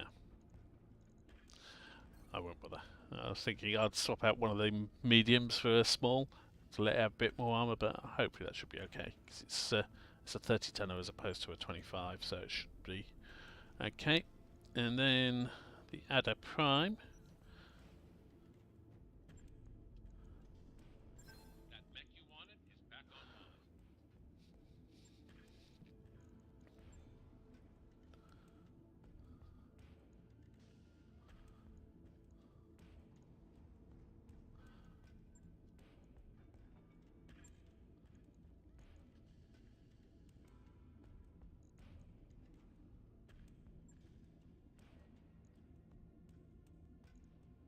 It looks like it is already at max armor.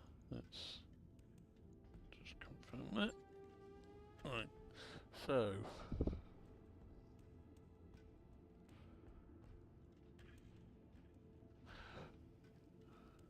we've got 2 clan double heat sinks. Plus another 2 built in. It's got to be a bit careful on firing. So every now and then it will only be able to fire 1, but they got decent range, 720 meter range.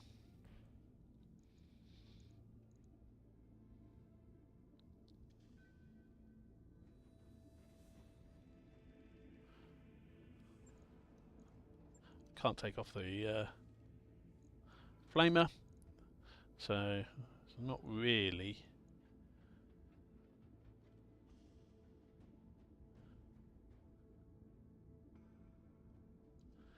much I can do to change things on this. I could, in theory, I've got the light tag,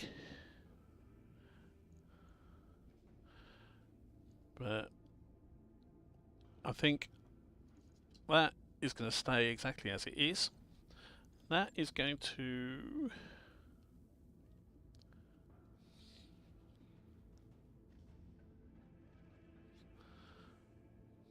I think replace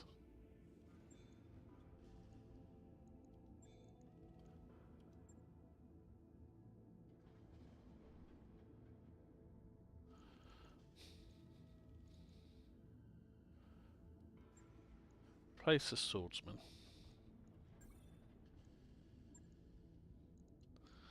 Now, one other thing I'll do is I need to start looking at what we can do to upgrade the Argo. 'Cause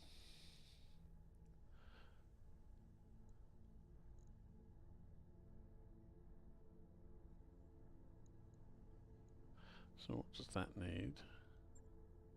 That needs repaired power conduits and structural control. Okay, so let's get the power conduits on the Argo repaired. All right, I'll get the team on it right away. Let's advance time a bit.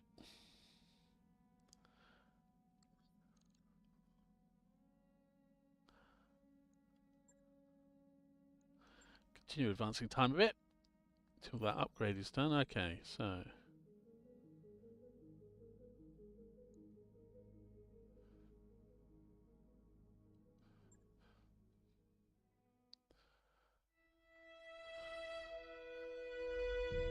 now this I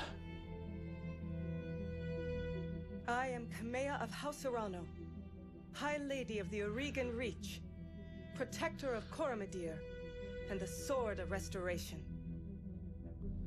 But I am not a hero, no matter what the stories say. A hero would have sacrificed more, compromised less. A hero would have unsurprisingly, done this whole part is part of the base better. You know game, this, of not course. Battletech You Advanced. were there. But My father used to tell me stories about the ancient times. About the Star League, a golden age of prosperity, upheld by the great mech warriors of old, guardians of the innocent, protectors of the peace. I always dreamed of following in their footsteps. from a lore point of view, this is actually I quite was too young interesting, to see the truth of given things. that After all, it wasn't the heroism or a noble cause that won the me region the that throne. It was hiring a mercenary, she's from skilled enough, is perhaps in the ruthless periphery, enough which, to carry the well, day. if you know your lore, you'll know that I still don't know if yeah, you the fought Star for League honor didn't or for exactly the thrill treat of the it, periphery for that belief well. in my cause, or just in my money. But whether it was your noble heart There was a or good mercenary reason mind, why your actions the Star League fell. gave us hope. That makes you a hero. There are a in lot of the their eyes history. actions. Whether you believe it, Well, put it this way, that's up to you. they caused a lot of resentment, etc., from the periphery, and it was periphery forces that basically took them down, combined with treachery, of course, because in a straight-up fight, the periphery forces, even the ones that the Star League didn't know about, wouldn't be able to defeat the Hey boss, we've just completed those upgrades. wouldn't be able to defeat the forces of the Star League just on sheer numbers. But yeah, with enough behind the scenes shenanigans, they were able to pull it off. Okay, so let's have a quick look at the map. See what's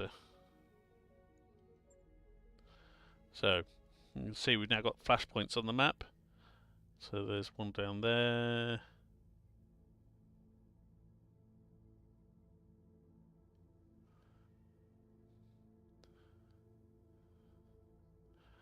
Word of Blake are attacking there. That's being ready by Lau.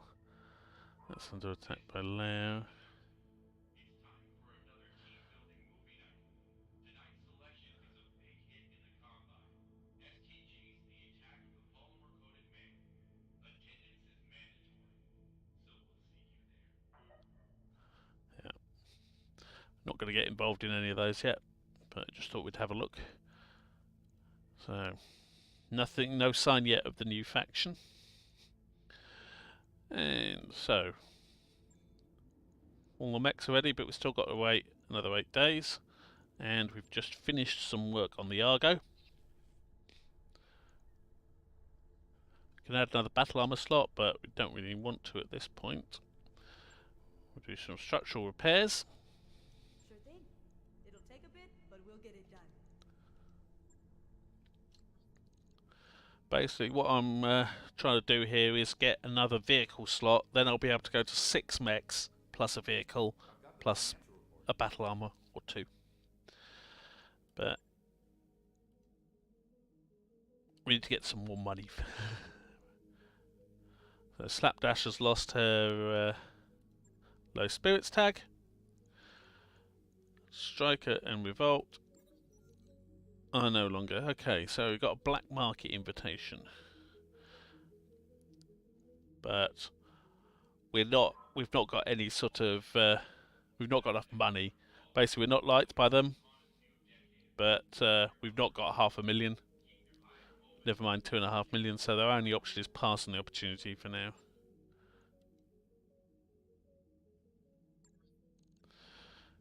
So we're now low on cash, but what is the time? It's 6 o'clock, so we're going for 4 hours or so. So I think this is probably a good time to call it a day. I hope those of you that have been watching have enjoyed it. I'll be back next week, hopefully, with another stream, and we shall pick up where we've left off. We've got a few more missions here. There's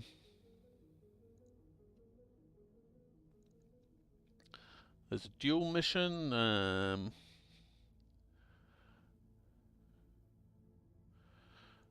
Yeah, if you notice, basically missions have changed because the month has tripped over. Ambush convoy, trap sprung, Blake's colours, yeah. So, yeah, we've got Word of Blake 1. That's going to be very hard because Word of Blake have lances of 6 mechs. So, chances are that could well be sort of 12 mechs. This is equivalent to 4 of our lances against our 5 mechs, 1 vehicle, 1 battle armour. That could be quite a hard fight. These two, well, gunslingers, depends what weight we can take in for that.